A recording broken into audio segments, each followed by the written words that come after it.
It pisses me off. Like, okay, I spent several years being patriotic. Fuck the haters, and that's how it is, YouTube. Nah, stupid fucking lighter. Fuck you. Stupid fucking lighter. Hey lighter, fuck you. Oh, you don't like being beat up. You don't like it. You don't like it. You don't fucking like it. Then maybe you shouldn't fucking go against the grain, stupid fuck. I'll beat you up, you piece of shit. God damn it! I broke my fucking cigarette. Fuck! Fucking social media doesn't give a shit. Fuck you! Fuck you! Fucking touching me, you piece of fucking shit, you! And fuck this! And of course my drink has to spill. I lose my fucking temper over these stupid fucking assholes. And no one's gonna feel sorry for me, because it's just like you did it to yourself, dude. You had a fucking drink combo, and you had to lose your fucking autistic temper. Spill it for yourself. Fucking bullshit. Get the fuck out of my lane, stupid fucking hat. Stupid fucking piece of shit fucking hat. Fuck you, oh it's here. Fuck you, fuck you, fuck you, fuck you. You fucking piece of goddamn shit. Fuck you stupid fucking bottle. Stay on the fucking desk, stay on the fucking desk, you piece of shit. Fuck you, I told you. How many times did I fucking tell you to stay on the fucking desk? Fucking stay on the desk, I told you 1,000 times. Fuck you, fuck you stupid fuck. You wanna fall off the desk to be cute, and no one asked you to be cute, you piece of shit. Fuck you. I don't care if I got a nasty fucking temper. Fuck you, stay the fuck in my hand, you piece of shit. I'll smoke you until you're dead. Fuck you. Don't care if anyone cited me, I'm fucking miserable. I'm just making the best of every day. That's all you can do, YouTube. That's all I can do.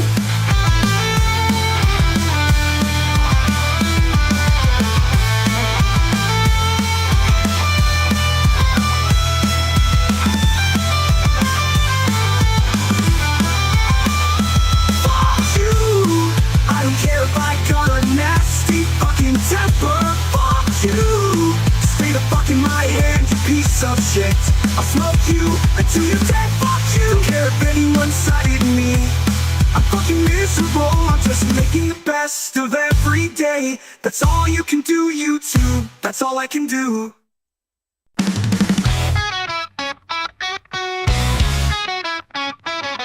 I'm an incel, mindful this shit. I'm a Christian, and I have evidence. I'm a Buddhist, and I wear no clothes. I'm a pedo, and I think that shows. I'm Jared Genesis. Do you know what I am saying? I'm hanging at playground, watching kids playing.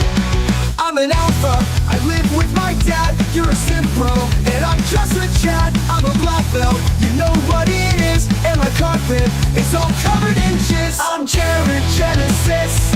Do you know what I am saying? I'm hanging at playground, watching kids playing. I'm an alpha, I live with my dad. You're a sim pro, and I'm just a Chad. I'm a black belt, you know what it is. And my carpet is all covered in jizz. I'm Jared Genesis. Do you know what I am saying? I'm hanging at playground, watching kids playing.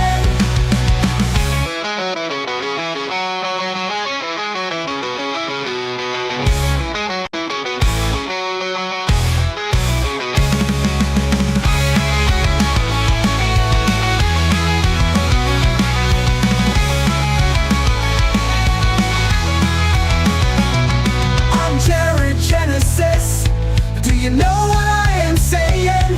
I'm hanging at playground, watching kids playing. I'm Jared Genesis. Do you know what I am saying? I'm hanging at playground, watching kids playing.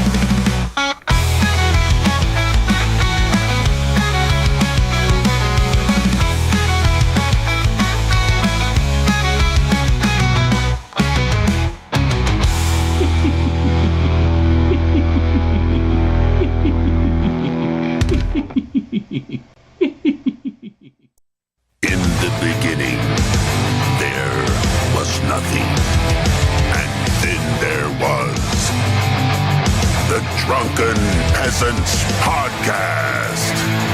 I gotta get a witness. No! Say, man, you got a joint? No, not on me, man. I don't have facts to back this up. It'd be a lot cooler if you did. That's true. Sometimes I cry. Oh! Lick my butthole, he laughed. From the strangest corners of the internet, here to bring you opinions of the world from an altered perspective.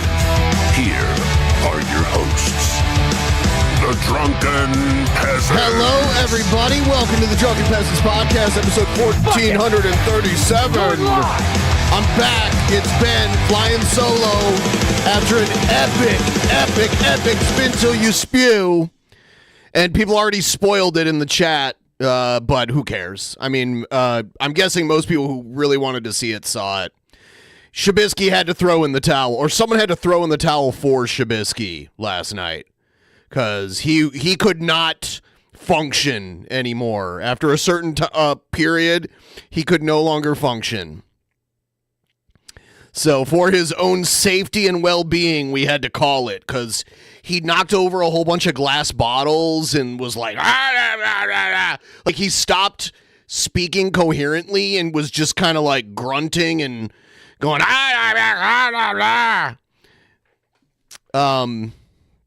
But I did hear from him this morning, so he is in fact not dead. So that's good. I have no idea where he slept. I don't know. In his bed, I think? I was telling him to sleep on his side. That was my word of wisdom. I don't know if he heard me, though. So yeah, that's what happened. That's what happened in Shabisky World and Spin Till You Spew last night. I would kindly ask... I'm starting early, and I plan on going several hours tonight. I got to meet the dono goal up at the top of the screen. I got to at least get to like 75% tonight, and then make up the rest tomorrow if I can't get it tonight. But I'm hoping we could do it tonight. If you want to help out, use the link at the top of the chat. And if you don't got any extra bucks to spend, give us a big fat like down below there. Hit the thumbs up. And I'm gonna just keep streaming. I've got a bunch of video content, and once that's gone, then we'll do something else. You know? Yeah, Shabisky is alive. Shabisky is alive, but he was going like, and he got kind of dark too. He got really dark, like, I'm gonna die soon, guys. Like when he was still speaking clearly, but he was clearly drunk, but you could still understand, like he could make words. He would be like, I'm gonna die soon. Yeah, he's in a dark place. Man, that boy needs to go to therapy or something. I don't know. It was kind of disturbing. I don't know. He likes being drunk, and he was super, super drunk. So I thought he was kind of in his element. I thought he was happy. The funny thing was is that he almost he stayed up all night drinking the night before. So those first two shots almost made him puke. But then once he eased into it, he didn't. He got the hang of it. But see, one of the problems with Spin Till You Spew is the drunker you get, you start forgetting things that you know. So he started like losing really bad at the trivia. At first, he was doing okay. It was kind of neck and neck. But one of the problems was that he kept spinning double. So he had to do like double shots. It was crazy. But yeah, please like the stream. Get some more people in there. And please, if you got $2 to spare, you got $2 hanging out in PayPal, just use the link. Send me a couple bucks. Help me reach this goal. Send me your Christmas wishes, your holiday cheer, that kind of stuff. If you would be so kind.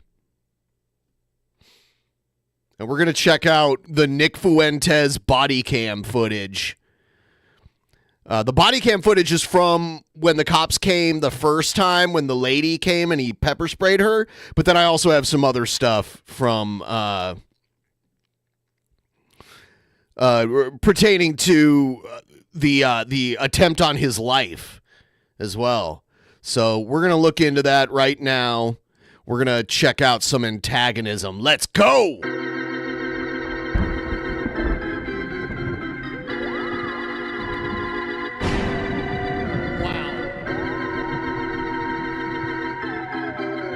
I should turn off that goddamn internet.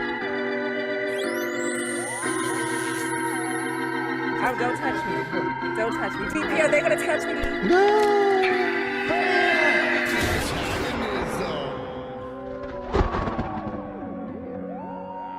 I have no idea why that guy brought a crossbow when he already had a pistol.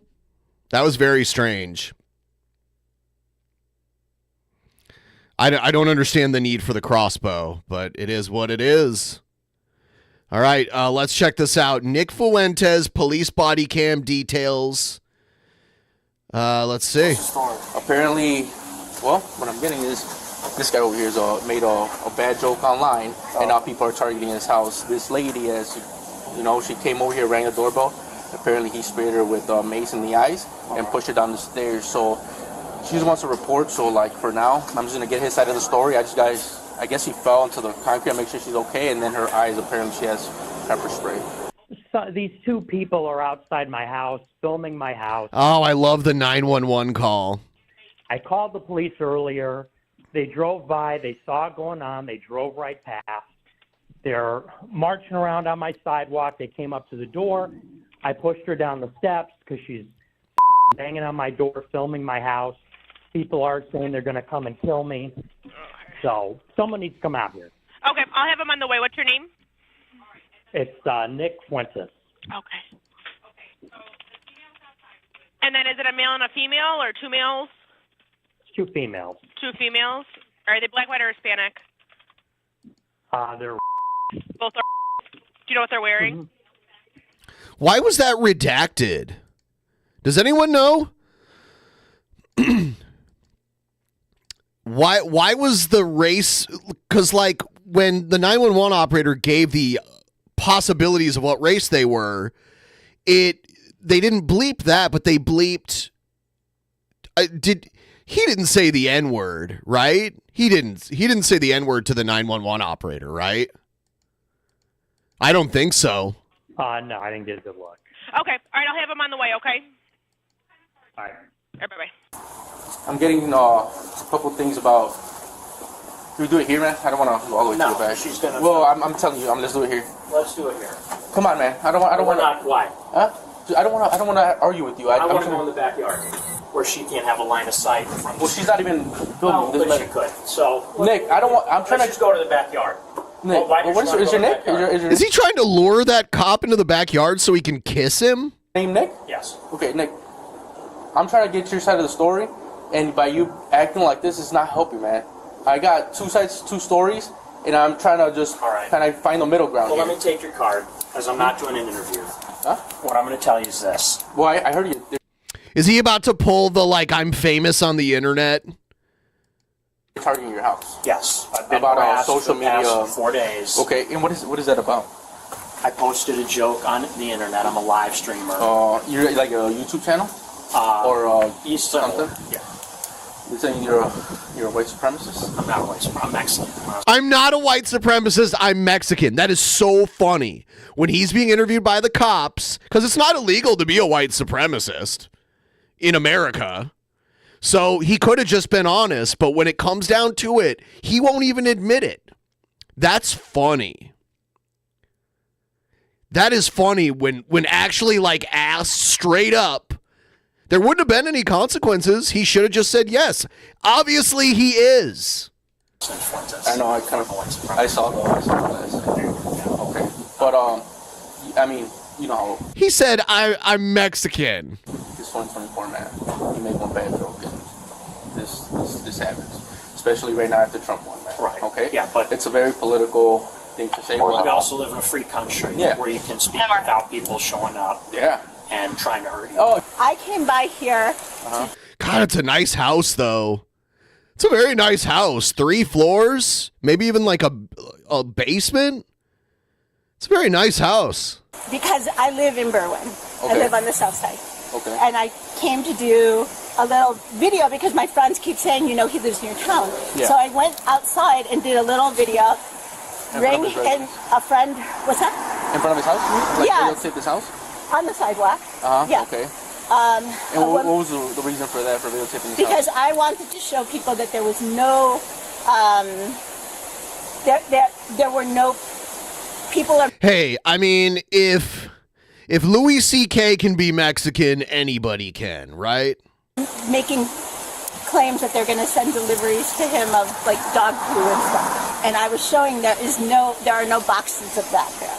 Okay. And so a woman driving by said, ring his doorbell and say hello. So there are no signs on there saying anything about no solicitors, okay? Okay. So I rang the doorbell, immediately opened the door, sprayed me with pepper spray, and pushed me down the steps. He sprayed you with pepper spray? Yes, he did.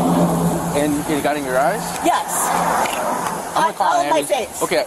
I mean, I lived in New Mexico, and there's the majority of the people in New Mexico are Hispanic.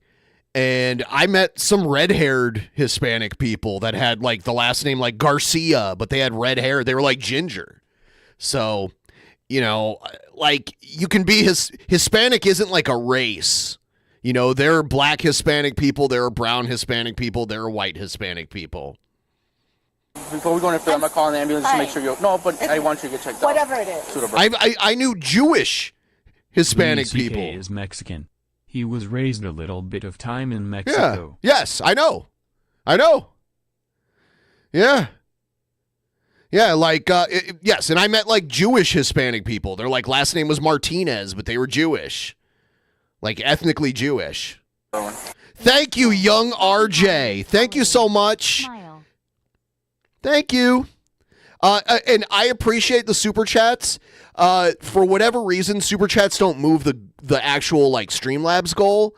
So if super chats are the way you prefer to support the show, that's fine and good. But I do make sure to let everyone know to move the goal, you have to use the Streamlabs link. And plus, YouTube keeps less of the money. But it's up to you. I'll take more super chats if you're willing to give them. I'm going to give that one a thumbs up. Big fat thumbs up. Thank you so much. All I'm going to say is I'm going to take your card, and my defense attorney will get in touch with you. I'm not doing This is a report. I'm not going to talk. All I'm going to say is I'm a high-profile person. I'm a high-profile person. For all the wrong reasons, though. I want someone stationed here.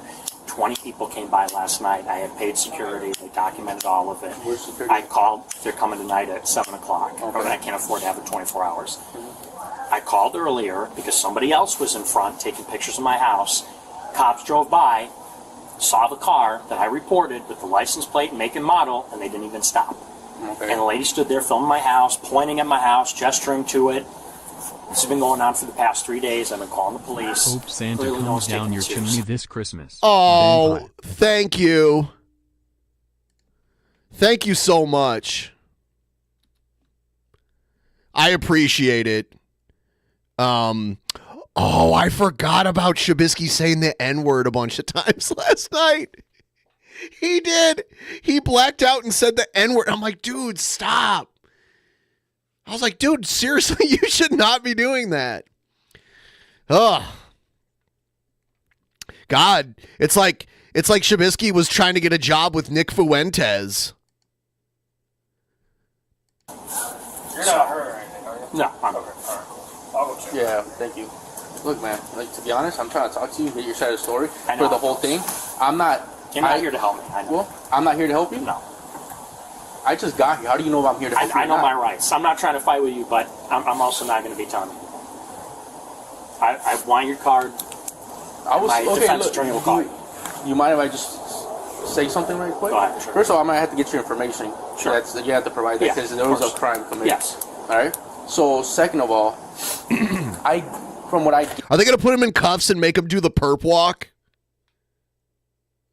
That's what I'm really hoping for. Yet, I don't care. He did. I don't think he called them. I think the woman called. Or no. A neighbor called, I believe. Right? Oh, no, you're right. You're right. I'm dumb. I forgot already. The beginning was his 911 call. So, yes, he did call them. You're right. No. You're right. I was wrong. My memory, my short-term memory is terrible right now. Yes, he did call. He called 911. Really? I don't care what you said online. I really don't care. Whether it was left-leaning, right-leaning, in the middle, I don't care. Yeah, it doesn't matter. Okay? And to me, no. Now, I would hate if I was living here, whether I made a bad joke intentionally, whether I meant it or not, and somebody would show up to my house. That's kind of like wrong, right? Can we agree on that? I'm actually agreeing with you that people shouldn't show up to your house. But now you don't want to cooperate with me. You don't want to ask them. Okay? Now, I'm trying to get whether she actually did anything to provoke you to spray pepper sprayer and push it down the stairs. Those are bad allegations. So I'm trying to get your side of the story. If you don't tell me anything, I'm going to say you were uncooperative and they don't want to answer the question. Here's my side story. I'm here for my life. People have been posting my address online for the past 3 days telling me... I'm actually kind of surprised that the cop is shorter than Nick Fuentes. They're coming to kill me. They're coming to rape me. I have all screenshots. They're coming to rape me. Look at the way he's standing low. Yeah, he's got that very, like closed, very feminine kind of posture. This is the leader of their movement, guys. This is the guy they want to lead the America First movement. Showing how long it's going to take to get to my house. And yeah, the way his arms are crossed and everything. I have people showing up all day, and that's my side of the story. So with her, I haven't slept for a few days. I've got nowhere to go. That's my side of the story. Oh, you got nowhere to go except for a nice house to live in. Okay, with her. Now, he is overreacting here, but then his life literally was in danger when the other, when that guy came and had the loaded gun and everything. 1446. No comment on that. No comment. Is pepper spray here or anything? No comment. If you give me your card. I don't have a card, but let me get your ID. Okay. You don't have a card? No, I don't have a card. Do you have a card? No? You don't carry cards? Nope. We don't have cards, Nick. I wasn't taking sides. I don't take her side. I don't take your side. I know. I'm pretty right down the middle, okay? So, right for now, with you not making any comments, I would have to take your side. Well, at least for now, I'm gonna go speak to her. So you don't want to talk to me about anything that happened here today. No. All right, just stay right here, please, with him. I'm gonna give me like 5 minutes and we'll be done. I'm just gonna talk to you real quick. Look at his khakis. Is this what he wears around the house? Khakis? Dude, oh shit, that was it. That was the end of that. Okay, so now I have a news story about the guy coming to kill Nick, which is crazy. But all the twists and turns in this developing story in the suburbs, a suspect in a triple murder in Illinois was shot and killed outside of a home in suburban Berwyn. And then the incident took another alarming twist. Because a controversial far-right provocateur says he was also a target. His house looks like a little castle. C5's JC Navarrete joins us live in Berwyn tonight. And JC, what have you been able to find out? Allison, Stefan, this is a complicated investigation. Like you mentioned, there's a triple murder that happened about 100 miles from where I'm standing. So yeah, the guy that came to kill Nick Fuentes already murdered 3 people. And I guess he was like, well, I already murdered these 3 people, so they'll be looking for me, so might as well murder Nick Fuentes. That's what it sounds like, the logic that this guy was thinking of. A suspect that was shot, killed right around this area as well. We're in the alley because it did become part of this investigation. We also have that far-right controversial figure, Nick Fuentes, claiming he was a potential target for this violence. We have also learned that suspect's identity. He has been identified as 24-year-old John Lyons of Westchester, Illinois. So let's get to what we do know, confirmed here this afternoon by police. Police do tell us that at 11:38 last night, they were responding to a call of a man with a gun. When police arrived, Lyons took off and broke into a home in the 1800 Yeah, and he killed dogs, which is disgusting. block of Winona Avenue, where he shot and killed 2 dogs. That motherfucker. Police then say that Lyons ran through a yard on Home Avenue again, and that's where the standoff began with police. Police told him to drop his gun. Instead, he opened fire, and that's when police shot back and killed him. This afternoon, we do learn that controversial far-right streamer Nick Fuentes is claiming he was an additional target. This is a screenshot from the platform X that he posted where he references that suspect who can be seen with a gun and a crossbow. Yeah, the crossbow, I don't get that. Why do you need that when you already have a gun? Today, I did have a chance to speak to neighbors who are still processing this complicated investigation. Here's what they told me about what they saw and what they heard. I was woken up to yelling, and then we heard possible gunshots. I can't confirm that, so it's what it sounded like. And then, yeah, we cop cars lined up here, back in the alleyway and everything too. So, yeah, just a lot of that was going on. Just so many moving parts here in this very complicated investigation. As I mentioned at the top of the report, that original crime scene is more than 100 miles away in Mohammed, Illinois, where police tell us that suspect, John Lyons, shot and killed 3 people there before coming to Berwyn. And of course, that standoff ensued with police. Now, state police have now taken over the investigation. The good news is no police officers were hurt. They also tell us that there is no evident threat here, I should say, to the community. Of course, yeah, because the threat was neutralized. Berwyn, we continue to investigate. We continue to speak to neighbors, and of course, we'll have an update for you coming up at 6 o'clock. He had a grappling hook. He had ninja stars. He had kama and tonfa. He had a bow staff. He had one of those what do they call them? Like the staffs that are in like 3 pieces. What are those? But for now, I do want to send things back to you guys in the studio. Quite a disturbing story. Thank you, JC. He didn't really have those things. I just thought that'd be cool. Here we have Anthony Cumia, who we're all not big fans of, talking about the Nick Fuentes assassination attempt. Someone tried to kill Nick Fuentes last night.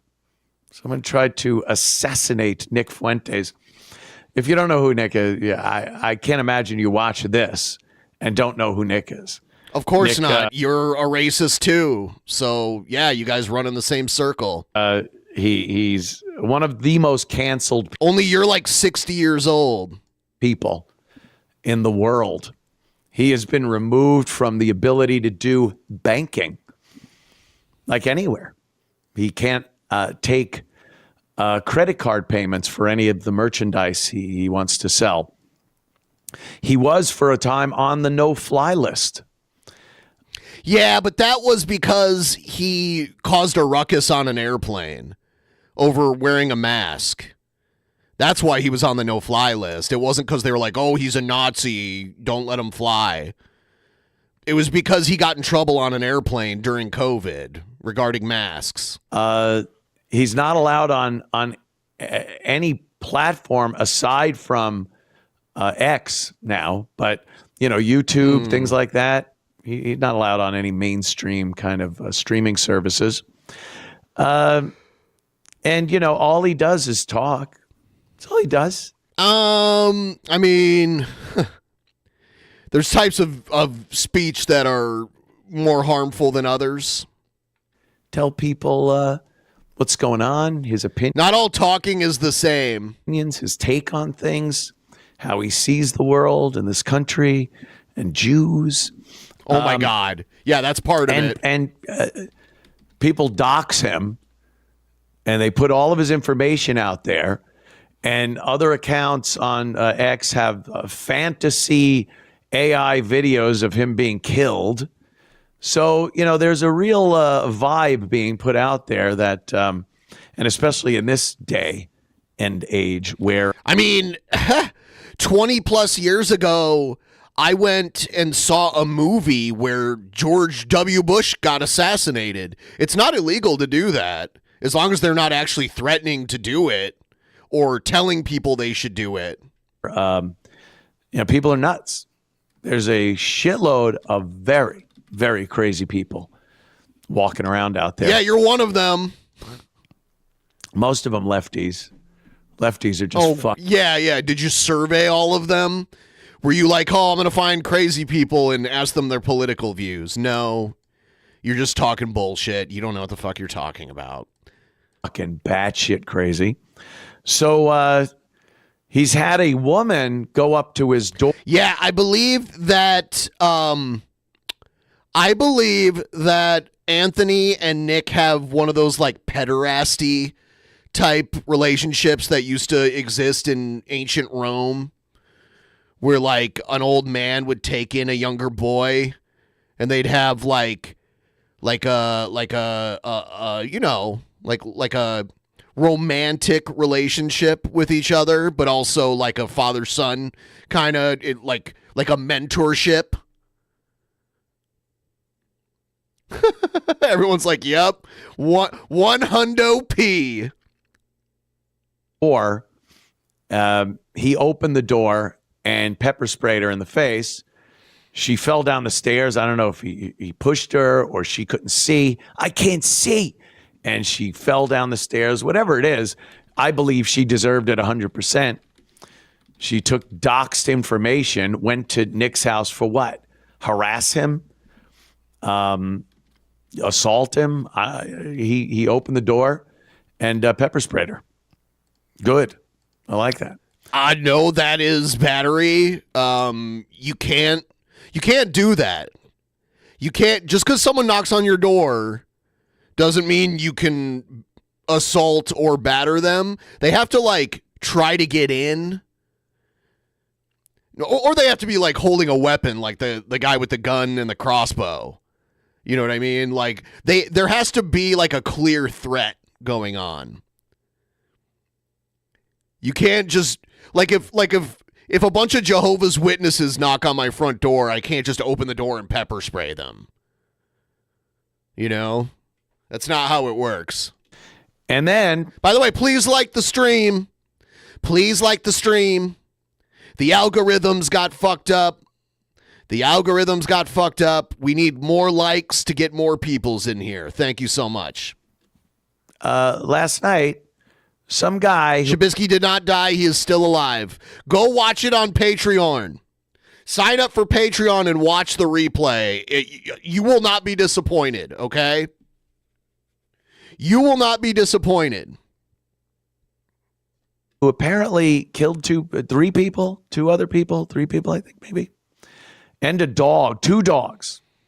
Yeah, that's bullshit. That pisses me off a lot. 3 people, 2 dogs. And then he goes to Nick's house, and I guess he was trying to get Nick to come outside. Yeah. To clear up all the questions about Trubisky, I got a message from him earlier today. Ratlord, you can't watch it? What do you mean you can't watch it? Why can't you watch it? But anyway, yeah, because I sent him a message before I went to bed last night. Oh, it says it's not started yet? Hold on. That's weird. Let me fix that. I'm glad you told me that. Give me just a second here. That is fucking weird. I have to fix that. Damn, no one told me about that. I'm going to fix it right now. And kill him. Let's start first with the original case. This is Nick interacting with the cops. This is the body cam video of Nick interacting with the cops after the woman came to his door and was pepper sprayed. Oh, he's going to play this again. Let's get his take on it. So here's the body cam video. Let's see this. Hello. Oh, it doesn't matter. You can stay outside. Okay. Nice neighborhood. Were you the one that got I'm like pushed? so snow. This woman standing out there. I'm sorry. I'm shaking Where? so hard. She was right in front of his house. Oh, you weren't involved? I saw the whole thing, and I would be more than happy to explain to you exactly what happened. And I tried to So film she's up there right now? Yeah, she is. How does she look? She's probably like my age.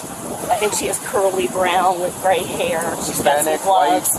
She's white, I think, yes. Yeah, she's just right out there. I tried to get her to come Can with you have an me. ID just so I could Yeah, get your of course. information real quick before I leave? So what happened? So, Karens. I was pulling... Karens, okay.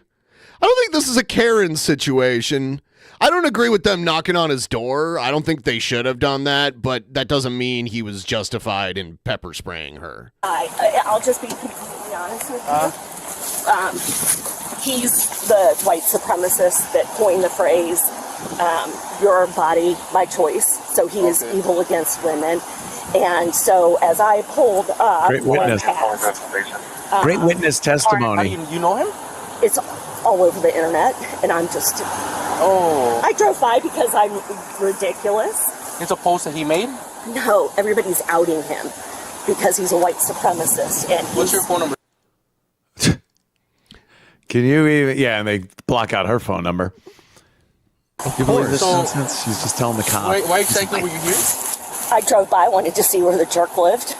To be totally So honest. she's stalking. I'm so disgusted with everything. With everything. So they're driving by. And when I came by, other people were like taking photos, and then she was standing there, and I was... Is your middle initial M from her? Yeah. Okay. Is your current address? Dox her. Let's see what it says on the paper. Why? Hold on. I thought you were against that.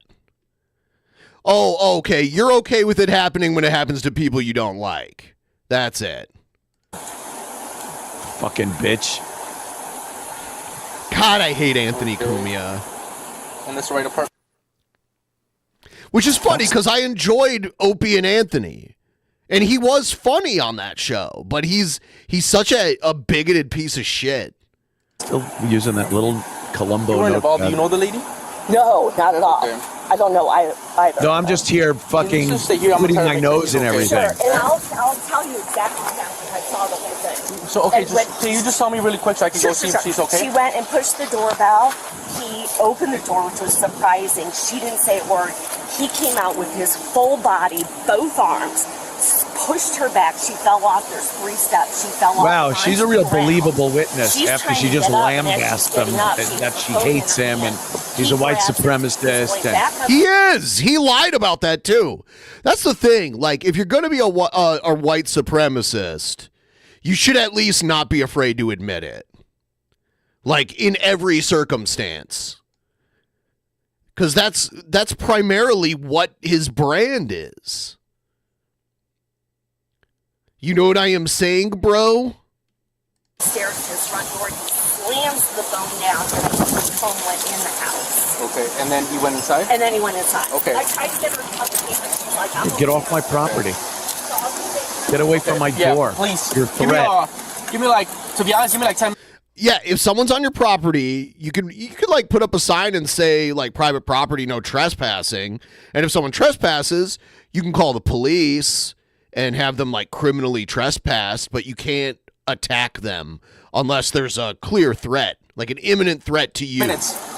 What happened last night proves that he's Hello. entitled to How are you? to take action if someone comes You to live his here? door after he's been doxxed and demonized. I thought you just said it was okay to dox people you don't like. I mean, like, Can we walk across? I hate how a lot of people these days have double standards for their side. Like, it's okay for their side to do all this like low underhanded shit, but you know, like people on the other side, they can't do that. They're terrible for doing that. The street to my car? Can you get my Can you- phone? Can you get my By the way, I'm sorry about the last night's private show not being up. It is up now. It's available to view for everyone out there. Where's your phone? Please don't go inside, man. Could you get my phone? I'm trying to figure out if I'm post or something, right? Push me down the steps. Give me a second. Just stay over here. Could I have my phone? Yeah. Can we walk across just to make sure there's no cars? What's that? Yeah. I'll just make sure there's no cars. God So what forbid you happened? pictures of your lunch. You don't get your pictures of your lunch back. Are you familiar with the resident? Sir, stay in the front. Somebody in the gate? Oh, okay. I'd tell the cop, look, I'm in danger Okay, standing give me a out second. here. There's mental patients. Okay. I know where I live now. So what happened? Okay, so I'm just Look at asking. her. This is Look at her. important for you to realize. Are you familiar with the resident? No, I'm not. Okay. I have no idea who that is. So I'm not going to add extra to it. His name is Nick Fuentes, and he is a white supremacist, proudly, and he was on his very popular YouTube channel talking about. It's not on YouTube, though. She was wrong about that. He's not on YouTube. He was banned. There might be a clip on YouTube. About how Denied his own movement 3 times. Not white, not racist. It Yep. was just a joke. Yep, just a joke. I'm not white, I'm Mexican, and I'm not a white supremacist. Damn, shouldn't they be kicking him out? It doesn't sound like he's proud of it. I just realized I'm covering Anthony Cumia right now. I'm doing you all a favor. the Trump one to women everywhere, basically. Your body, my choice. Okay. Yeah. I got big- kind of somebody that's Okay. kind of doing this. So there are a lot of people Freedom of speech. who are doxing him because he basically threatened every woman and their daughters. How? By How did he saying, threaten "Your anyone by body, just my saying?" choice." I don't care how he votes. I mean, Oh, you can. I mean, it kind of bothered you, right? it doesn't No, matter. because I mean, I opposed know to a lot the of body. Republicans, my favorite aunt is a Republican. Yeah. But my point is, that is a threatening statement. And there are a lot of people who are upset No, it about isn't. it. Yeah. Going I to his came back house is here- threatening. Yeah, I mean, like, it's an offensive statement, and it's wrong, but I don't think it's a threat. I don't agree with that. Because I live in Berwyn. I Okay. live on the south side. Okay. And I came to do a little video because my friends keep saying, he lives near town. Yeah. So I went outside and did a little video. Fucked around and found A out. friend, what's that? In front of his house? Like, Yeah. videotaped his house? On the sidewalk. Uh huh. Yeah. Okay. Um, And a what woman- was the reason for that, for videotaping his because house? I wanted to show people that there was no, there were no, people are making claims that they're going to send deliveries to him of like dog poo and stuff. And I was showing there are no boxes of that there. Okay. And so a woman driving by said, ring his doorbell and say hello. So there are no signs on there saying anything about no solicitors, okay? Okay. So I rang the doorbell, immediately opened the door, sprayed me with pepper spray, and pushed me down the steps. He sprayed you with pepper spray? Yes, he did. And he got Anthony is clapping to that. in your eyes? Yes. Good for Nick. I'm gonna call on an my ambulance. face. Okay, before we go any further, I'm gonna call an ambulance to make sure you're. No, but I By the way, please like the stream. Whatever it is. to the Berwyn. Look at her with her dumb buttons. This fat pig bitch twat. Oh my God. Yeah. He was doxxed. She finds out where he lives, decides to go there, and thinks there might not be any consequence. She don't even think about consequence of ringing. I mean, Nick didn't think about consequences. Bell. He's got to go to court for this. Going to his door. It's bad enough videoing and all the bullshit that goes along with that. But now you are trying to interact with him. Maybe he doesn't want that. Maybe he doesn't want people on his front step of his property. And when he opened the door, he wanted you off of his property. So he physically removed you and sprayed you in the face. He's been doxxed. Everyone that comes to his door now is a potential threat. I have content spray. I've never used it, but I have it because when I go walking around in downtown Seattle, I never know who the fuck I'm going to encounter. I ride the bus all the time. Like when I go places, I hate driving and worrying about parking and all that shit. So I usually take the bus if I'm like going downtown or whatever. And just the other day, a bus driver in Seattle was murdered, was stabbed to death by some crazy dude. So, yeah, you got to have at least your content spray when you go down there. And he can prove that. And last night really proved it, that he is entitled to defend himself from anyone that shows up at his door at this point. They can be perceived as a threat. And this lunatic, you look at her with all her dumb fuck buttons, and she apparently thinks that speaking out and saying offensive things like your body, my choice, which is fucking hilarious. It got them so wound up.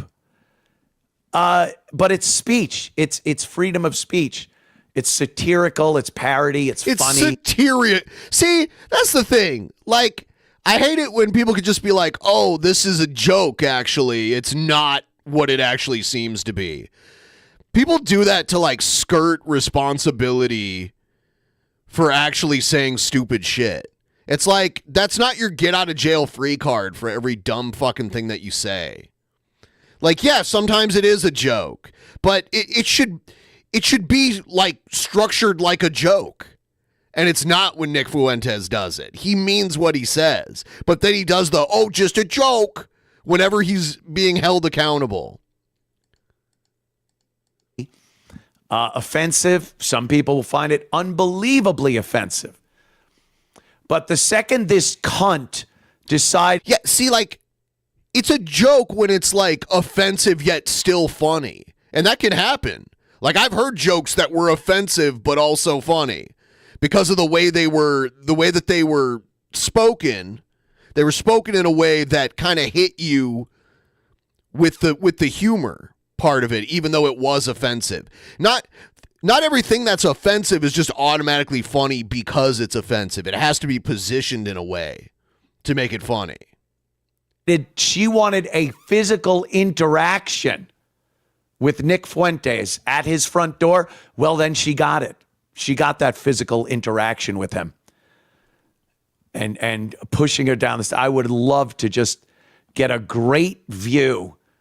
The closed circuit, listen to me, the ring cam, it showed a little bit of it, but I would love to see her stumbling down the stairs, this Humpty Dumpty bitch. Hi, Anthony, in the chat over there. I just saw you there. I didn't see you until just now. Thank you for showing up. And, they think they're totally right. The cops show up and they're talking like, hey, I was assaulted. This is terrible. Terrible. Why were you at his house? Why did you take the doxed information and utilize it to go to this guy's house and harass him?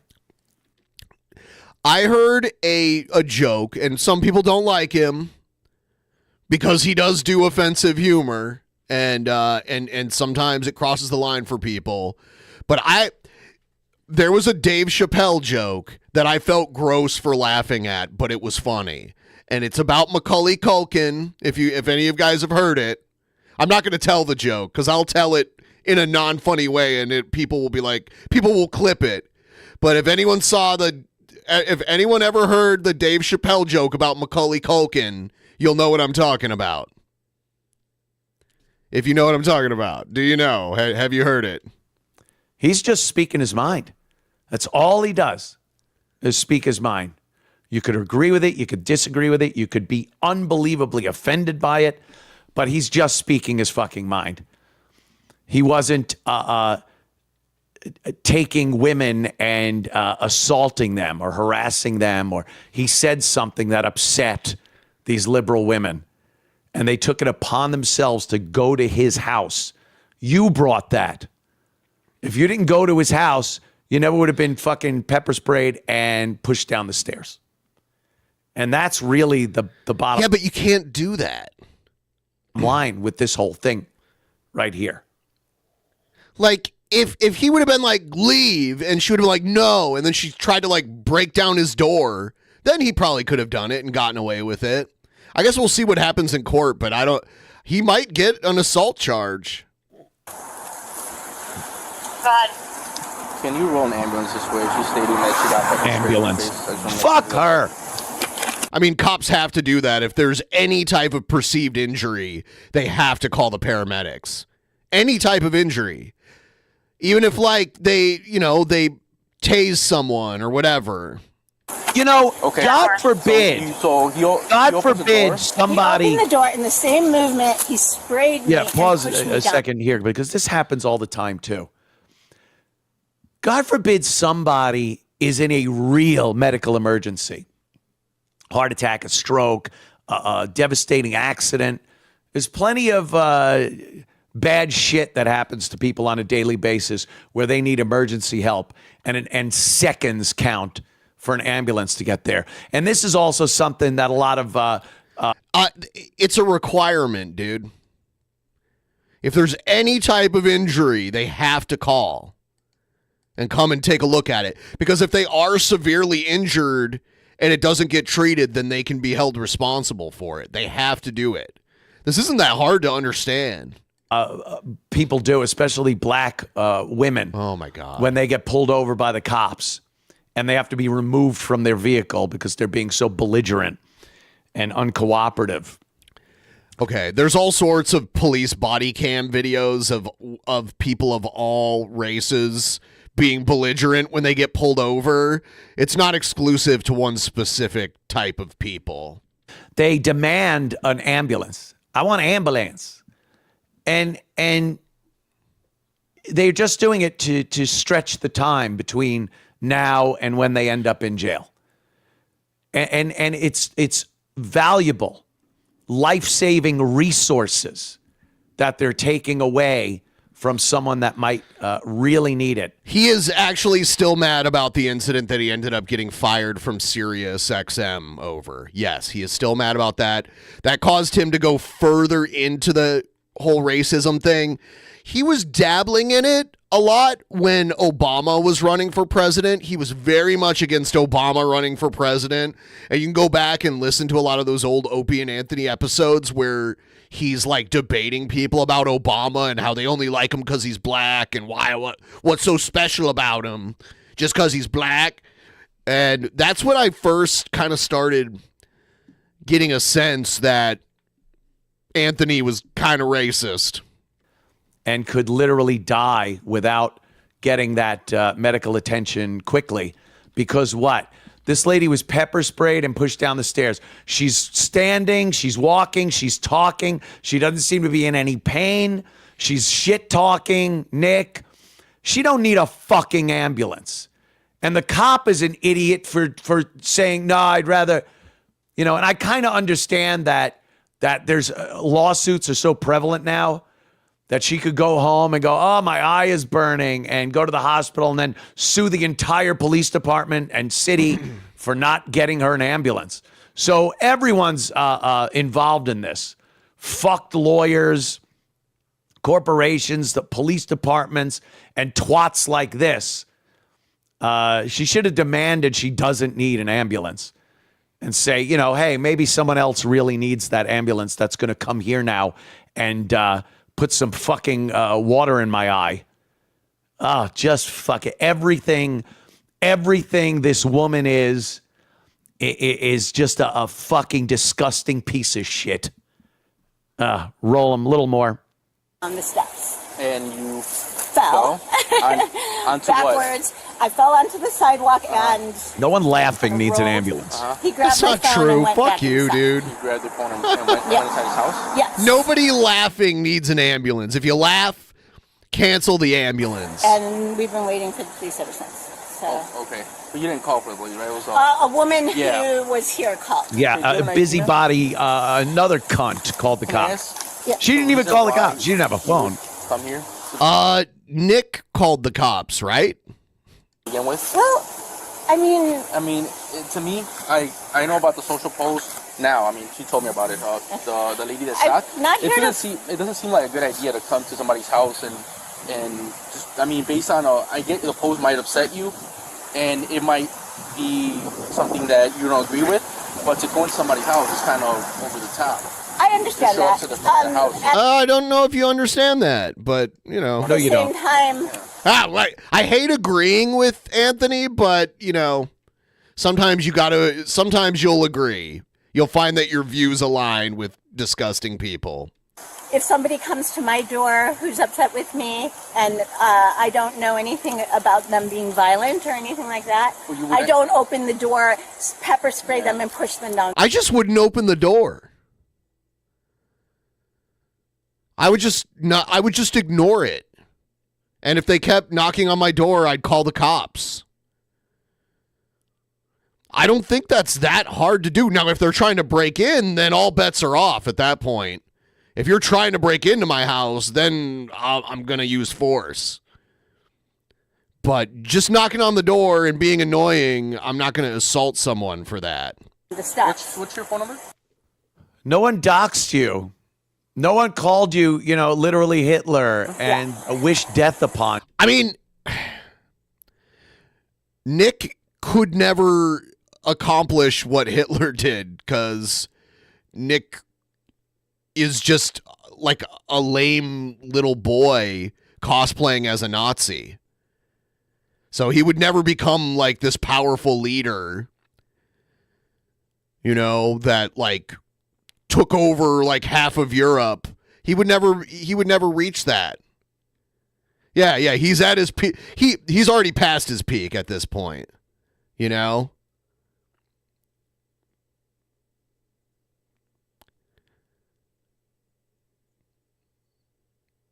He's past his peak. He's not Hitler. Hitler was gross and Hitler did way worse things than Nick will ever do.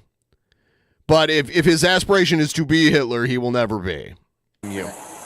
If they did, maybe when they come to your door, you would open the door, pepper spray them, and push them down the stairs. I want to file some sort of complaint. A complaint as some sort of complaint. She doesn't even know.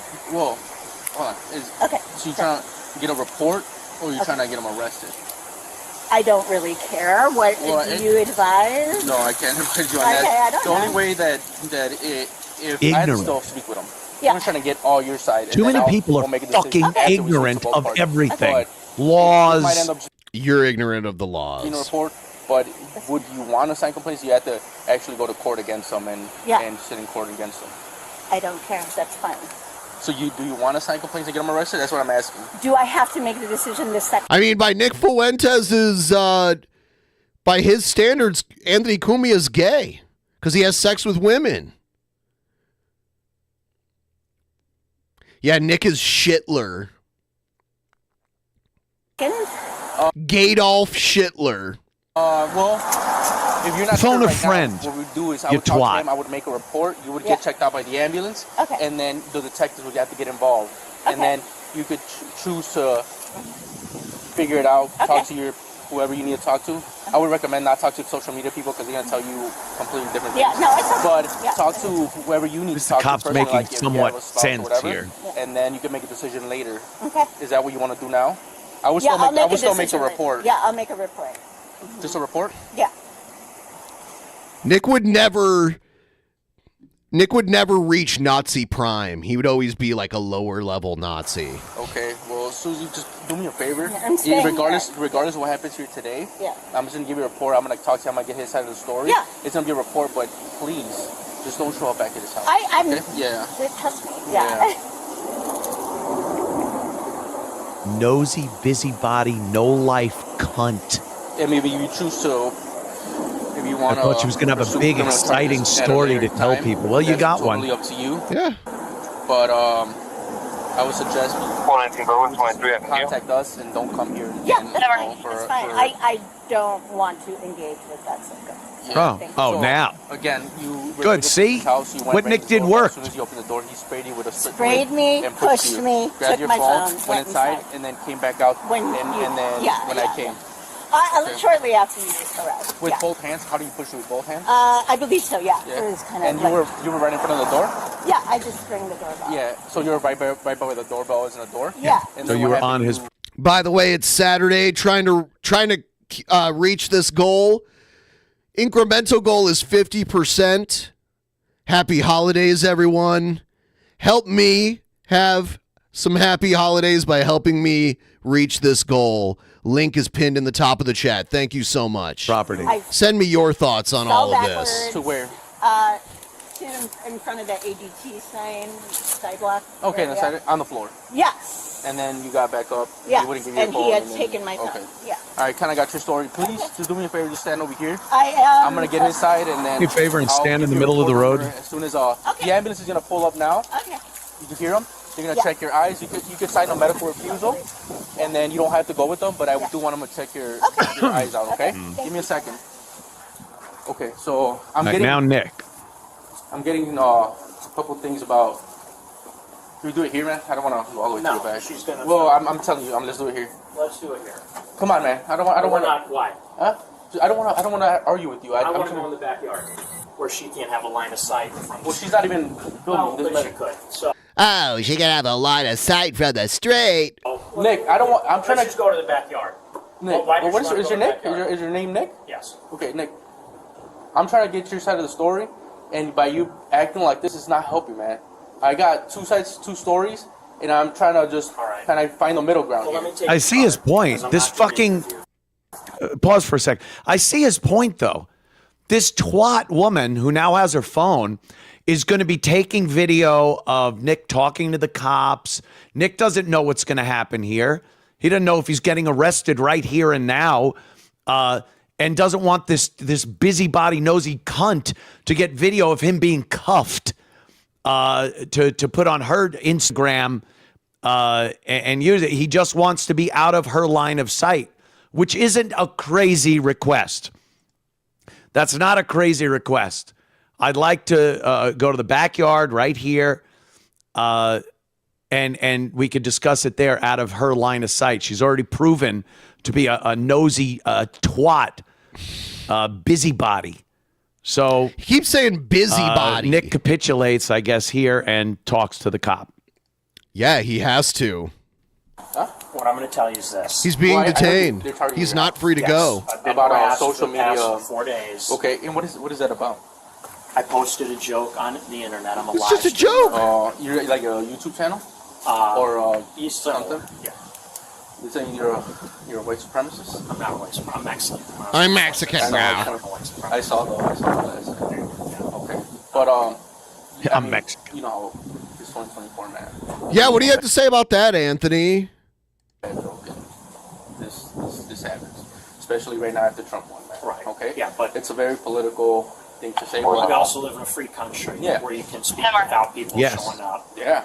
And trying to hurt you. Oh, I'm sorry. She's across the street. Yeah. She's the one on her phone? Yeah, she's the one on her phone. What's the story? Apparently, well. Yes, jokes are usually supposed to be funny. What I'm getting is this guy over here has made a bad joke online, and now people are targeting his house. This lady, as you know, she came over here, rang the doorbell. Make a bad joke. He made a joke that woman was offended by. That's pretty much it.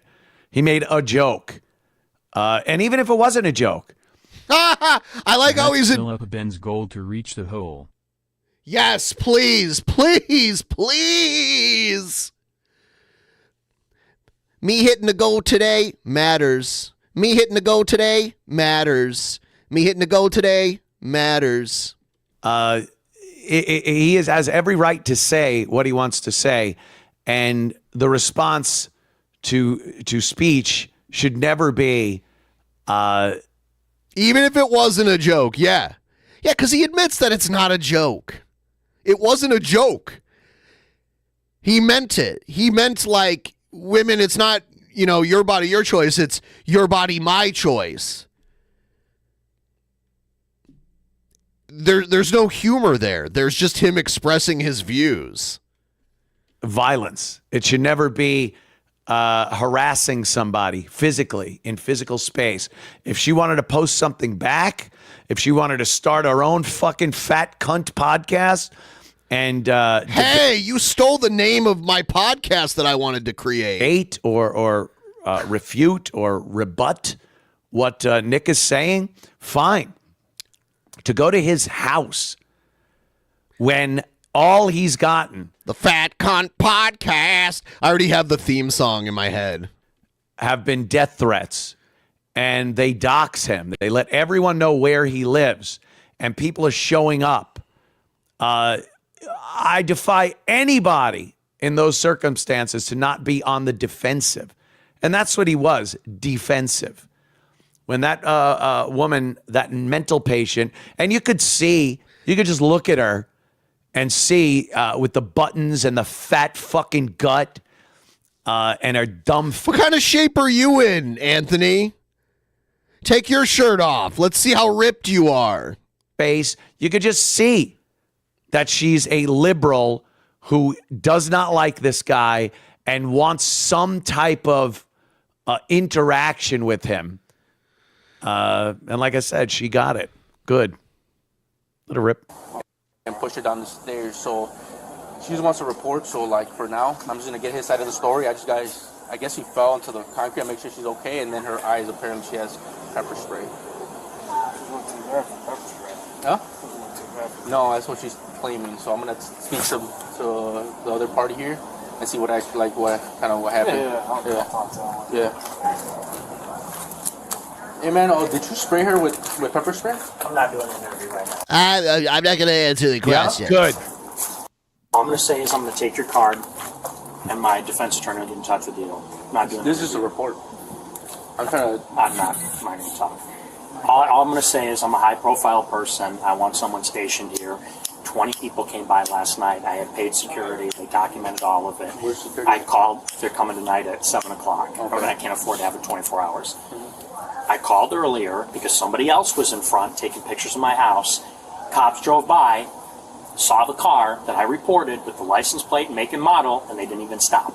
Okay. And the lady stood there filming my house, pointing at my house, gesturing to it. This has been going on for the past 3 days. I've been calling the police. Clearly no one's taking it seriously. You're not hurt or anything, are you? No, I'm okay. All right. I'll go check. Yeah, thank you. Look, man, to be honest, I'm trying to talk to you, get your side of the story for the whole thing. You're not here to help me. I know. Well, I'm not here to help you? No. Yeah, the Fat Cunt Podcast. This is the Fat Cunt Podcast. I just got here. How do you know about me? I know my rights. I'm not trying to fight with you, but Could you I'm pause? also not gonna be This is great. This is a great example. Did he ask someone else to pause for him? Does he have like a producer there doing all the pauses for him? He doesn't just have like a button? People should really pay attention to this. The cop is trying to get his side of the story. This is what cops do. And look, if you've watched me, listened to me over the course of decades, you know I am very pro-cop. I have friends, many friends that are police officers in various cities. How'd you feel about the cops that charged and convicted Donald Trump? Across the country. And I support cops in many instances where they're being persecuted and in some cases prosecuted because I know that a lot of people have this instant disdain for cops and they want the cops to be wrong and they want the cops to get into trouble. I get all that. But they also have a job to do. This is part of a cop's job. They need you to talk to them in order to build a case. When he goes, I'm just here to help you out, and Nick goes, you're not here to help me. Nick is 100% correct in this circumstance. The woman made a complaint. He is the prospective defendant in whatever. He's a suspect, not a defendant. He won't be a defendant until he's actually charged. Case is going to be brought up. And now he is a defendant because he was charged, but at this point he wasn't. So the cop's job is to be the first line to go in and get as much information that can and will be used against him in a court of law. Now, he's saying I'm just filling out a report, so Nick doesn't have to be Mirandized yet. He's not under arrest. He's being detained. Questioning him in a way that demands he be Mirandized yet. Nick knows this, but I love how much credit Anthony's giving Nick, as if Nick's like a law expert of some sort. Doesn't make it any less evident that what he says can and will be used against him in a court of law. Nick knows it. When he said, did you pepper spray her? Right there. If he said, well, yeah, she came to my door and I peppered her. That right there is now in a police report that will be utilized in court against the defendant. His own words used against him. And the fact that he hasn't been Mirandized yet is a very sticky wicket. Because the cop, as he said, hey, I'm just making a report. I'm just getting your side. I'm helping you. You know, she's got her story. Now's the time for you to give your story. And, a lot of people do give their story because in their head they think, oh, I'm right here. I could say things that'll refute what she said. No, it doesn't work that way. He is exercising his Fifth Amendment right here to not incriminate himself. He said, give me your card. You can talk to me we know. when I'm with my lawyer. We know. This is a brilliant display, by the way, of how shit is supposed to go when you are confronted by the police. Do not talk to them. Do not talk to them. The woman obviously is going to talk. She's the complainant. She's the one that wants Nick to pay the price for pepper spraying her and pushing her down the stairs. So if you're the complainant, you called the cops. The cops are called in your stead. Then you're going to talk to the cops. But if you're the person that's someone... Anthony Cumia, legal expert to the world. Is He knows it complaining all, about guys. to the cops, don't say a word. It's this weird thing that cops will do too, where they'll talk to you in a way where you think you can talk to them and say something where the cop will go, oh, no, that makes good sense. You're right here. You're the right person. I see a kitty in the background. Aw. Wrong. That ain't going to happen. Neo. There's a cat. Yeah, they want to get as much information from you to use against you. So pay attention to this. Nick's doing a good job here of not incriminating himself. Why would you turn yourself in? Did you pepper spray her? Why the fuck would I tell you anything that is going to be brought up in a court of law? I could sit there and maybe in a couple of hours, he goes to his lawyer and goes, yeah, they asked me if I pepper sprayed the woman. And I said, talk to my lawyer. And the lawyer goes, good, because we're going to claim you didn't. We're going to claim you had the pepper spray in your hand and you were pointing it away and a little bit came out when you were lowering it. Like, hey, make that pepper spray come out again. So many things a defense attorney can do. But once you say, yeah, I pepper sprayed her, you tied his hands. So again, this is he did. He already admitted to it when he called 911. You're correct. Example of how you are to handle the police. When you're being interviewed by the police for something you supposedly did wrong, someone complained about it, you can be arrested. Don't think about what's going to happen in the next couple of hours. You can think about it. Hey, spray that stuff in my eyes again. But accept that you might have to go to jail. You might have to bail out. You might have to get your lawyer. All that shit. Just keep that in your head. Because a lot of people think about it and go like, fuck, I don't want to go through all that. Maybe if I just talk to the cop, that'll all go away. It doesn't. It won't. You are going to be taken in. And their job is to get you to say as much shit that they could use against you. There's a mugshot. He got arrested. Humanly possible. So relegate yourself to the fact that you're probably getting arrested. You'll be taken down, printed, photographed, bailed out, lawyer, hours and hours. Buzz balls? I've only had them a few times. I know they come in different flavors. It's been years. They're okay. They're like mixed they're like cocktails. Shit takes. They're drink combos. Terrible. But at least you didn't give them evidence against yourself. It's very important. You remember that. All right. Roll more, Nick. I want your card. My defense attorney will call you. You mind if I just say something right quick? Go ahead, sure. First of all, I might have to get your information. Sure. You have to provide that because there was a crime committed. Yes. All right? So, second of all, from what I get, I don't care really. Hey, Shabisky, do you want to come on and prove to everyone that you're alive? You can if you feel like it, unless you're dead.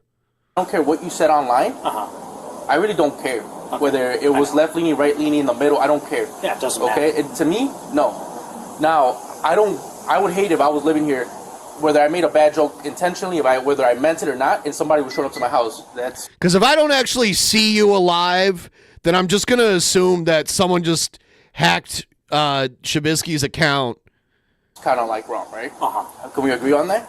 I'm actually agreeing with you that people shouldn't show up to your house, but now you don't want to cooperate with me. You don't want to ask. Okay? Now I'm trying to get whether she actually did anything. I do have a little bit of this whiskey from last night. It's hard to see because of the green screen, but it's right there. If we can get, I'll start at 300, which is only $7 away. I'll do a shot at 300, so we just need 7, and then every $25. Or no, actually, that'll kill me. For every $50 level, I'll do a shot. How about that? But first, all we need is $7. So someone drop $7, and I'll do the first shot. Prevent to provoke you to spray pepper sprayer and push it down the stairs. Those are bad allegations. So I'm trying to get your side of the story. If you don't tell me anything, I'm gonna say you're uncooperative and they don't want to answer the question. Here's my side story. I'm in fear for my life. I'm in fear for my life. You're here to save me. You're my knight in shining armor. Can I hug you? People have been posting my address online for the past 3 days, telling me they're coming to kill me, they're coming to rape me. I have all screenshots. I'm not okay with the first one, but I think I might be okay with the second one. There it is. Oh, an even 10. All right. So at 350, I'll do another one, but I'm going to do my first one right here. Here we go. Woo.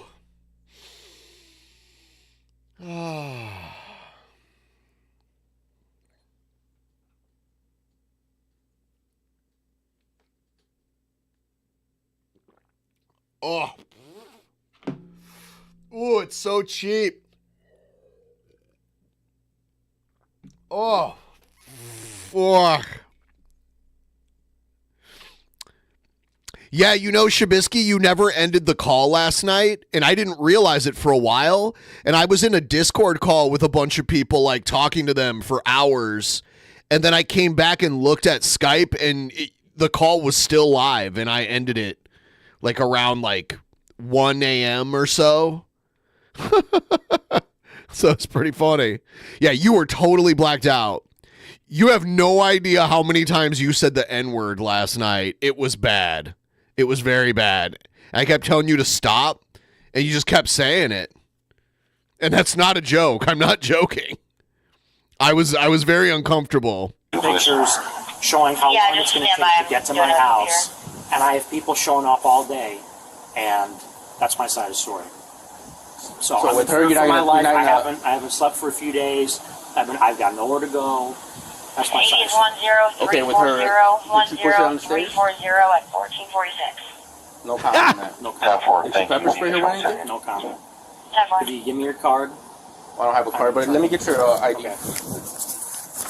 You don't have a card? No, I don't have a card. Do you have a card? No? You don't carry cards? Nope. Yeah, the body cam video I watched earlier was from the other police officer's body cam. Interesting. What's your phone number, man? What's your badge number? I need your name and badge number. Why is he talking like that? This is a master class on how to deal with this situation. Pause again, because did you see? Does he have someone just sitting there waiting to hit pause for him? How Nick, he goes, my side of the story, I've been doxxed for what I talk about. People, I've gotten death threats to assault, kill me. People come to my house, and that's my story. That now is on the record.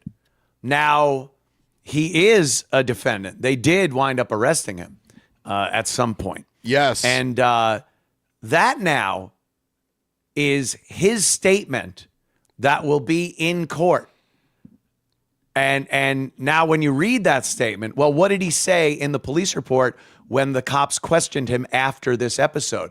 Well, he said that he was doxxed and people threatened to kill him and rape him. He can't leave his house. He needs security. That is a great thing to have put out there in a court of law in your defense.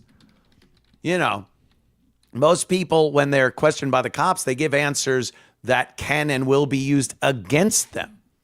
What Nick did there was give a blanket statement about what the prelude was to all this, not any information about the actual event that happened between him and this woman, but the prelude to it and what happened. It's honestly a very, very smart move on Nick's part. You don't see enough people doing this. The cops are very persuasive. They can talk to you in a way where you really feel like they're going to help you. And when you're in these situations where it looks pretty dire, you're looking for someone to help you. And cops are trained to speak in a certain way that seems very sympathetic to you. And when Nick refuses, you heard what the cop said. He goes, hey, we're just trying to get your side. We're trying to help you.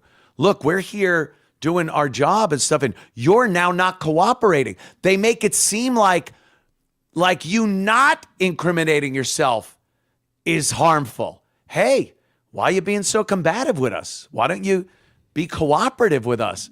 Because cooperating with the police in this situation, look, your house was robbed. The cops come over and you want to talk about what was stolen and everything. Of course you cooperate. Yes, this. What are your questions? That, the other thing. Of course.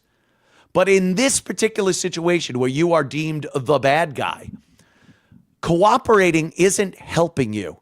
It's helping the case that will be brought against you. It's got to be hammered into people's heads more, because that is absolutely what's going on here. And again, hats off to Nick for handling it like this. All right, a little more.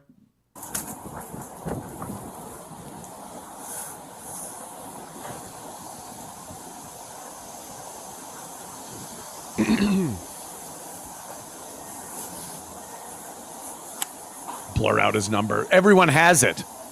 Everyone has his address. I like how they blur it out. Well, yeah, they're not going to add to it. They have a bunch of shit blurred out in this. They have to do that. He's already been doxxed up the ass. That doesn't make it okay. What? Are you saying it's okay for people to keep doing it? I don't understand what his point is there. Is he encouraging it? Yeah, it's no beef. No, I don't take it personal either.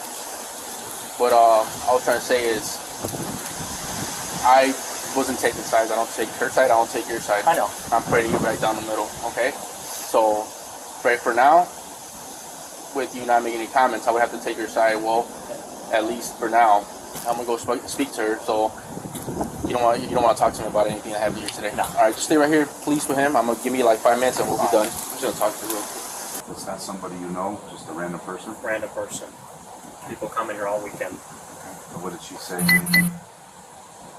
She's standing out there filming my house saying, this is neo-Nazi Nick Fuentes, my address, my phone number. It's true. Some other lady pulls up also to harass me and says, oh, someone's already here. They're both here to harass me. Okay. Well, here's what I'll recommend. I don't know who's right or wrong here. I don't know what your post was. I heard about it. I don't know what it is. I don't follow that. I'm old. I'm not really on social media. But what I would do, unless there's literally imminent danger, like where you're struggling to save your life type of thing, call us. All right. Well, I did. He did. Don't know. Because now we don't have a corroboration on your side. We seem to have a corroboration on that side, and that puts us in a dilemma. So I'm not saying you're wrong. I just want to talk to an attorney before them being at your house right. Yeah. makes them look bad. However, there's two versions that side, one version that side. So what I'm saying is, instead of the interaction, just call, find out why they're here, so forth. I'm just saying, I did call. Okay, I'm just saying. I'm not trying to argue, but maybe you don't know. But I called an hour ago. Well, I wasn't here. I just literally just started. It's fine. But you're telling me to call. That's what I did. Okay. All right. Well, I didn't know that. And they- Our shift started like 25 minutes ago. Thanks for Pause I again. called- Pause again. This is great. Another tactic that the cops use all the time. They always work with two cops, and it's not necessarily good cop, bad cop. That stereotypical old trope from years ago. It's just sometimes it's old cop, new cop. Sometimes it's cop you've been dealing with, cop that doesn't know what's going on. This is fucking. I've seen this done so many times. The first cop arrives and talks to both parties. And depending on the I love legal analyst Anthony Cumia. He knows all. He's basically a lawyer. Situation, maybe someone isn't very comfortable with the cop. They aren't cooperating with that officer. Like let's just say Nick, he wasn't being belligerent at all. Nick is being very polite, and the only thing he's doing is exercising his constitutional rights not to speak without an attorney present. And they are trying so hard to get him to say something about this interaction between this woman and him. They're trying so hard. Now the first cop is talking to him. Nick goes, no, I want to have my lawyer there and we could discuss it then. And he's like, well, we want to get your side. And Nick goes, no, my lawyer. So that cop now he's used up all of his fuel with Nick there. Nick isn't budging. So he leaves. Now new cop comes in, and this is always what they do. They'll say something. Then Nick says something back, and they go like, I don't know. I just got here. I've seen this tactic 1,000 times, and any cop that's watching is chuckling right now because it's something they do. Yeah, I just got here. I don't know. I don't know what's happening. Because now if the cop presents himself as being completely ignorant as to what went on, people feel compelled to bring him up to speed. And since he hasn't heard the other side of the story yet, because he just got there, you feel this advantage to now giving your side to the new cop on the scene, to get him on your side. Oh, you didn't talk to that cunt across the street? Well, let me tell you, she came to my door and was harassing me. So I opened the door and nope, it's just another tactic. Everything a cop says to you when you're being interviewed as the potential defendant, like I said, not, my car was broken into.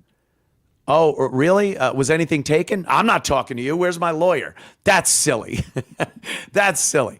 Oh, someone robbed my house. Oh, my goodness, that's terrible. Was anyone home? Hey, talk to my lawyer.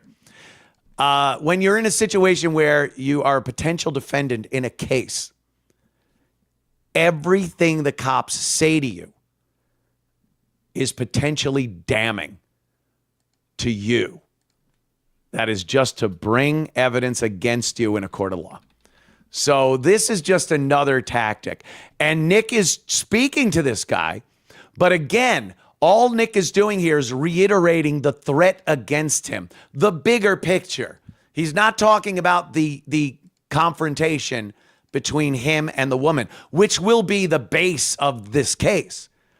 Like that, he's a defendant. He's not a defendant in, oh my God, you've been accused of being the victim of harassment. That's not the case. So him talking about this harassment that he's been going through bolsters his side without him having to incriminate himself by saying he did anything that might be deemed illegal. All right, more. They came. They drove right by the car that I described. Okay. I said it's a Volkswagen white And crossover. What was that called? I don't know what that was. What happened on They that were call? doing the same shit. A different person, a third person? A third person. Just I don't know what that whatever. was. A third- Case in your place, whatever. Filming me, pointing at my house, yelling. Okay. And look, I'm not trying to be argumentative, but I called, and they drove right by the car that I was I can't answer for that. And I'm not asking you to. But what I you would give say, me this advice. That's what I but did. what I would say is continue to call. Hopefully, a better interaction will happen. Okay, well, I've been calling for months now. Okay. We've been out for a long time. I would still do the same because at some point, we'll get. Ain't gonna do shit. We'll get to the identities of these folks, and generally speaking, when people know they're known, they will more likely than not cut it out. Well, now we know. So. Okay. Now she knows. Now I'm saying I don't know what created your situation, but I don't like people showing up at other people's houses. I don't know. That's just not how Cops you do never it. know nothing. The new you one. can New cop, have old cop. arguments with you. You can disagree with you. Showing up at your house with potentially very negative intentions. I don't agree with that. That's what I'm saying. Okay. Yeah. So, like I said, try to keep us, on your side, so to speak, because you're the resident. And theoretically, we should be on your side. I don't know what the devil's in the details, so I don't know exactly. A little bit Definitely, backing Nick here, trying to get us Nick be your over. go-between. Don't open the door. Don't interact. Don't because then we don't know. We don't know if you created right. The act of furtherance might have been on you. Right. And we don't know that. So that's what I'm saying. All right, well, look, man, I'm just going to be a report. That's all she wanted. Okay. She didn't want to pursue criminal charges. I couldn't get your side of the story, so I had to go with hers. But for now, it's just a report. Okay. That's what we're going with. Can I have any contact info? Can I get a number or something? We'll give you the report number. My last name. Okay. And our names will be on the report. Like I said, we don't have cards. We don't. Some people in the That's fine. upper echelon do. We're just guys who hump his own. We don't really get cards. He won't say anything racist because he claimed he's not racist and that he's Mexican and that he was just joking. But like I said, just if it's at all possible, if it's imminent danger, you do what you got to do. I mean, you got to take care of yourself. Yeah. However, if someone's on the porch knocking, I would just straight call. I don't know who this person is. I'm worried for my safety. Fine, we'll come check it out. If they have a good answer right here, they do. If they don't, we'll come to beat feet. When people are identified, they generally cut it out. Right. More often than not. I mean, they hide in the anonymity. Once we know who they are, they're going to be like, oh, they're going to come find me. So they generally cut it out. Okay? So, like I said, The little cop here is a little annoyed. Devil's in the details. He's a little annoyed. Try to use this as a go-between. Sure. Okay? Okay. Point taken. Okay. Yeah. All right. All right. Good luck to you. They're pointing out you don't have any signs for no soliciting, no trespassing, but I would actually that would help, man. Right? Yeah, absolutely. Put no trespass on your gates if you have a second gate there, but it actually all matters. It does. Okay. Okay. All right. Thanks, guys. All right. Ambulance. Look at the ambulance sitting there. Someone's clutching their chest right now. You don't know that. You don't know that someone's dying right now because that ambulance is there and not. I mean, that's not necessarily true. Going, where? Help. This is like the Chicagoland area, right? There's plenty of ambulances around. Unbelievable. And did you see the little subtle things the first cop said when he came back over and gave Nick some information on that paper? We took a report, we got her side, you didn't give your side, so we have to go with her side. What is that about? No, you don't. How about we talk when my attorney's present? Just because I hadn't been arrested or detained or Mirandized doesn't mean that I should give you evidence to be used against me. So Nick did a really good job there. I think as far as letting them know and getting it in a report that he is being threatened on a daily basis after his doxing and nothing else. What did I do? Did I push her down the stairs? Did I pepper spray her? Did I hurt her? I'm not talking. Not saying anything about that. It's great. Here's another one. This is called More Nick Clip. I don't know if these are clips that were smaller clips from that big, long one we just watched. And if it is, we'll just move on. But play the next clip. See what this one is. Is your name Nick? Yes. Okay, Nick. Yeah. Yeah, this is just the other body cam. Okay. Yeah. Hello? Is the show start? Hi, everyone. Anthony Cumia. Someone played his intro by mistake. Who is this producer? Welcome back. I'm sorry. Hit the wrong button. Take us out, E-Rock. Oh, we get to hear his producer. That's exactly what happened on the Challenger back in '86. Someone whoopsie daisied. Yeah, there's another clip labeled "Another Nick clip." These might just be again short clips that from the long one we just watched. So hit that next one on the list. This is also just a clip from that long. Oh, one. okay. Are they all? Then there's another one that says "Another Nick clip." It's like the last "Another Nick clip" on the sheet. What's he drinking there? Looks like a Belgian beer of some sort. Same shit. All right. I just want to be sure. Now we get to the latest news. Is his producer's worth every penny he's being paid? Is he not being paid at all? And I believe this should exonerate Nick Fuentes in the case against him. By the way, Nick was arrested for I don't know what technically they charged him with. I don't know if it was assault or whatever it was. I love the Belgian beer. I don't know if that was actual Belgian beer or if it was like a U.S. microbrew like imitation of it. But that's my favorite. Belgian and German beer, my two favorites. The woman finally filed against Nick. He was arrested. He was taken down to the station. He was photographed, printed, and I don't believe this show needs a producer. Like he could run this show on his own fairly easily. Given a court date for what transpired on the stoop with that fucking twat, as they say in England. So now he's got to deal with that. But I mean, the events of last night, I think, completely vindicate him for being. I've already had that kind of beer. I've had most Belgian beers that you can find in the U.S., and I've been to Belgium a couple times too. So I've tried a lot. I've spent like a total. I've been to Brussels twice, and for like a total of like 4 days. Cautious and suspicious of people coming to his door. He has gotten death threats. He has gotten harassed. And then someone comes to his door, he pepper sprays her and pushes By the way, I'm going to take another shot of this insanely cheap Evan Williams Kentucky bourbon. If as soon as we get to 350, so we're at 303 right now. So we got a little bit to go, but I think it'll be worth it. If you want to help me out, help me have a happy holidays, use the link pinned in the top of the chat. Send me a couple bucks, help me get up to 350. Every little bit helps. It slowly climbs. Down the stairs. And they go, oh, you're an awful man. You need to be arrested.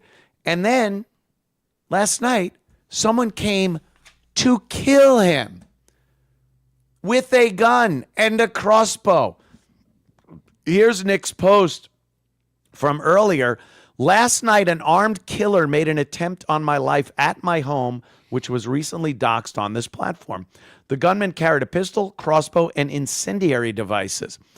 A horrible loadout on Call of Duty. I would have gone with the AR type rifle, assault rifle, pistol. Go to big caliber, 45, something like that. Crossbow, throw it away. Incendiary, I'd rather go with an impact grenade, something like that. He intended to kill me. He is now dead. I'm okay. Wow. That was a hell of a post there, especially when you get to the he is now dead. That really cements it. Like, this isn't Nick. Yeah, he was killed by the police. Let's see what else. Things he says. And things he's done. But Nick is Tax-free spoken. holidays to you. Tax-free! All right, now we're 40 away from the next shot. Nick doesn't do things to people. He doesn't hurt people physically. He said things, especially I'll tell you what, I still have the rest of the booze here in the room. So if you want, instead of doing a shot of this specifically, I could just spin the wheel and drink whatever the wheel comes up with. That might be more fun. Body, my choice, hilarious. Just knew that was going to get under their skin. And it did. To the point where you try to kill somebody, to the point where you put his information out there hoping somebody picks that ball up. You don't have the balls to go and actually do it yourself. So you hope someone picks up your lead there and information and does the deed that you're too much of a pussy to perpetrate. It's disgusting. It's terrible. And we're all in that boat. Anybody that is doing it. No, I'm not spinning the wheel every $10. I'm spinning the wheel every 50. Because I don't want to die. I already had enough drinks last night, so. Show that's deemed controversial. And that could be anything. You say anything on the air these days, and someone's going to be offended by it. Yeah, like what you said. How would you like that? I've been doxxed. I've had people, I'm not trying to equate it to this at all. At all. But I've had people dox me, put pictures of my property online with things like, hey, how's the house? Or yeah, that is weird. That is weird. People shouldn't do that. Oh, look, you don't know who's peeking at you from the woods. Shit like that. Yeah, that is weird. And, you think about it. You think about it. And anybody that does any of these shows and isn't completely supportive of Nick, you don't have to be supportive of what he's saying, but you certainly have to be supportive of his right to be safe in speaking about things on his show. It's astounding how many people they don't care. If controversial personalities like Nick get offed by some lunatic, there's celebration. We saw what happened with the United Healthcare CEO, murdered, family, friends, and whatever you feel about what he's doing, what his business is, there are avenues you could take besides murdering the guy. And then when he gets murdered, people are celebrating. They're getting tattoos to celebrate the murderer and his, Hey, people can get tattoos of whatever they want. I wouldn't get that tattooed on me, but I wouldn't want, there's a lot of things I wouldn't want tattooed on me. Of lines out of his manifesto, if you will. I'm Anthony Manifesto. So I don't know. This is crazy. This is getting fucking crazy. I think when Nick speaks, he's very passionate and very sincere about what he's talking about. I get that. But there's also a great element of comedy there. He's a funny fucking guy. If you just get clips and people post and go, this is terrible, you realize how funny the guy can be when he's saying things that people deem horrible and offensive and anti-Semitic and racist and all that shit. But, and he's always open for debate. I haven't seen an instance where Nick has turned down a debate. Someone wants to come up and actually debate with him about a lot of these topics. He's willing. He definitely has. He's turned down debates.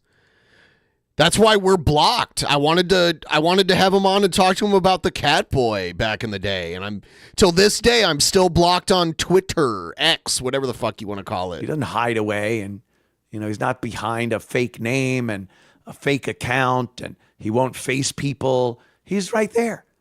And that's really the only consequence anyone should face from speaking their mind is lively debate. If you think they're saying things that are so wrong and so horrible and so indefensible, make them look stupid by debating them. Should be easy. If you think they're saying terrible things and they're not factual and they're just there to be sensational or offensive, you should be able to get on, debate the person, and when you leave, patting yourself on the back on on the shoulders of all your supporters and fans, people would just look and go, oh, wow, he really looked stupid there. Why am I supporting that dummy, you know? But these people would rather just have him murdered than actually debate because they got nothing. Very difficult to debate a smart person that is very informed and has a passion about their opinion on things. So, I don't know. It's crazy. Here's the video. Here's the actual video of this would-be assassin at Nick's door. This is crazy. There's sound. It is too. crazy. Turn it up. Crossbow goes down. Pistol in hand. Backpack, which I believe included incendiary devices. He's got a motorcycle helmet on. Cover his face and protect him, I guess.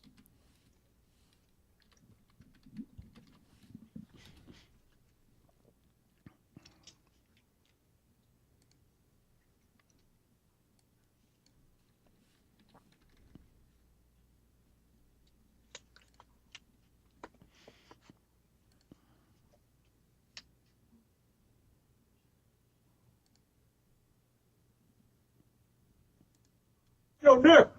Yo, Nick. That's such a weird way to talk to someone before you murder them. Yo, Nick.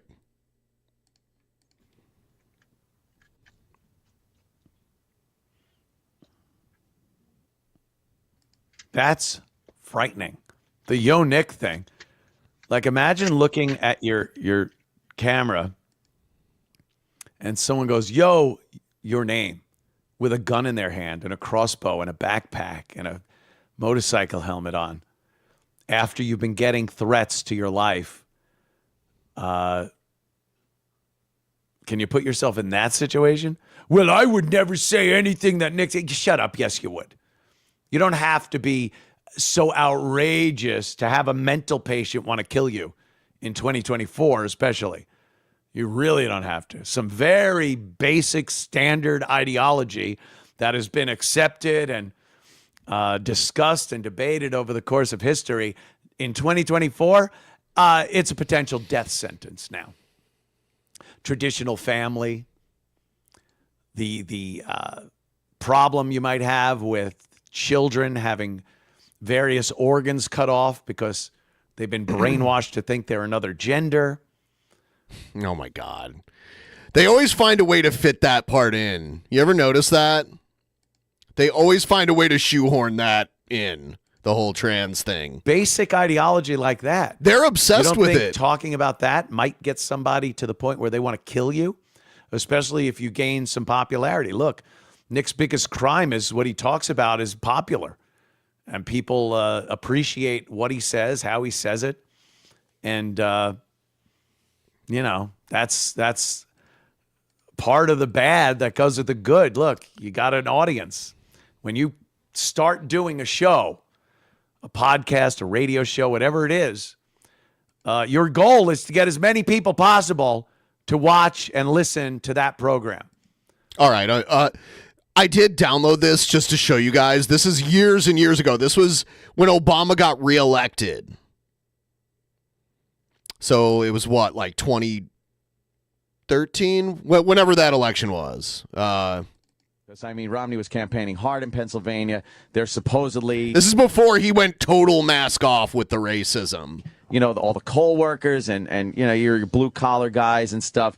Heavily union, though. So, I mean, and again, Philly just fucks Pennsylvania because the moron, mindless fucking... I got to watch what I say. I got to watch what I say. But that's what I'm saying. And everybody knows. The good thing about me is I've said it. I've said things so many times that I don't even have to say it.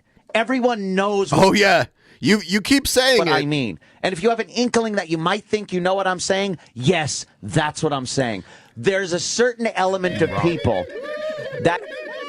Oh, thank you so much. I appreciate it. Damn, now we're getting closer.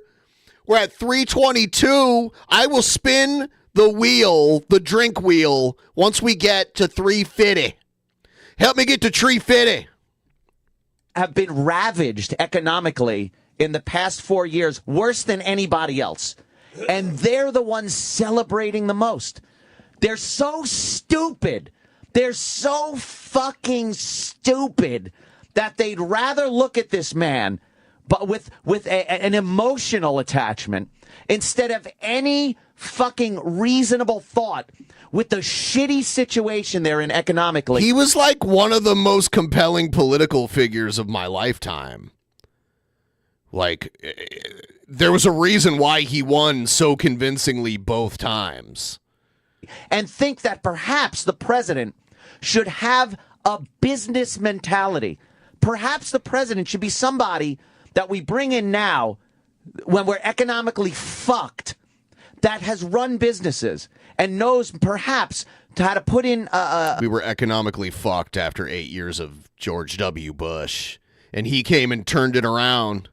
Certain things into this country that will build the economy up and build jobs up. But no, they look at this man, they see that he looks similar to them. Yeah, you see. And that's their excitement. So they jump around and dance in the streets.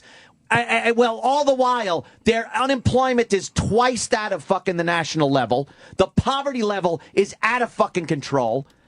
And yet they're happy that this fucking guy is in for 4 more years. Well, you got him, motherfuckers. Enjoy. 4 more years. 4 more years. Enjoy it. Because you're Mitt Romney just was not the right candidate. Like, Mitt Romney could not beat. And it's funny because now I bet you Anthony Cumia hates Romney. He voted for Romney, but now because Romney doesn't like Trump, there was all these Republicans that voted for Romney that liked Romney a lot. And once Romney turned on Trump, I guarantee you he's on their shit list. To be even more fucking destitute. Because let me tell you, the people that you've been sapping off of for this 4 years are done. How did Romney lose Massachusetts? How did he lose Massachusetts? That's yeah, he lost the state he was governor of.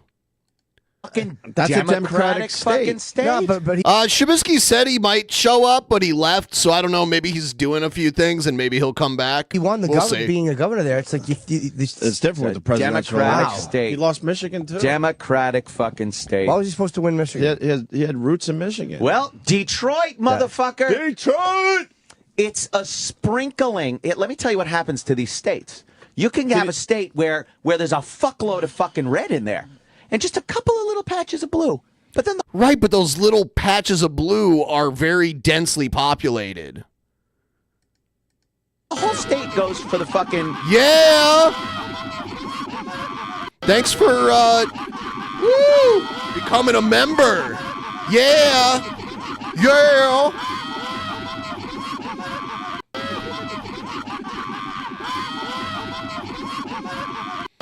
I can't watch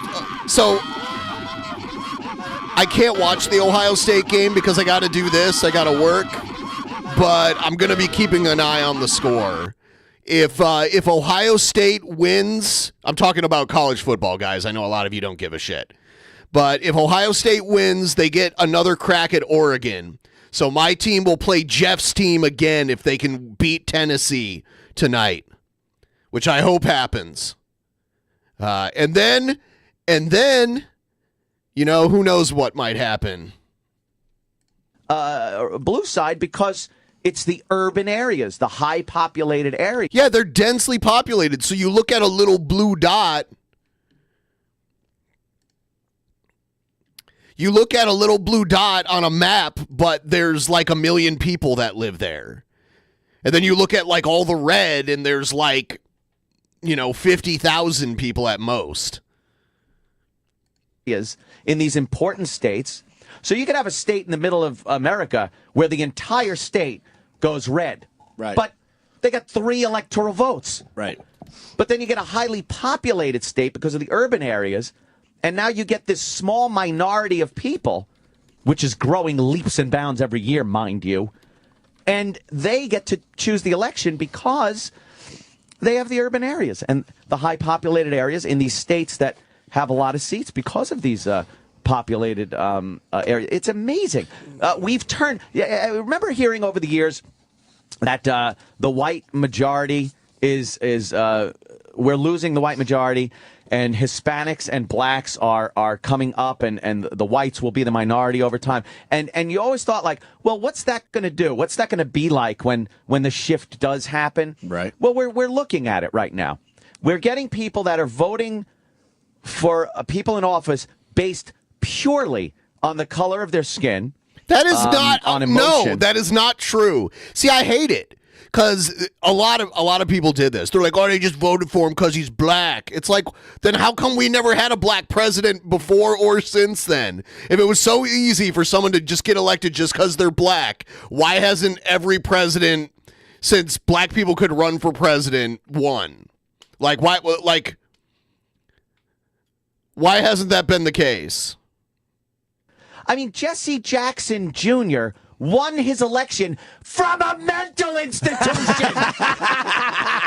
From a fucking mental institution.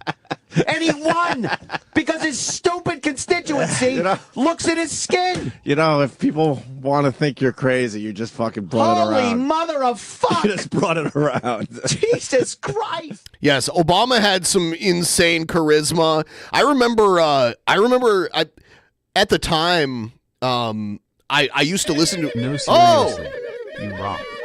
Oh, thank you. I appreciate it. Damn it, we're so much closer. By the way, if you log into Streamlabs with your YouTube account, it'll display your name rather than that weird, jumbled mess.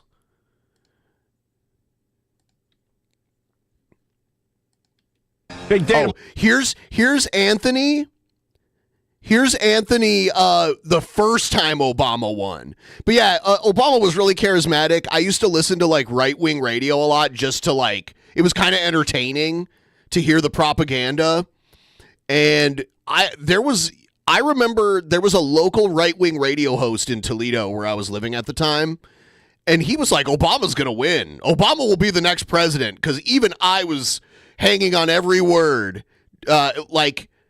There were people that, if they were honest, were like, man, Obama just like, he's so good at giving speeches that he's going to win. It's like a certainty. And that is what happened. I saw Obama speak in person before he was president.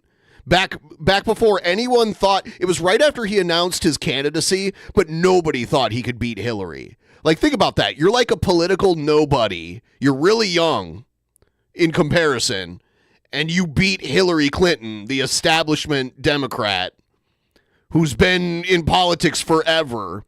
That was no small feat right there. And that's why they put those like super delegates in to the primaries to make sure that their anointed candidate got in next time. That's what that was. When Hillary ran again against Trump after Obama got his 8 years in, they rigged the system to make sure that no Obamas came through and stole it from Hillary again. That's what that was. Obama was not the youngest president ever. I think he was like the fourth. Bill Clinton, I believe, was younger than Obama, and then JFK was younger. And then Teddy Roosevelt, it was actually the youngest president, but he didn't win. He didn't become the president because of an election. He became president because of an assassination when he was the vice president. I think, was it 42? I think. Let's see.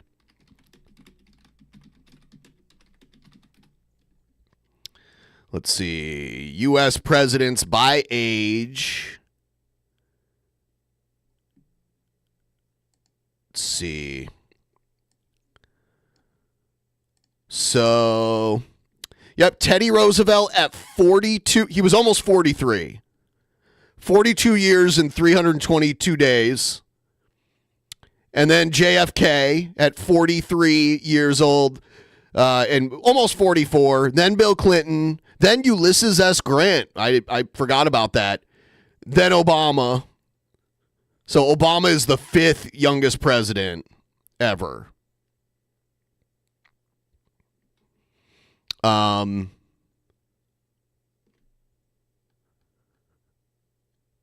Yeah, so. And then I like this chart here because it shows like the average age of presidents. The vast majority of presidents have been between 50 and 54, and then 55 and 59. So the vast majority of presidents have been in their 50s, which is interesting. And then you've got like Biden and Trump all the way on the right side of this.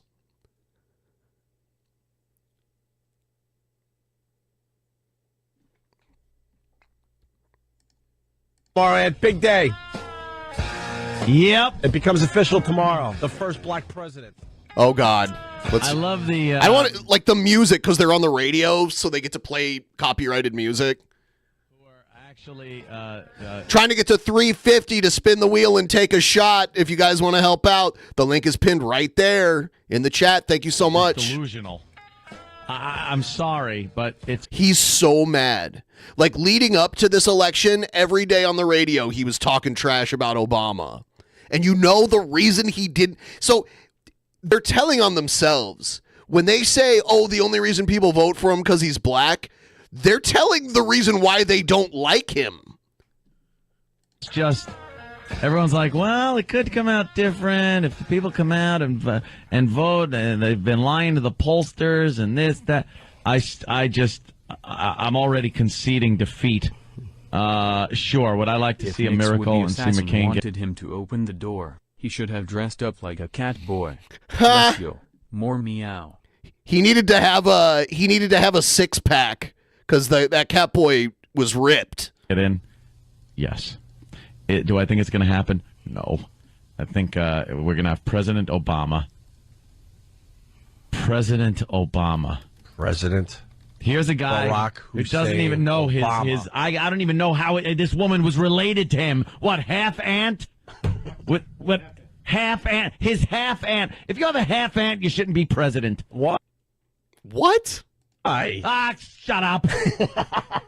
His half aunt is living on the government till in Massachusetts, and he don't know about it illegally. She was supposed to have been deported.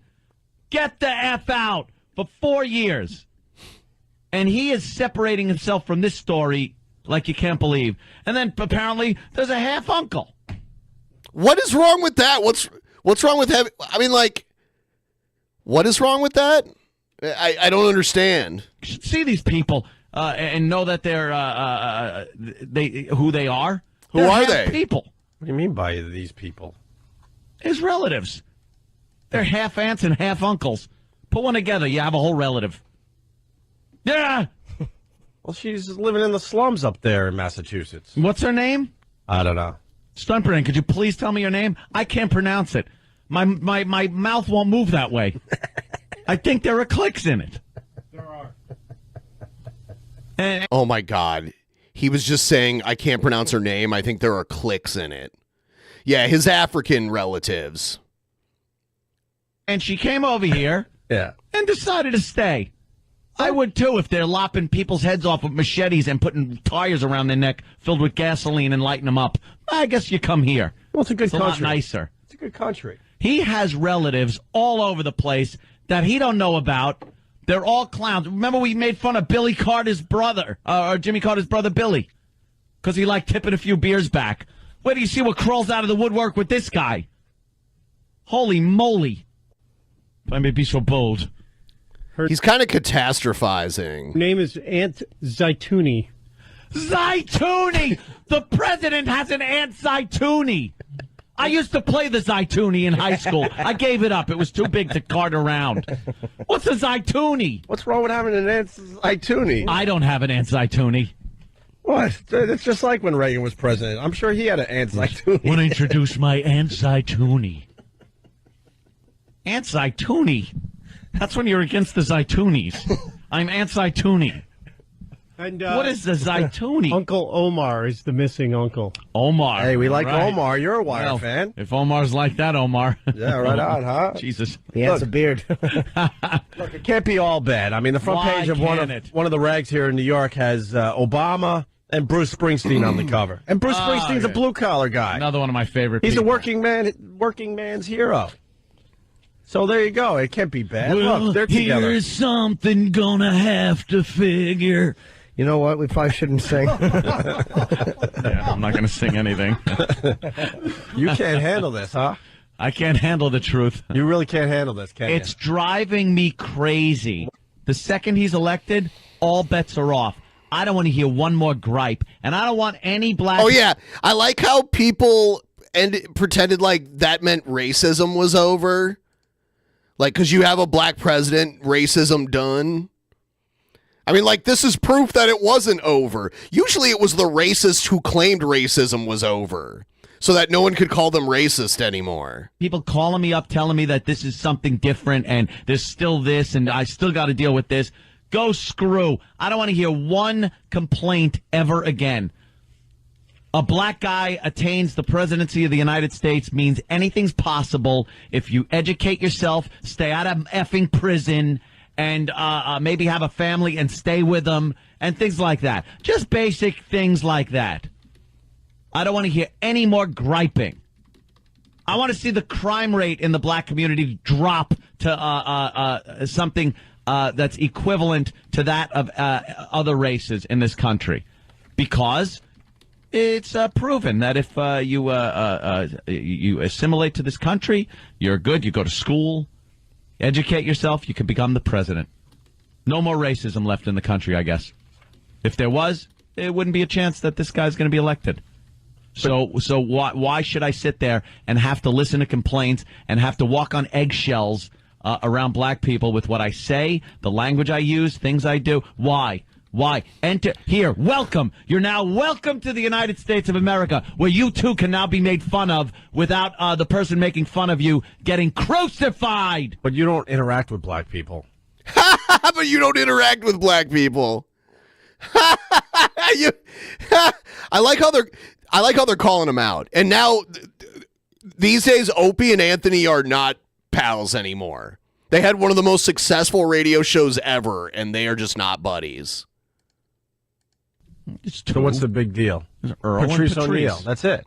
Yeah. So where are all these people that are going to be bothering you? Because you don't interact with them. My brand new friends that I can interact with after Obama's elected. Yeah. I'll have brand new black friends because we'll be able to joke like I do with my real friends.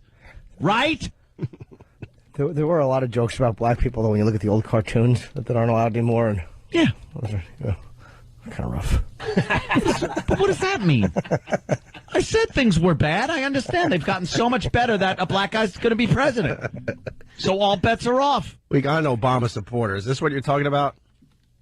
What about the episode with the two Italian chefs and Bugs Bunny? I don't remember it. But I'm not saying the cartoon should be allowed. Remember that one? No. I'll squish your little pink tomato nose.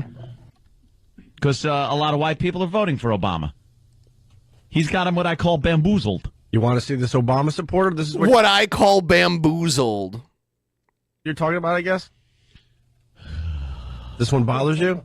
This one bothers the crap out of me. But this is just an isolated, Obama supporter. They're not all thinking like this. What? I don't think so. Jesus Christ, don't be another delusional person, please. I need at least one sane person sitting across from me. I mentioned this. Jimmy brings up the cartoons from the 20s. No. Holy Christ. I was only saying because you're saying to be made fun of. I'm like people are always fair game to be made fun of. But in recent times, it's gotten Let me pretty tell you sickening. something. Along with the making fun of, there was physical violence. There was racism in that a black person couldn't get certain jobs, couldn't go into certain places. Then laws were put into place, and slowly there was this acceptance that black people, for some reason, never saw taking place. They're still seeing it as, you watch First 48, watch a lot of cop shows, watch videos on various sites, and you'll see a guy commit a crime and get pinned down, and the first thing is, what I do. What you do? We just saw it. This guy is going to. We're in for change, just like he said. Change. Things will change. Now, as far as delusional people that think it's going to change for the good, he's going to change things like the Constitution. I had heard he did not change the. You can't change the Constitution without amending it, which is very difficult to do. You have to get like a big chunk of the government all on the same page to do that. And Trump, it's so funny because I remember this when conservatives were like, the Constitution, the Constitution, the Constitution. He doesn't like the Constitution. And now they could throw the fuck out. They could throw the Constitution the fuck out if they don't like what it says, if it doesn't meet their agenda. He'll change things. You watch. You watch the socialist states of America. You know what I say? Whatever it takes to make this country better, Anthony. I can reach over and slap you. I swear. Oh. All right, let's go to Ruben, the black guy from Flushing. He wants to talk to you too, Ant. Ruben. Hey, good morning. Good morning. Bitches. What's up, my brother? Man, yo, Ant, why are you constantly crying, dude?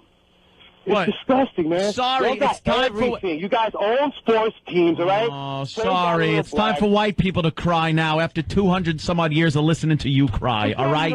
Now it's time for me to cry. I'm going to cry now. You're all effing. Big friggin' day for you guys. Now it's time. You're going to watch white people cry, okay? Can I get one in? Go ahead. Go ahead. Oh, thank you, Mr. Sausage. And, yo, by the way, you made me really dislike Nicolini because when you were yanking her out, Yeah. I knew that she had to have some of the same ideals that you did. You know what I'm saying? So now I can't even look at that. What's wrong with these guys today? It's this whole thing. All right, let's say hi to Jimmy in East Meadow. Jimmy, Hey, what's up, Pope? The phones are real good today. East Meadow, Jimmy, go. Right here. Hey, what's going on? I Hey, just man. saw a sheet hanging from an overpass that says, share the wealth, vote Obama. Share the wealth, vote Obama. Another thing, vote Black Power. I'll tell you one thing. These sheets hanging from the goddamn overpasses, they're going to be used for something else. They're going to have to be the best part cut, is that- hemmed, and made into something, but... Wealth is spelled W-E-L-T-H. See, All right, I so think somebody he's had a just saying spelling that. error. All right, let's listen to this clip. And do a little exercise with yourself. Are you laughing or are you really mad? All right, let me see. I bet you there's some people that are going to be laughing, and certainly some people are going to be really mad. All right. I understand that. It was the most memorable time of my life. It was a touching moment because I never thought this day would ever happen. Dude, everyone was tired of George Bush. Like, George Bush barely got reelected. He barely won the first time, too. So, like, there was a large portion of the country that was tired of George Bush. There was, like, a huge economic collapse that happened towards the end of his presidency. And Obama did his hope and change type shit. So people were pumped about that. And he was just more articulate and more charismatic than Bush. Bush talked like a dumbass. You know, he had that weird kind of like inbred redneck kind of vibe about him.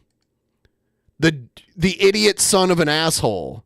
One of my favorite bands wrote a song about George W. Bush called "The Idiot Son of an Asshole." I won't have to worry about putting gas in my car. I won't have to worry about paying my mortgage. You know, if I help him, he's gonna help me. I won't have to worry. Oh yeah. This fear mongering. We're like, yeah. Did you hear all the blacks saying they don't got to work anymore now that the president's black? It's like, yeah, a few dumb people said that. That does not reflect the overall opinion of black people. About putting gas in my car. I won't have to worry about my mortgage. Yeah. So dumb. If I help him, he'll help me. Yeah. That is her effing quote. Yeah. She's the official black person representative. There it is. Woo, yeah. By the way, $11. Looking for $11 to spin the wheel and make a deal. If you would like to contribute to the show, $11, spin the wheel, make a deal. Also, please give us a like. Thank you. Where's mines? The price of what you're eating is going to go up. Yeah. It's quotes like that disgust me. Doesn't that sound sad, though, in a way? Like, that to me that doesn't make me angry because that's not somebody going like F white people. That's somebody because gas. Look, the bottom line is I The support price of gas has dropped so far down. But that again, Believe in general, me, gas is already good. So are you praising? Dude, I remember, and this is anecdotal, and this all depends on where you live, but I remember at the beginning of the George W. Bush presidency, gas was under $1 a gallon, and I never saw it again. After 9/11, I never saw gas under $1 a gallon again. Does anyone remember that? Is anyone out there old like me that remembers gas under $1 a gallon? That woman praising Bush for the price of gas going down? No, she shouldn't be. I've supported Bush, dude. I was a Bush supporter. She shouldn't be. I understand, but she thinks Obama being president is going to help. What? He's going to be there pumping gas? She probably feels he's more of a president that's going to be for people who don't make a lot of money, and she'll be able to afford things. I don't take that quote too radically. Like, I don't think it's a radical quote. Like, if I help... If I help...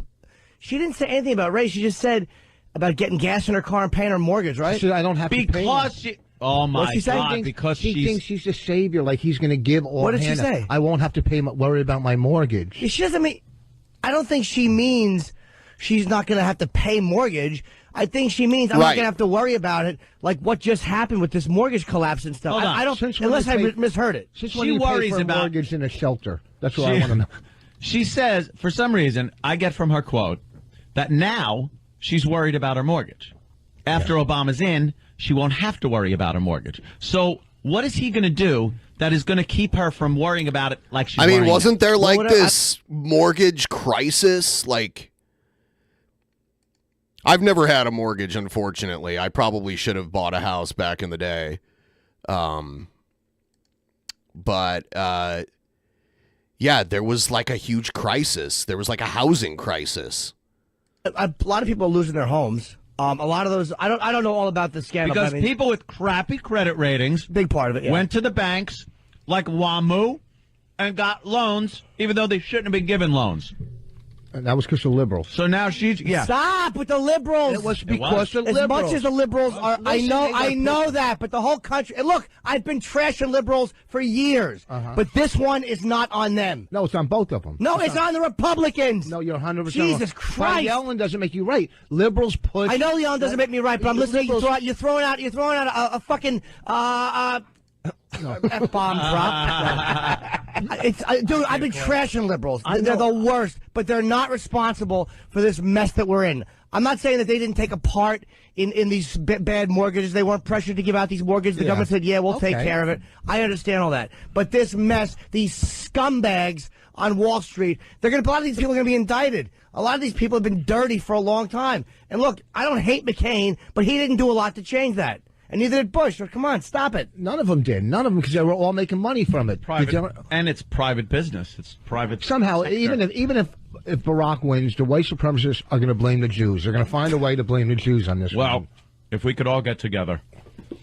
But I don't think our quote was. I didn't take that as a radical quote. I took that as a very radical quote. Yep. She was all whooped up at the prospect of being at his speech. She saw the rock star talk. She talks about how it was the best moment of her life. She's obviously, and I saw the videotape, she's a black woman. But it was right after a rally. Who thinks now that this black guy getting in is going to give her what she deserves for some reason. Cheap gas and help with her mortgage. But Anthony, based on the backs. He made her hopeful. Yeah. I don't think that's a bad thing. Yeah, she felt hopeful. Oh, shit, I missed the dono because it didn't have a message with it. Holy shit. Okay, hold on. I gotta do this now.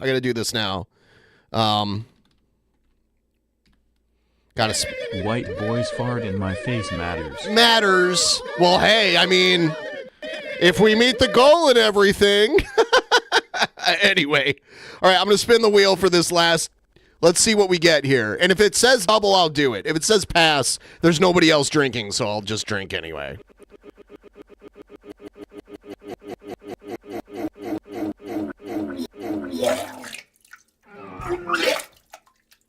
Vodka.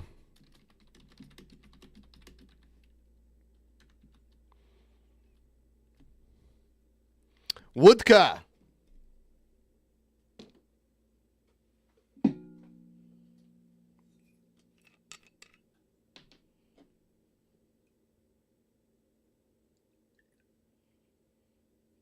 All right. Once again, at every $50 level, I will do a shot. So once we hit 400, which also is getting closer to 50% of the goal, but 50% of the goal is 450. So cheers, everybody. But if we beat the goal tonight, I will be pretty reasonably shit-faced.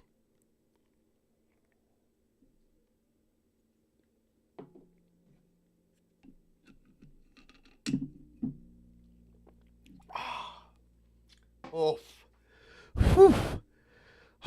They talked to her after a rally. You ever go to a really good concert? You got some adrenaline flowing after you see your favorite band, and you say dumb stuff. I want the Jimmy Norton that was on Colin's show. Dude, Could you no. bring him back? I'm the Because same. this- I wonder, I didn't watch the whole interview, but Jim Norton, one of the co-hosts from Opie and Anthony, he has a trans wife now, and I saw that Anthony interviewed them, and I'm like, I've heard Anthony say fucked up stuff about trans people before, so I'm like, how is he going to handle this interview with Jim Norton and his trans wife? But I didn't watch it, so I'm not sure.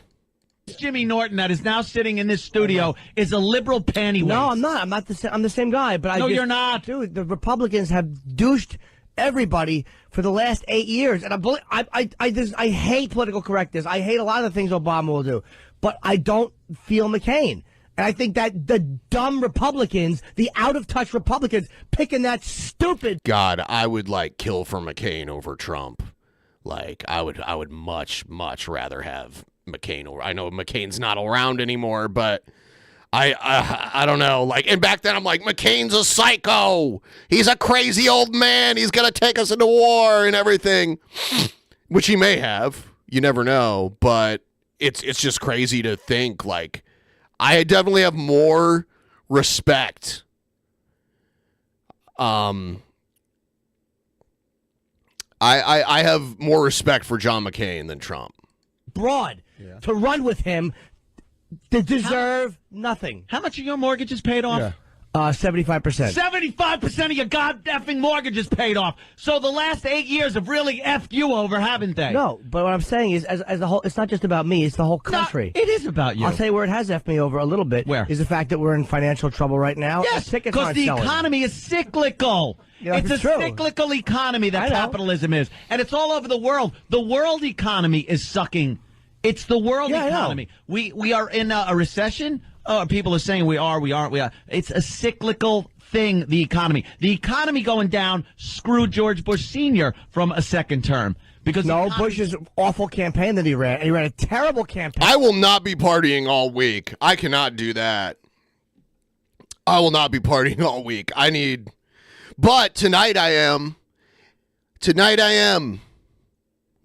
But the He handed economy it over. sucked, and Bush and Clinton said it's the economy, stupid. Everyone was bitching. The economy was horrible then, and then he got in. The economy came back. It's cyclical. It happens. How come every It time a happens. Bush is in office, it happens? Yeah, well, I know. You know what I'm saying? It's like the Democrats, to me, it's like I like to switch it up once in a while because you get one group with too much for too long. Look, I know the Republicans financially for me are better. I'm doing fine financially. It's not about that, though. There's other stuff that is just where it's just annoying me. I want to see a switch. I want to see him get in. If the worst happens that he sucks, he's out in 4 years. I mean, it's not, these are not 20-year elections. We're not going to do any worse than we have in the last 8 years with this idiot. Trump raised a good point. The whole world felt for us after 9/11. How did this dumbbell, and I was for him going into Iraq. I said it publicly. I was for it. And he believed that the terrible information they got, and they went with it. You're right. 4 years to him. He had an agenda too. He had a motive to want to go in that didn't just have to do with an imminent threat from Saddam Hussein.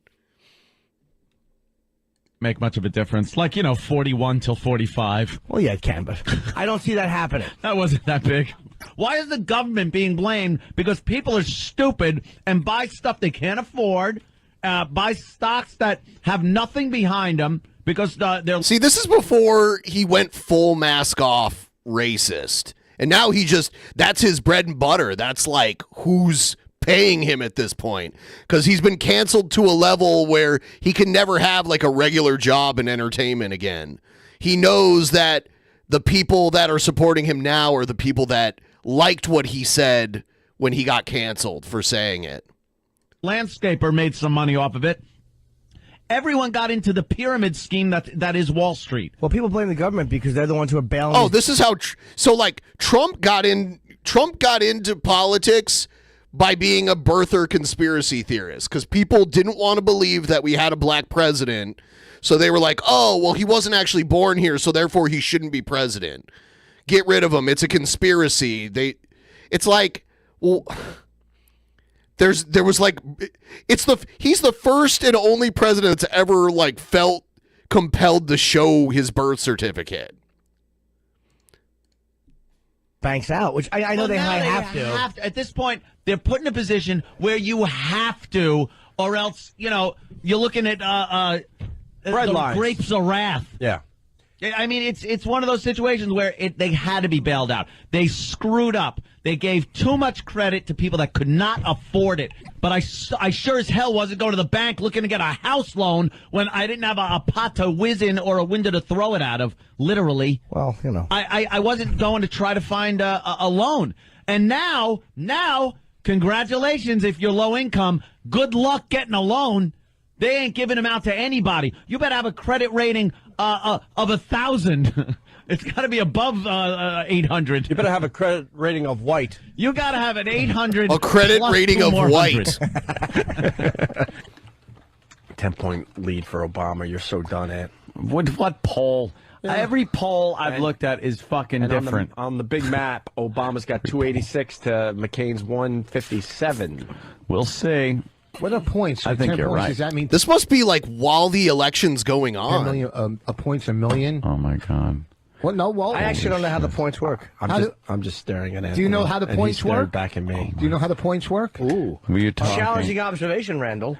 electoral votes. No. Talking the polls. electoral votes. No, we know what electoral votes are. How many points different it is? In the poll, those are saying 10 points. Those are percentage points. So if Obama's got 45 or That means or McCain 55, only has 35. and there's undecideds too. Wait, 45 and 35 Yeah, it is 100. 80. Let's skip ahead a little bit and see. Today's the day. I have been up all night tossing and turning. Yeah. I was watching Yeah, this is when he's all mad because Obama won. replays of all the shows that are usually on a little earlier at midnight, and it's dark on, and I'm this. The end of the country as we know it. The end of the country as we know it. That there's this whole thing, that clip of that woman has been haunting me. Which clip? The one with the gas and the mortgage. Well, she's just trying I hear it in my sleep. She's just trying to say that she'll be able to, afford gas and afford paying her mortgage. No, she didn't say it like that. No, she's It's a new day lazy for America. black. It's a new day for the world. Yeah, I think Yes, that's what. He's going to fix the world, this Obama, guy. and then another clip I heard him say. He was campaigning, and he goes, "Let's get out and vote. Let's change the world." And I'm like, what? He's changing the world now. Yeah, your tax money's going to help somebody in a third world nation. That's nice. It's a nice thing to do, Ed. No, it isn't. Enough. There's a certain segment of society that is seeing this as a hunting license on white people. No, okay. Oh, now it's like, they're going to start killing the whites. I've seen it. What's going to happen? I go. What's going to happen? What's going to happen? So the other chat is in Discord, and you have to link your Discord to your Patreon account. You go into Patreon and you do it there, and it automatically joins you into the server, and it's in the live section in there. I don't know. You don't know. What do you think? I'm Kreskin? That's what's keeping you up at night. You don't know. Keeping me up you don't at know night. what's going to happen, but you know something's going to happen. Because I'm looking. I'm seeing what both sides are up to. Both sides. I've gone to the other N-word mania site. I've gone there. I've been actually given props. The what? I see that. For That's mentioning wonderful. the site. Look, all I'm doing is I'm a goddamn reporter. You're not a reporter. I go to sites, I report what I see. I'll give the name of the other site. It's like African crazy guy. That's the website, AfricanCrazyGuy.com. I don't know, something like that. AfricanCrazyGuy.org.edu. Here's the clip that's really keeping you up at night. Yes. Listen closely. All she's saying is she's going to be able to afford things now. That's what? all. She's basically saying I can afford. Yeah, the whole like he's interpreting it in a very skewed way where he's like, listen, this black lady thinks that when Obama becomes president, she's not going to have to pay for anything anymore because she's black. That's what he's saying. Could have articulated. It's very that a bit better. uncharitable the way he's positioning get my gas this. and I can afford to pay my mortgage. That's No. all she's trying to say here. Really? It was the most memorable time of my life. It was a touching moment because I never thought this day would ever happen. I won't have to worry about putting gas in my car. I won't have to worry about paying my mortgage. You know, if I help him, he's gonna help me. I won't have to worry about putting gas in my car. I won't have to worry about paying my mortgage. Right. If I help him, he'll help me. Do you honestly think that this woman, after Obama's elected, is not going to have to worry about her mortgage? I worry about my mortgage.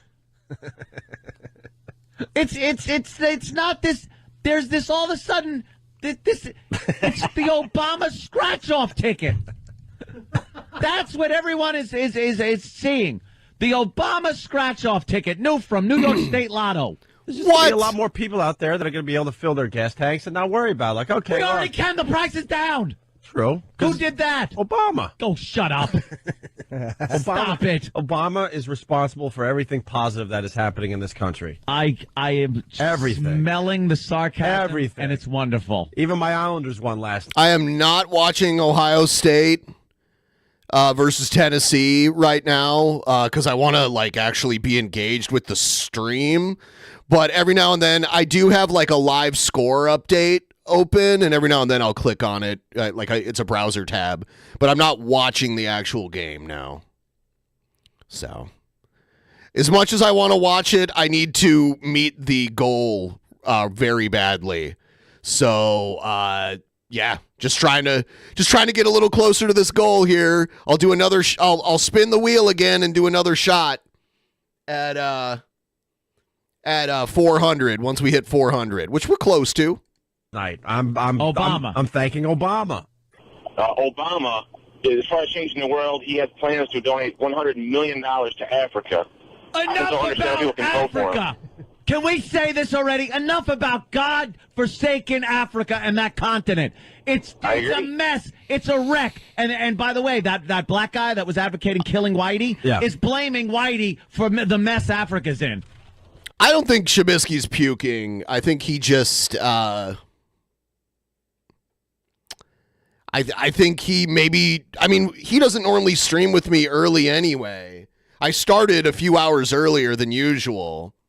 So normally I wouldn't start until 6:15. So maybe he'll show up later. He never promised me he'd show up today. I thought he might be recovering pretty badly from a hangover. But let me see. I'll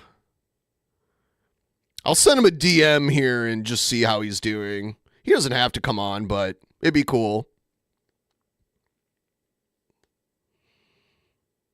Let's see here. All right.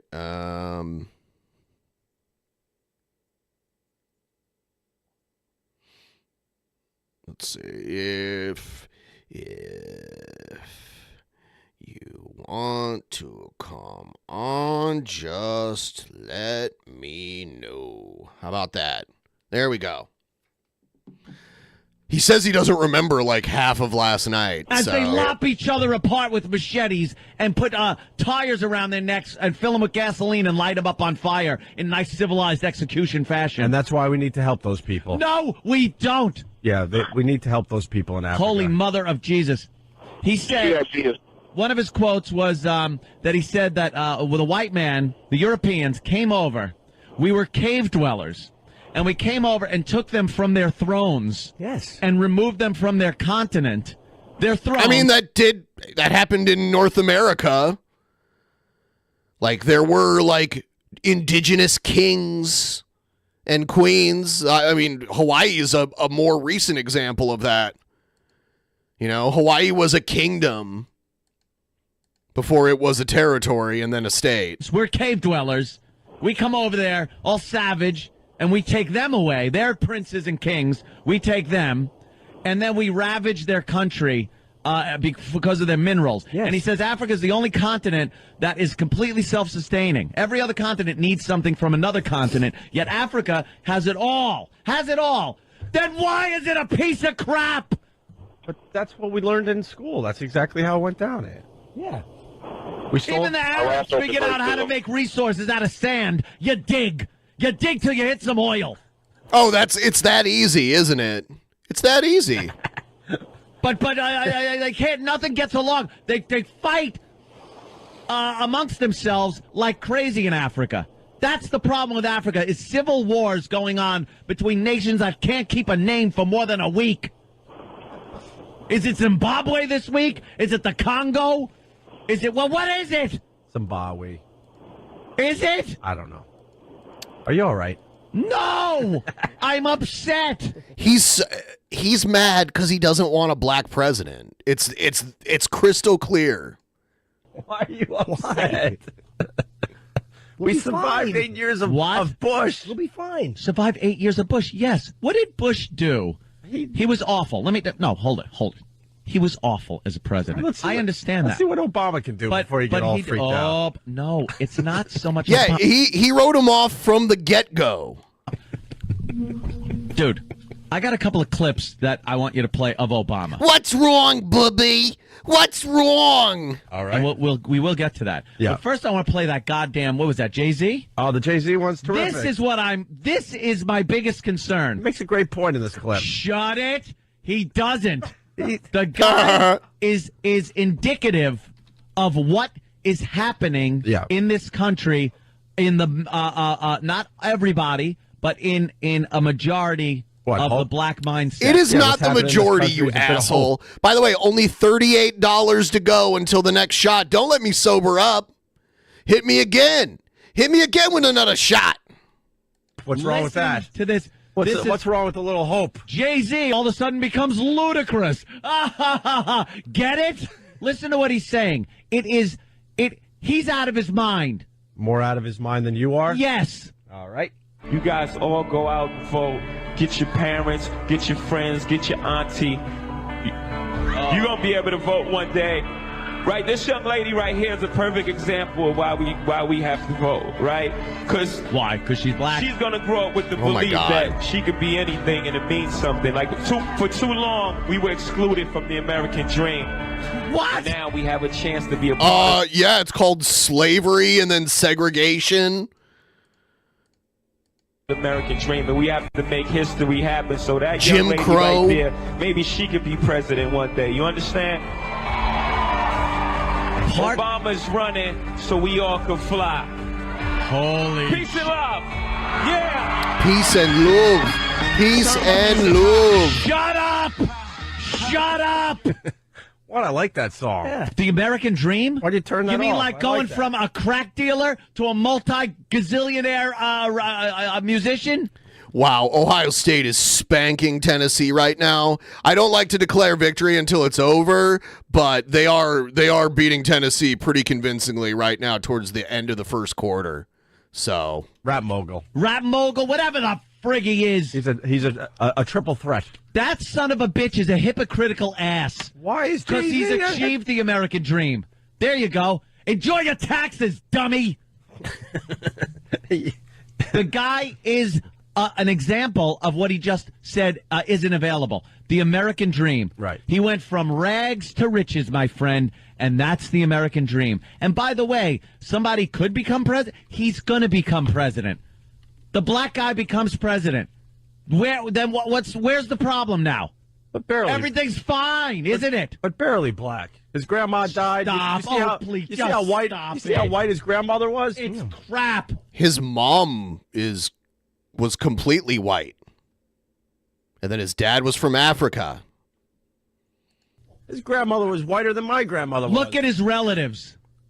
Look at his relatives on the black side. They're pretty black. I'm not talking about color-wise. I'm talking about what is going on with them.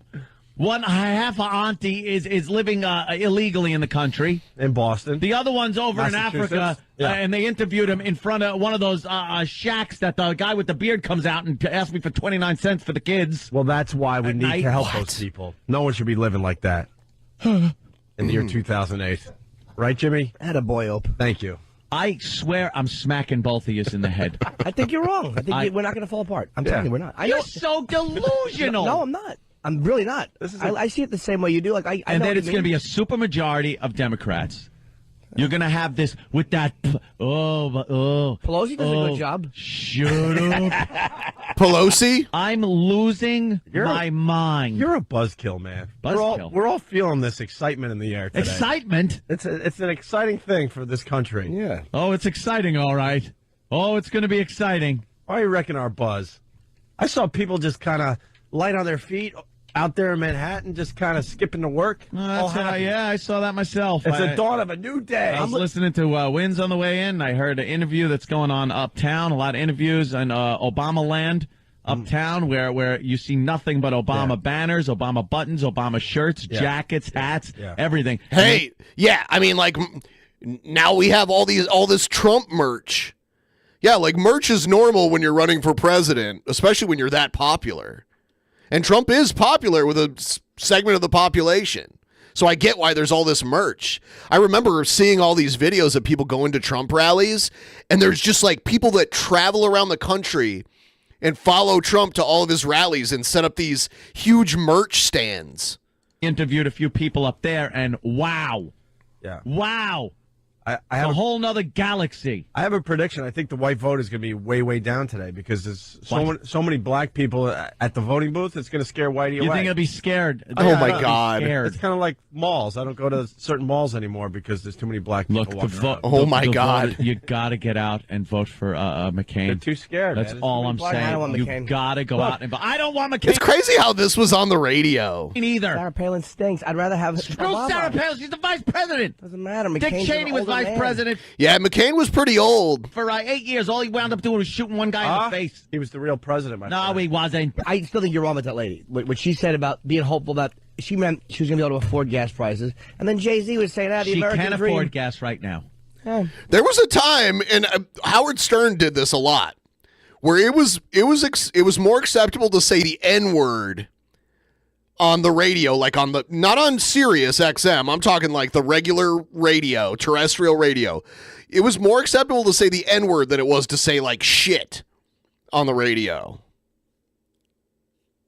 Or like pussy or that kind of shit. The 7 deadly words. That's just crazy when you think about it.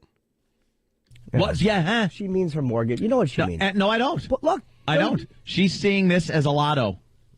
Yes. If she would have said, believe me, I just am interpreting that clip differently. I think you're wrong. I'm not. She's just hopeful. Like, things are going to be okay. She feels hopeful. That's not a bad thing. She's feeling a little hope, Aunt. A little hope. It is. That's hope and change. Enough for the hope. Hope and change. We're witnessing the birth of the new Bob Grant right in front of us here. At the expense of my hopelessness. You got plenty. What? You'll be just fine, dummy. We got to keep our own eyes open. Why does everything out of this guy's mouth have to be interpreted like Nostradamus? Why doesn't he just say what he friggin' means? Dude, I don't Holy care. crap! I'm expressing my point. Why doesn't he say what it is? No, I got Chuck from Plain and Philly's. simple. I got Chuck from Philly's interpretation of what he meant. Why doesn't he I do. I'm cursing. Wow, you just did. Yeah. Why doesn't he say what he means? Someday I'd get elected. Why doesn't he say what he means? Chuck, he did say as well funded as the military. Yes. He didn't. I understand. I completely understand that. And maybe he was talking about a militia, and maybe he is saying one thing about guns and saying another. But your explanation about just keep your eyes peeled. Hold on, Chuck. Keep your eyes peeled. Your explanation then is silly. If you're saying, hey, everybody, just, kind of, take a peek around the corner, it doesn't make sense. How did he said that? It's not just peek peek around the corner, but What is well funded as the military? Yes. How do you be active? Then Get involved. okay, hold on, Chuck. Listen to me, please. Then, how does the funding that equals the United States military get distributed to people that are just supposed to look out? How does money get distributed to people who are just supposed to look out? Yeah. I guess we'll have to have a militia then. A civilian. We'll have to have organized. We militias have a that get paid by militia. the government. It's a well-armed civilian population. That is what a militia is. No, a militia's organized. It's not just random people that are armed. It's an actual like organized military group of citizens. That's what it. A well-regulated militia, isn't that what they say? Yeah, regulated militia. Then why are you against him if he's saying the things that you like? Because he also says Because he's black. wants Pete to take everyone's guns away. He never said that. You know what, though? There was this huge ammo shortage when Obama got elected. I remember everybody talking about it because, like, you couldn't buy ammo anywhere because people were buying up all the ammo because they were afraid Obama was going to take all of the guns and the ammo away. What do you mean? The guy is a hypocrite. He's speaking out of both sides of his mouth. What does the civilian security force mean? It's an army that uses like bow and arrows. All right.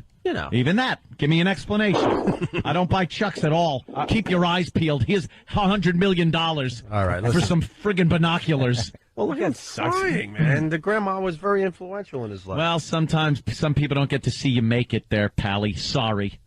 What's that about? Well, my father passed away right before I got into radio. So the last thought of he had of you was, is a tin. He's somewhere thinking I'm still a tin knocker. Jesus, Dad, look. I want to send Anthony to diversity training. No kidding. Diversity That would be training. hilarious. That Wow. would be hilarious. Can we do that, please?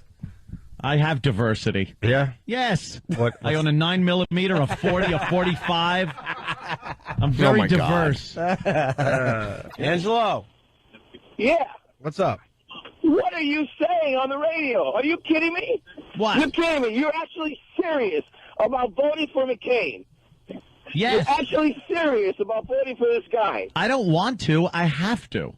You have to. And Yeah. why do you have to? Explain to me why. Because you're worried that you're going to get some money taxed from you a little bit more. A little bit more. A little bit Listen to more. this dope. Listen to this dope. You don't even know, you idiot.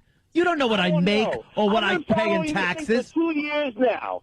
2 years now. Yeah.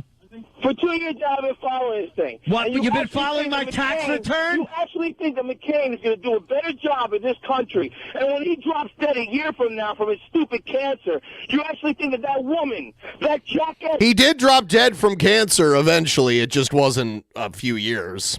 of a woman is going to do a better job in office. You actually think that. Why don't you just move?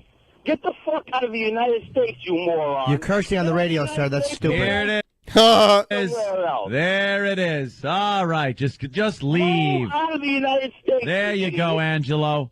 There you go, Angelo. Money with you. It's all about money with you. It's not about change. It's not about helping out the poor. It's not about taking care of our This streets. country isn't about helping the poor, you dumb son of a bitch. You're an idiot. You're a Give me your poor, your huddled masses. jackass, Angelo. I'm a jackass. Yeah, I'm a yeah. jackass. Get your Obama scratch-off ticket. Go get it. I hope you're disappointed. Watermelon. I have a good job. I work and I earn my fucking keep. And I'm Will you stop cursing, you idiot? Hey, Angelo, stop cursing. You worry about your paycheck. You don't care about the streets. You don't care about infrastructure. You don't care about schools. You don't Yeah, care because about healthcare. I don't care about schools. Your paycheck. You care about your Dude, paycheck. I just paid what you make in a year in school tax, you dumb son of a bitch. Hey, go have sex with your mother. Go have sex with your whore mother. Take your whore mother and screw her, you dumb son of a bitch. Go. My whore mother. Yeah, your whore mother, Angelo. Your mother's a whore. Your mother's a whore. She's a filthy fucking whore. Your mother's a whore. God, where's Shabisky? Where's Shabisky? He showed up. He said he was going to come on. Did he die? Did he have like late stage alcohol poisoning or something or what? It's unacceptable. She raised a douchebag. You really are. You She really raised a douche. Get used to it, buddy. Shut up. Shut up. Shut up. Shut up. Shut up. Shut up. Shut up. Shut up. Shut up. Shut up. What a compelling argument. Shut up. Shut up. Shut up. Shut up. It's kind of like the old, fuck you, Bill Maher. Fuck you, Bill Maher. Fuck you. Shut up. Shut up. Shut up. Jimmy's book is out. He's got a book signing tonight. There you go, Ant. All right, let's. Jimmy's book is out. He's got a book signing tonight. Oh, thank you, Anthony. I have no problem. That's right. At Bookends in Ridgewood, New Jersey, I hate your guts. You got a black guy. It's the president Ever in the world. Who's like the head. Obama was. And his screw $100 right now that McCain wins. All right. Let me get my $100 out. I only said $25. Change things. Mm-hmm.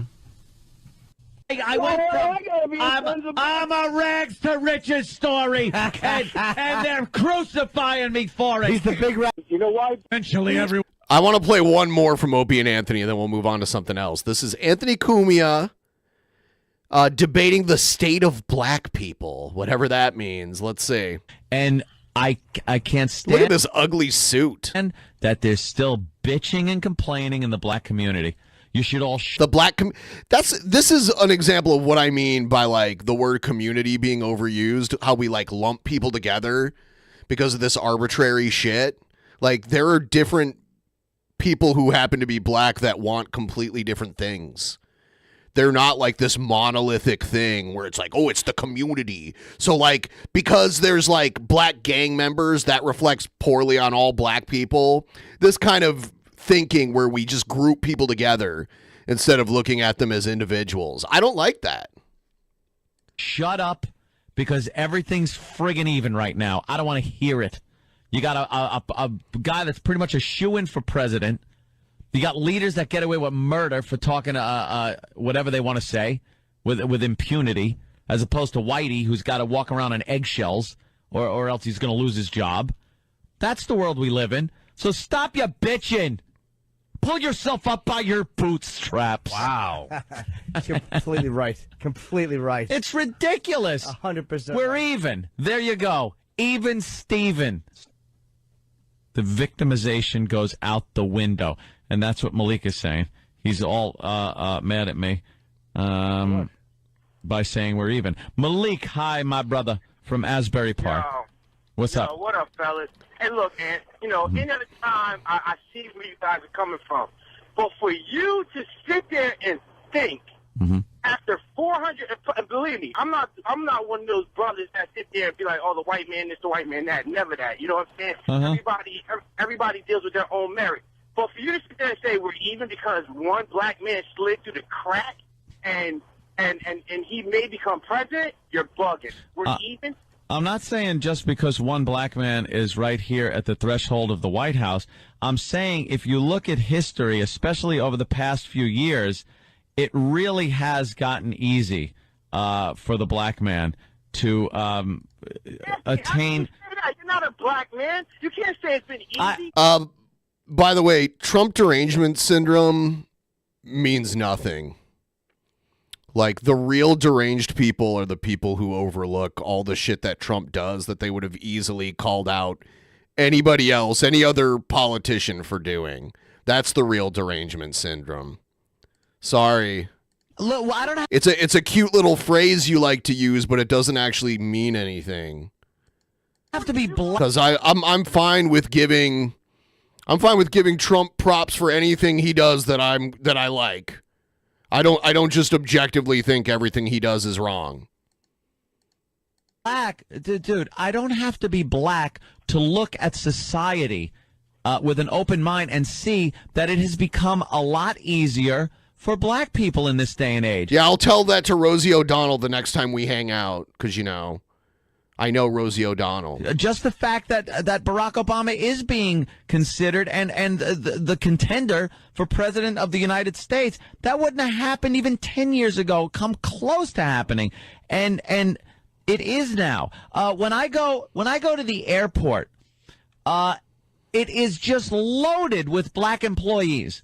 When I stop at the airport, the baggage handlers, security people, and you know something? Yes, even the pilots. I notice when I get back off the plane. Okay, that was a bad one, but no. And even the pilots. All I'm saying is a lot of civil service jobs.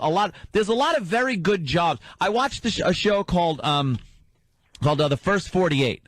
It's a cop show. They show the first 48 hours of murder. Hold on 2 seconds.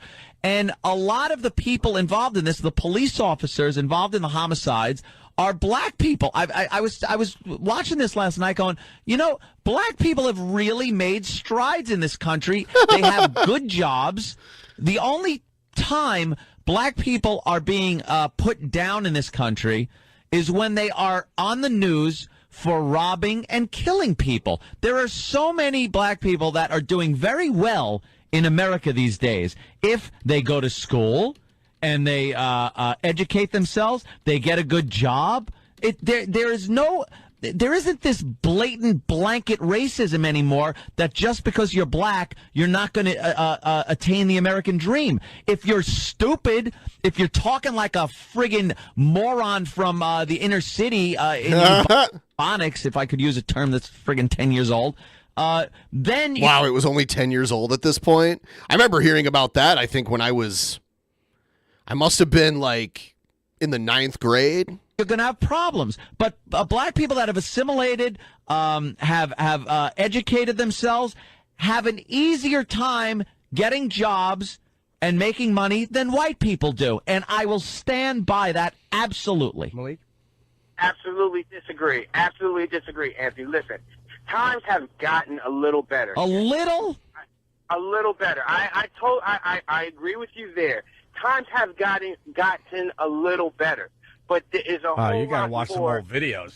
Oof, really? Yeah, I would say like the fact that when Trump won, I didn't question it and just accepted it and was like, let's see what he does, would probably demonstrate that I don't have Trump derangement.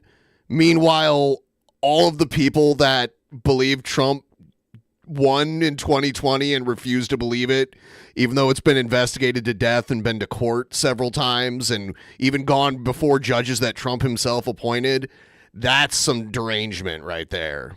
That's the real Trump derangement syndrome. Where's the fire hoses and German shepherds, my friend? Times have gotten a lot better. Like I said, the only problem are when people in the black community will not assimilate to this country. And that isn't placating and assimilate to the country. I mean, that's part of the country. Down to the man. It's working the system of the United States of America like anyone else has had to do to attain what is called the American dream. For some reason, there's a certain part of the black community that refuses to do this because they see it as placating the man, as kowtowing, as being an Uncle Tom, instead of just living their life as... I mean, that's kind of the attitude Jared has. An American in this country. I think that's more of like a lazy attitude rather than like race-based. Listen, you have your ignorant factors in any race that you speak of. Yeah. What I'm talking about is the hardworking person that, if you're black, you still have to work 2-3 times harder than the average man. I don't agree.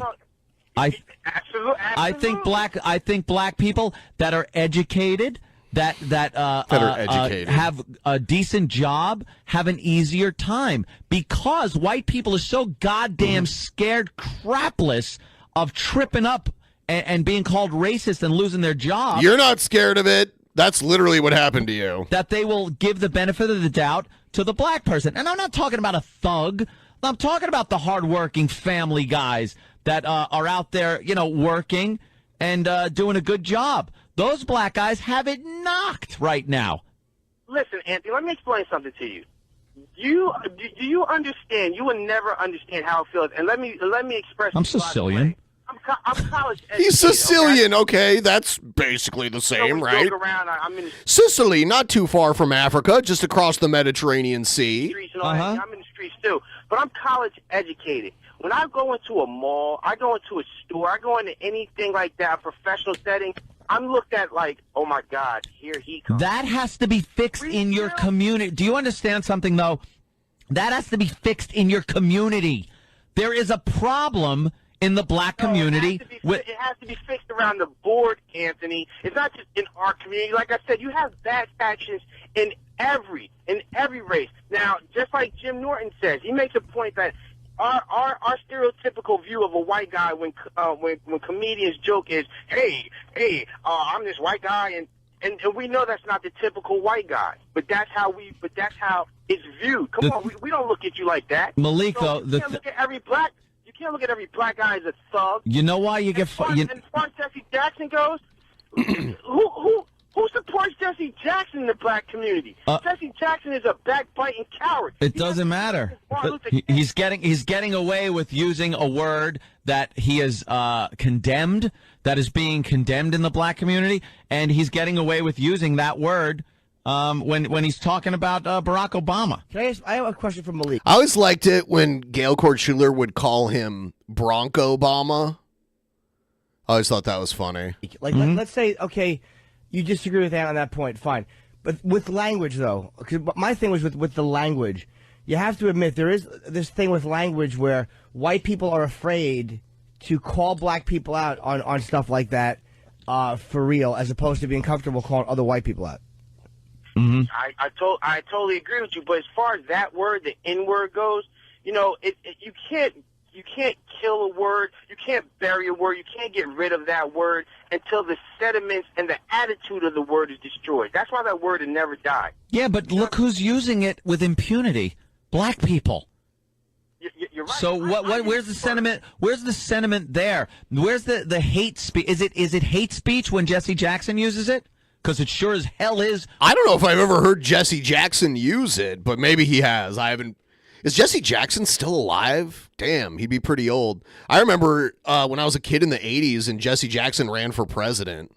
When a white person uses it. I agree with you. Anthony makes a really good point. It's got to start with the black community. They got to get rid of the N-word. Simple as that. I agree. I mean, you got Jesse Jackson throwing around the N-word on TV like it's nothing. Maybe he did. I don't know. That's going to cause problems. And especially, and what you brought up before about being followed around in the stores and stuff, Malik, I believe me, I'm feeling how that's got to suck. But the thing is, there's a disproportionate amount of crime in the black community. It's the way it is. These are statistics you could look up. I'm not blurting this crap out off the top of my head. There is a disproportionate amount of crime. Hey, it's been a little while since I got any tips towards the goal. So if you're out there and you got a couple extra bucks, there's that link right at the top of the chat. Click that. Send me $2 is the minimum. I'm going to be streaming all night. So I'm hoping I can, if I'm persistent enough, we can meet this goal tonight. So do me a favor. Click the link at the top of the chat. Send me a couple bucks. Thank you. And with the opportunities that are available these days to everybody, and especially black people, like I said, white guilt, you guys should milk the hell out of it. It just shouldn't be that way. There's a problem. There's a problem there that has to be addressed by the black community. Well, Whitey can't step in and fix that garbage. You guys, every morning, is it a vast news conspiracy that every morning when we watch the news and you see home invasion, you see convenience store robbery, gas station robbery, that the surveillance cameras show a majority of the time that it's a few black guys walking in there? Do you think white people look and go, holy Jesus Christ, wow, that's odd? No, they go, oh my God, I'm going to walk in a store and I'm going to look at the people that I have noticed have been committing the most crimes. Yeah, you're right. But who is Do you guys remember Atheism is Unstoppable back in the day? He's kind of saying the same shit Atheism is Unstoppable said. Maybe black people should just stop committing crimes. Nonsense. It's on film. Yes, Who is broadcasting this nonsense? A black guy robs this. A black guy. Oh, okay. The Jew media. There's no white guys doing B&E. Oh my God. I used to do B&Es with white guys. What are you talking about? It's nice to see them work together. Well, all right. One thing you can't explain though is why is it on page 18 of the Daily News, Malik? There you go. This is the problem I have. Obviously, the score. Anthony's talking about just how things are right now and how things are perceived. No one thinks that 400 years were wiped out within 20 years. But why is it on page 18 of the Daily News and page 8 of the Post? And that's something you can't change. And I want to know why is that? Because Jesse Jackson's a powerful guy. He's a guy that associates. He has access to the president. He has access. He goes to Syria. He goes overseas. He represents U.S. interests, even though not as a government official. He's a powerful guy for real. And he's not being held to these language standards, but white entertainers are fired for stuff like this. We almost got fired, and the only reason we weren't was because the Condoleezza Rice thing was because a black guy said it, and because there were white people mentioned as well. But they would have nailed us to the wall on the racial angle of that if they could have. Yeah, and they should have avoided it, but they couldn't, and then other bad stuff happened. Ended their career. And we barely skated, by the way. The guy that was in charge over at XM at the time wanted us fired big time. And good old Eric Logan, who's leaving the company, was able to change his mind, thank God. So why is it page 18 and page 8?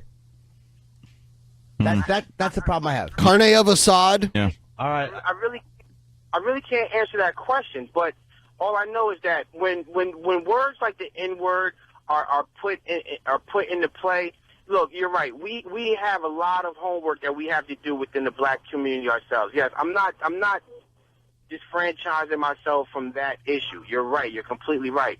But at the same time, you guys cannot say, oh, it's black this, it's black that, because of what is portrayed. And it's portrayed in a negative and wrong light. We're always getting a bad view of it. Like I said, a lot of black people in the black community do not support Jesse Jackson. That's true. That's why I blame white people, because white people are pretty much the ones who are running the media, not black people, and they're the ones who are showing it or not showing it. It's white guilt. He should absolutely be crucified for White what he guilt. said. Of course. And it should be on the front page of every newspaper in America. And it should be, and they should be playing the clip over and over and over again, like they do with everything else. Every time Whitey screws up, boy, they play it over and over and over again. Yep. They had a tiny little sound clip from our radio show when we got in trouble with this homeless Charlie thing. They played that over and over and over and over again on TV. That's for sure. But it shouldn't be Bill O'Reilly. It shouldn't be Sean. Bill O'Reilly. He's right. It should be us. It should be the black community that should put him on Front Street. But like I said before, we haven't had a true black leader in the black community in a long time. So if we don't have a true black leader to address him, then it's going to go under the table. Malik, I got to tell you something. The second we allow black people in here, I want to have him as a guest. Malik, Asbury Park, we got to go, all right? We have to take a break. All right, thanks a lot, man. At the virus show. Peace. He's going to be at the virus show. Malik's cool to talk to. He's, you know something? He makes good points. Yeah. He is educated. I like talking to him. Okay. There you have it. There was a whole bunch of, Bill Burr used to be on Opie and Anthony all the time, and there was a whole bunch of debates about race between Anthony and Bill Burr. It was pretty crazy. And now Bill Burr cannot stand Anthony. Bill Burr's wife is black, and Anthony has gone full on racist. So yeah, so there's plenty more to come. I just have to go to the bathroom. So I'll be right back, and then we'll do some more, all right? Don't go anywhere. I'll be right back.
right, I'm back. I put like a frozen pizza in the oven, so I'll have to get that in like 25 minutes or so. We're at 40%. It's an uphill battle. I've come back from larger deficits than this. If you guys want to help out, I'm probably going to be streaming all day tomorrow too. We'll work through it, but if you're there, you got a couple bucks, you want to help me out, please don't hesitate to use the link right there. Thank you.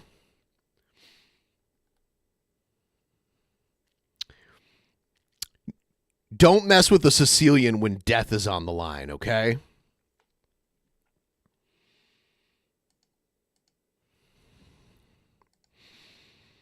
All right, let's check out some news stuff.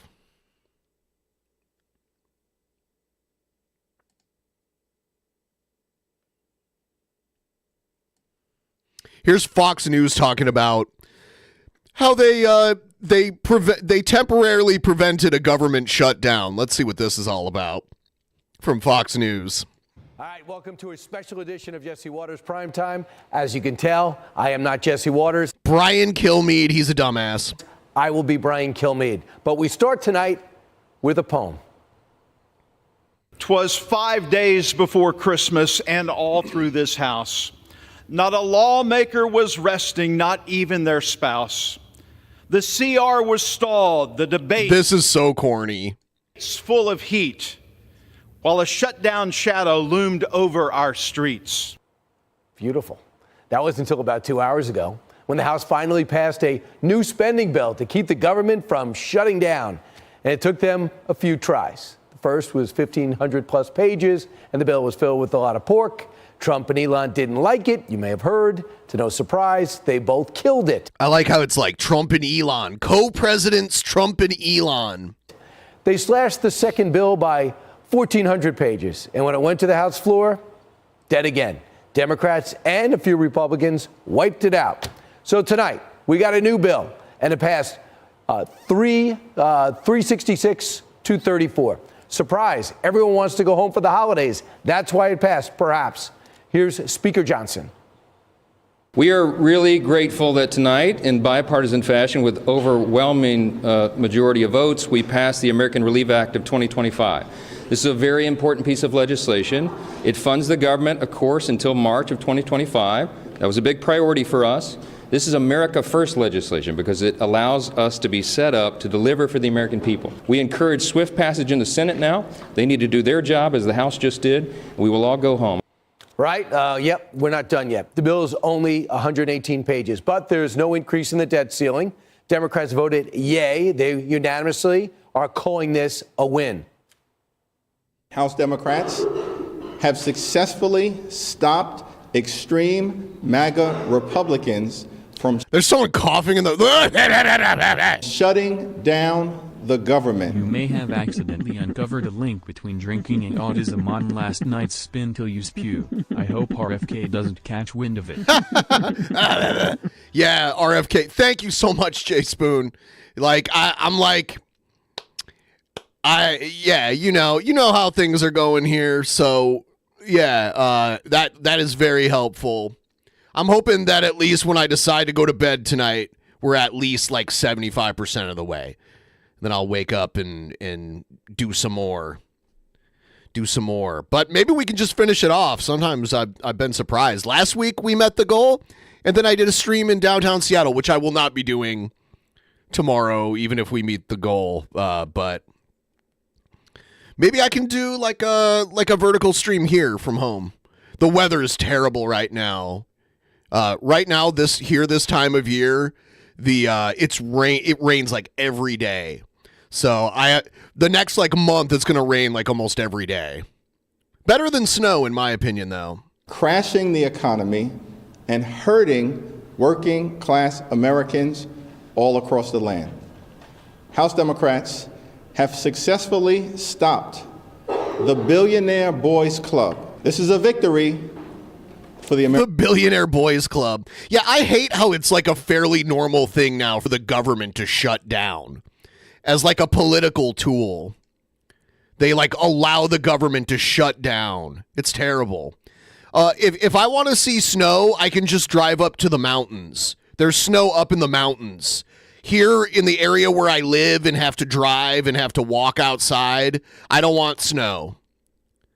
I'll take rain over snow any day. American people. Well, you know he's going to say that anyway. Meanwhile, you know what's weird about this guy, Brian Kilmeade? He was the announcer for the first 2 UFCs, which is so mind-blowing. And he didn't know anything about martial arts at all. His commentary was fucking awful. I don't know how many people, how many of you people out there have seen the first 2 UFCs, but yeah, he was the announcer or like the commentator. I think he was like the backstage interviewer in the first one, and then he was like behind the commentary desk in the second one. 34 no's came from Republicans. Tim Burchett of Tennessee was one of the 34. Here's what he had to say. Well, I voted against it, of course. What's the difference between the bill yesterday and today, except this one they took out the part that Trump actually liked, that he wanted in. I mean, we have mountains here in Washington State that have snow on them all year round because they're so high. There, we don't trust this Biden administration with a nickel, and we're giving them $100 billion to play with for 30 days. 30 days. I think there's so many people in the government that have this kind of accent. A lot of holes in that. There's a lot of holes in there. Speaker Johnson says he spoke to Trump. He spoke to Elon before the vote, and he says they were happy with the bill. I was in constant contact with President Trump throughout this process. There's just something about this guy. He like if someone was like, draw a caricature of a Republican politician, I'd be like, this is it. Spoke with him most recently about 45 minutes ago. I hate this tradition where you have to wear an American flag pin on your lapel. At some point that became normalized, and now if you get caught not doing it, you're like considered anti-American or not patriotic. He knew exactly what we were doing and why. Well, 9/11 happened a very long time ago. I don't think it needs to be required anymore. And this is a good outcome for the country. I think he certainly is happy about this outcome as well. Elon Musk and I talked within about an hour ago. He said I was cute. And we talked about the extraordinary challenges of this job. And I said, hey, you want to be Speaker of the House? I don't know. Elon could be Speaker of the House, but he wouldn't be third in line to be president because he wasn't born in the U.S. It would just skip him. By the way, we've never had an instance where the Speaker of the House became president because they usually protect the president and the vice president and usually try to keep them apart unless they're in like a very secure area to prevent something like that from happening. Name dropping. Elon tweeting out this. The Speaker did a good job here. Given the circumstances, he went from a bill that weighed pounds to a bill that weighed ounces. Here's how Democrats... Oh, yeah, that's how we judge bills, actually. By the weight of the paper that it's printed on. Not how many pages it is or whatever. What's the weight in grams? Let's feel about him.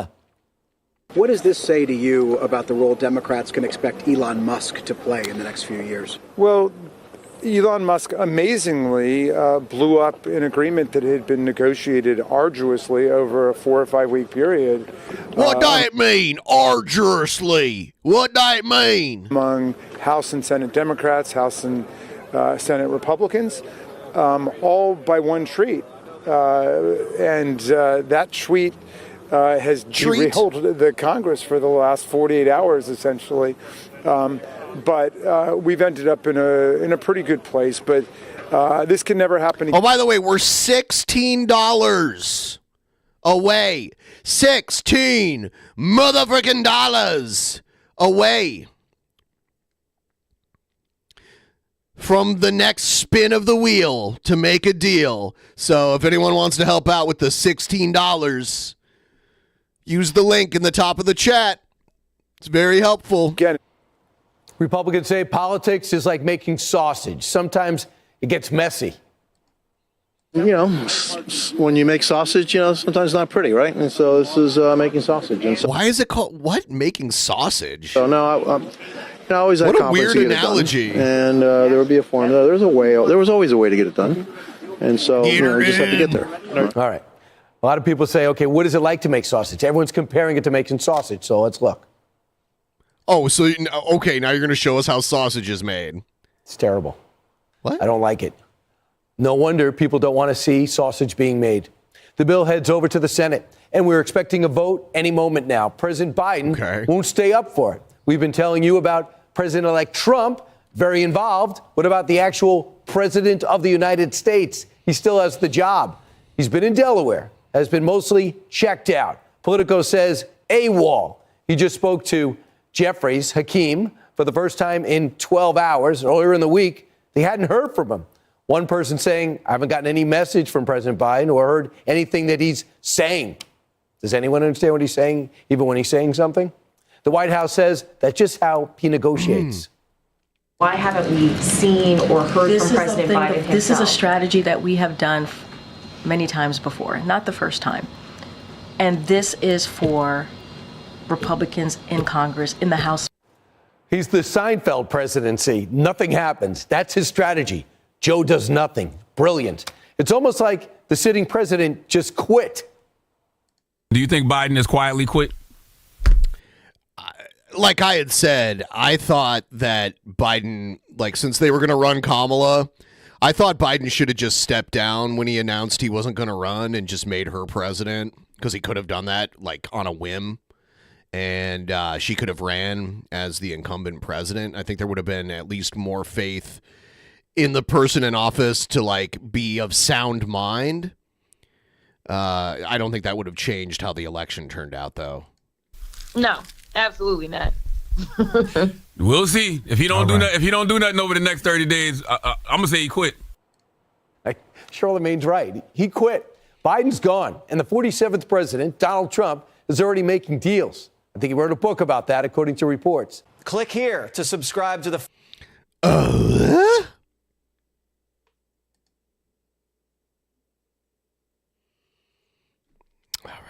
I'm checking on the status of my pizza. Pizza. I still have 13 minutes.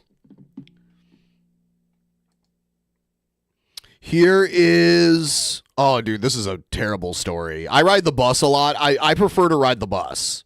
If I can take public transit and I don't have to worry about parking or, getting into a car accident or whatever... I usually take the bus, and somebody murdered a bus driver in Seattle, and it's one of the bigger local stories here. Here it is. The Seattle police have This is the guy. This is the murderer right here, allegedly. Identified the man accused of stabbing a King County Metro bus driver to death early yesterday morning. Investigators say 53-year-old Richard Sitzlak was a passenger on a King County Metro bus operated by 59-year-old Sean Yim yesterday morning. He was First of all, bus drivers aren't allowed to arm themselves, and your back is turned. You've got people behind you, and your back is turned to them. Your job is to get everyone to where they're going safely. You shouldn't have to worry about psychos on the bus. And there are people that smoke crack on the bus and shit like that. And the only employee there is the driver. And they have to watch the road. So it's such a bad situation because they can't afford to put a cop on every bus. But that's kind of what they need. They kind of need an armed guard on every bus. Seen at 8 p.m. last night in downtown Seattle. This is King 5 News at 10. I'm Steve Solis. I'm Jessica Janner Castro. Police say Sitzlak is believed to be armed and dangerous. Tonight, we are learning this is not the first time SPD has interacted with Sitzlak. Well, yeah, there's a mugshot. Court documents show he was arrested for investigation of a domestic violence murder in November of 2023 when his roommate was killed with a knife. Sitzlak So he allegedly killed his roommate. Claimed self-defense, so charges were never filed, and he was released from custody. If you see him, you should keep your distance and call 911.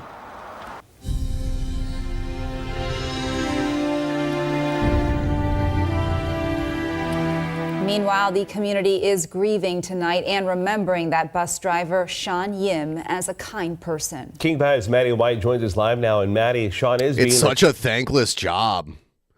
Remembered for his smile and are all the women instructed to wear red on this news channel? Sense of humor. Yeah, Steve. You'll even notice this yearbook photo, rather. It says Prince Sean Yim. And there's a story behind that. Sean went to Foster High School in Tukwila, and at his senior year prom in 1984, he was so well liked, his former classmate tells me he was voted prom prince. I remembered him I always thought it was King, but in the halls, always smiling, laughing, and genuinely kind. These words from Foster High graduate Melanie Winnett, who says there are several comments like this on a memorial page created for Sean Yim. But it's not just his class of 84, so he was older. He graduated from high school when I was like 3 years old, so he was an older guy. Childhood colleagues who are grieving. In fact, I got a call yesterday from Chief in Service Qualities. Metro Transit workers are too. He was talking about how devastated his people were, his first liners were. Janice Berlin is retired now. And I was just devastated and furious and sad. Like everybody is. I mean, it's horrible. But she drove King County Metro buses for 15 years and says more needs to be done to protect drivers' safety. Every single bus system I've been in, whether it was Germany, Italy, France, South America, Costa Rica, Argentina, the drivers are all enclosed. You may have already... Yeah, I guess that is better to because you could come into physical contact with a driver on the buses here if you want. They're not fully enclosed. They should be behind bulletproof glass or something. That's probably the best course of action. If you're not going to let them arm themselves, then they need full protection. We've seen some buses with a clear barrier near the drivers. Those actually were installed during COVID. But Berlin says those were not designed to protect them from shootings or stabbings. They're what they call spit barriers because horrible people will spit on bus drivers, which is more disgusting than you can. Yeah, I've been to convenience stores where they're behind bulletproof glass. So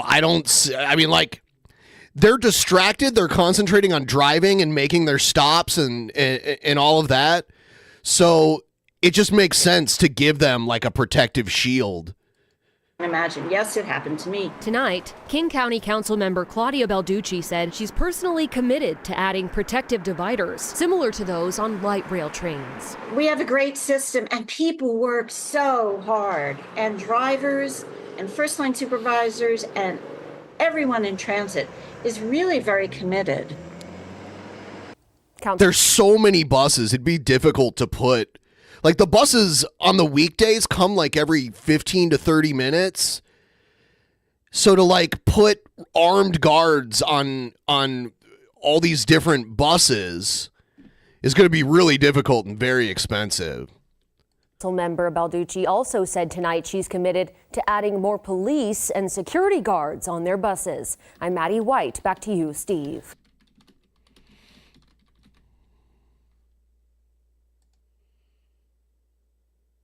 Here's a New Jersey town is creating a Skywatch task force amid drone hysteria. First of all, you have a very cool hat that we cannot forget about. You're officially in the Skywatch task force. Yes, but that thing next to it is a thermal. So this is camera. a thermal imaging camera, Yeah. right? So this is something that I use to help identify the drone, if it's a drone or if it's a plane, right? To distinguish that, so it can see at night. I want to show the audience here one of the images that you say may be a drone, why? Why would you say that this image is probably a drone? Yeah. So it had no lights. The camera picked it up. You could not see with the naked eye, and it's shaking because I had the zoom on full. But it was hovering, it was not moving, it was in one spot. Okay, but let's show this other image of a flock. It looks like a flock of birds, right?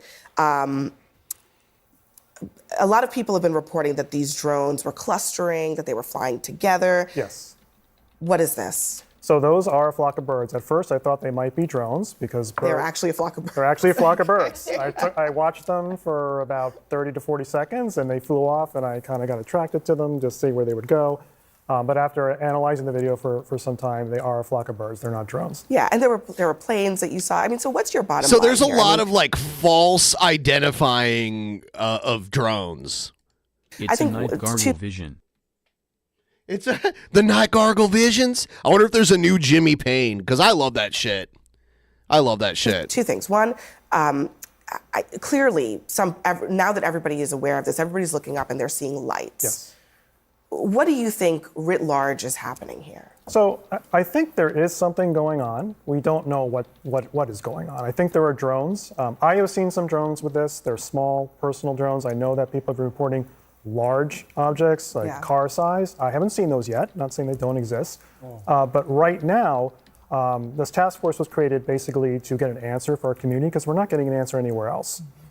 No one's answering us. And we reached out and we're just like, hey, so we're going to do it ourselves. And so the community, we're empowering them to join us on these night watches, to send us information when they see it. We'll help identify it. We're logging it. We're putting GPS coordinates in there. We use flight tracking applications, so we can point up the sky and go, yep, that's a United flight. That's confirmed.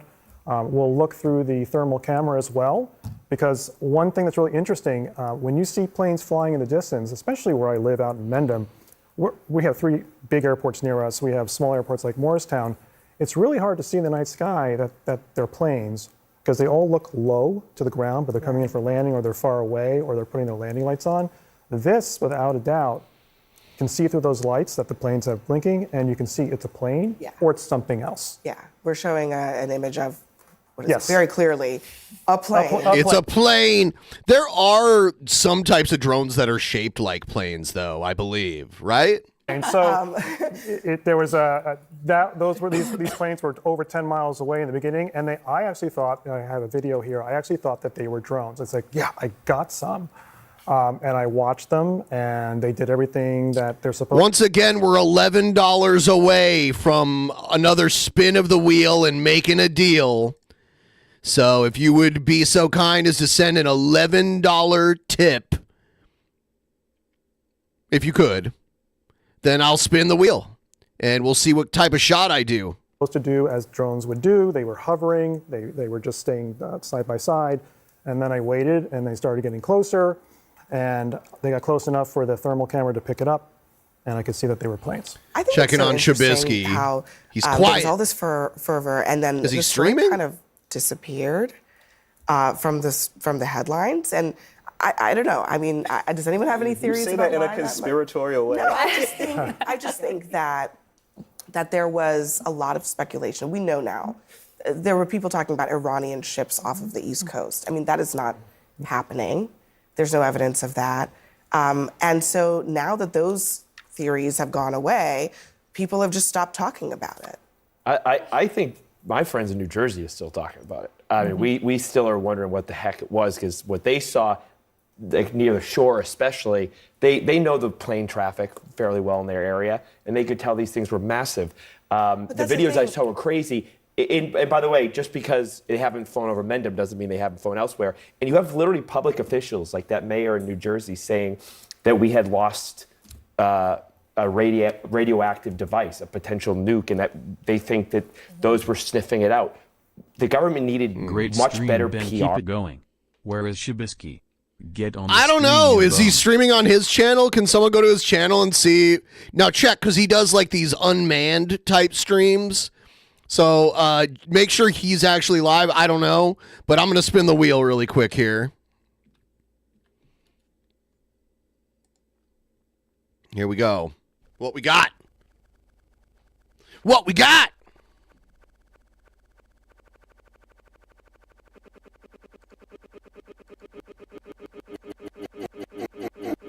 He's not live. Maybe he's sleeping.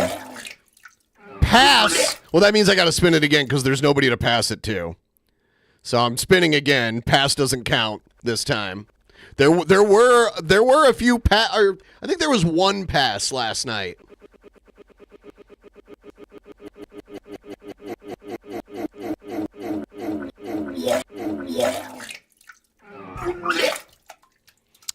Delicious. It is just barely in the whiskey side. Oh, shit. I think my pizza's almost done, too. All right. Bottoms up. I'm almost out of the whiskey.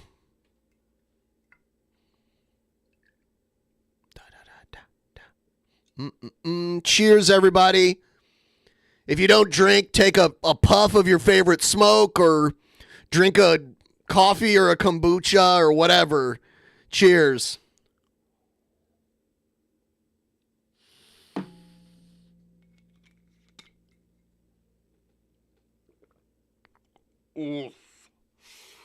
That's the thing about really cheap liquor. Oh. Oh. Okay. All right. We live to drink another day. On this and get out quicker. And the fact they didn't, it's on them. But I also think that there is, I mean, we have to be a little bit more humble here. As Chris has experienced, you see something with your naked eye and you think, oh, that thing is huge, it's hovering, it's a drone. But it's not. Sometimes, maybe much of the time, it's not. And that's the challenge, right, of the see something, say something, and this broader environment of fear if you see something, the anxiety. I do have some Schedule 35 shrooms for like over a year. I've been accumulating like points, like referral points. And I just bought over $100 worth of it with the points. So I have those. I could probably take a week one. It's weird tripping on shrooms and streaming. It like freaks me out knowing that people are watching me, which is weird because that's kind of what I want. But yeah. Anxiety that people are just feeling across generations right now, where everything is suspicious if it's different. One of the challenges I think we had in identifying what this really is so different than how the Chinese balloon incident went down. But we had one firm government in power, sworn in administration. I think seeing this lame duck session, this is one of those situations where could have gotten more clarity and information from our national security officials if they were, deeply engaged and not trying to navigate what comes next. So Chris, some of your colleagues on the task force do believe in the UFOs of it all. I think that we all believe that there's something out there. It's not. Not aliens, but they're unidentified flying objects. That doesn't mean aliens every time. I'm gonna, because then it just means something's flying and you don't know what it is. Like it hasn't been identified. What I do with the wildlife, if I know there's a rare animal, I'll take a picture of it, and then before I go public with it, I'll verify it first. I'll get some experts to look at it. Social media is not helping here because people take a picture with their phone, and all of a sudden it's like the sky's full of drones, and then everyone starts to get nervous about that, and they should be nervous. I can't blame them for being nervous, especially when there are no answers from our elected officials. So just to be clear, you all and your group have not seen any large drones. Some on our team have. Like very large ones? Not recently. They haven't seen the very large ones, but they have seen groups of what they feel are drones. They've explained that. They've documented where they are.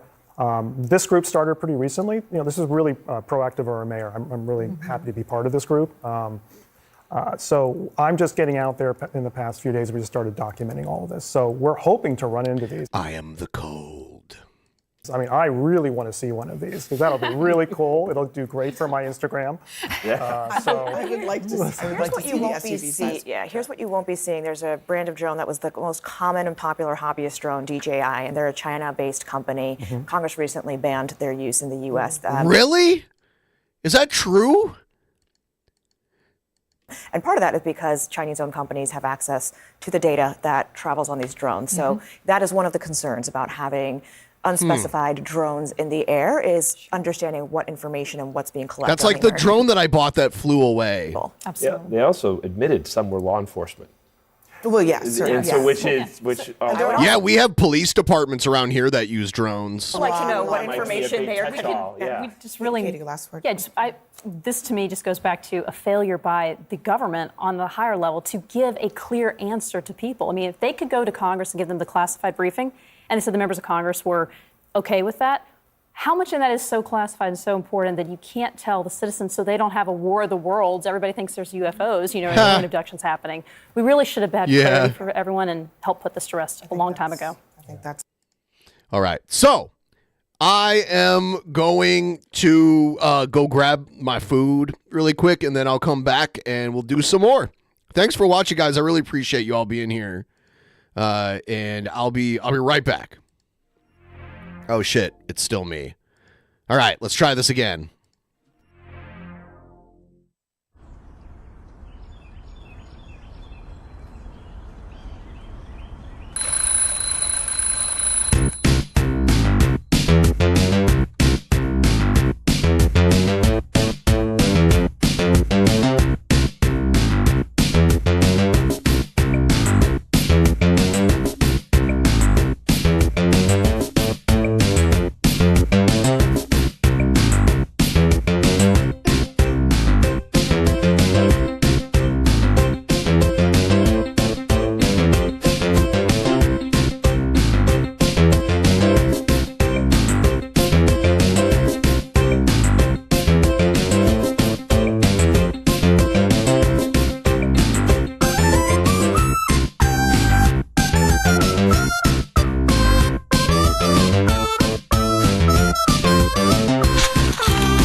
Oh, yeah. All right. We're back.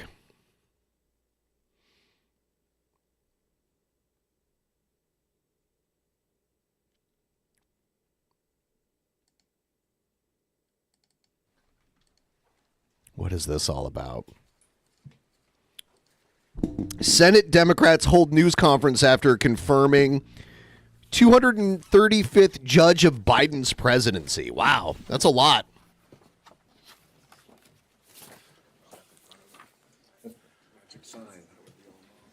Of course, we believe in visual aids in this majority. Is that Amy Klobuchar? Anyone here? Okay. Good evening, everybody. Thank you for coming. So I'm so proud and glad to be joined by many of my Judiciary Committee colleagues, led by Chair Durbin. Now, I know a lot is happening in the Capitol today and tonight, but we want to mark a historic moment here in the Senate.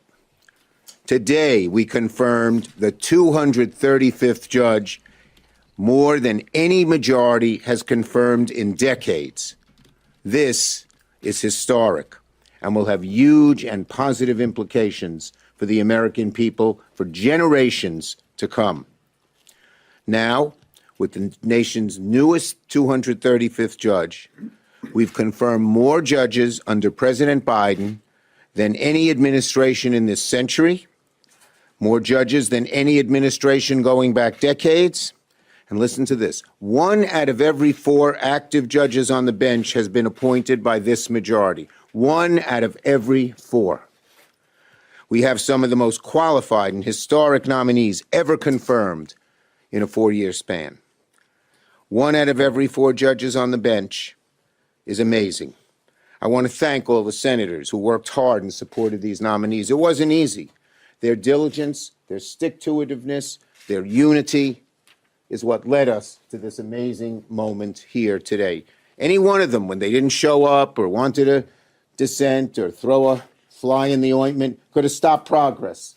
But we're all here together and happy and proud. These judges are former civil rights lawyers, consumer protection lawyers, federal prosecutors, voting rights experts, labor lawyers, public defenders, teachers, mentors, scholars. Different than in the past, in every walk of life. In the past, so many of the federal judges came from a rarefied group or two. Lawyers in fancy law firms, prosecutors in fancy offices. Not now. We have people who are from all across America and who resemble America. So we're proud of this milestone, not only because of the number, but because of what it means. It means our bench is now far more balanced in its expertise, experiences, and qualifications. We have judges that fought for worker protections, representing factory workers. I like what I see here, but it's like, why are all the like top-ranking people in our government so fucking old?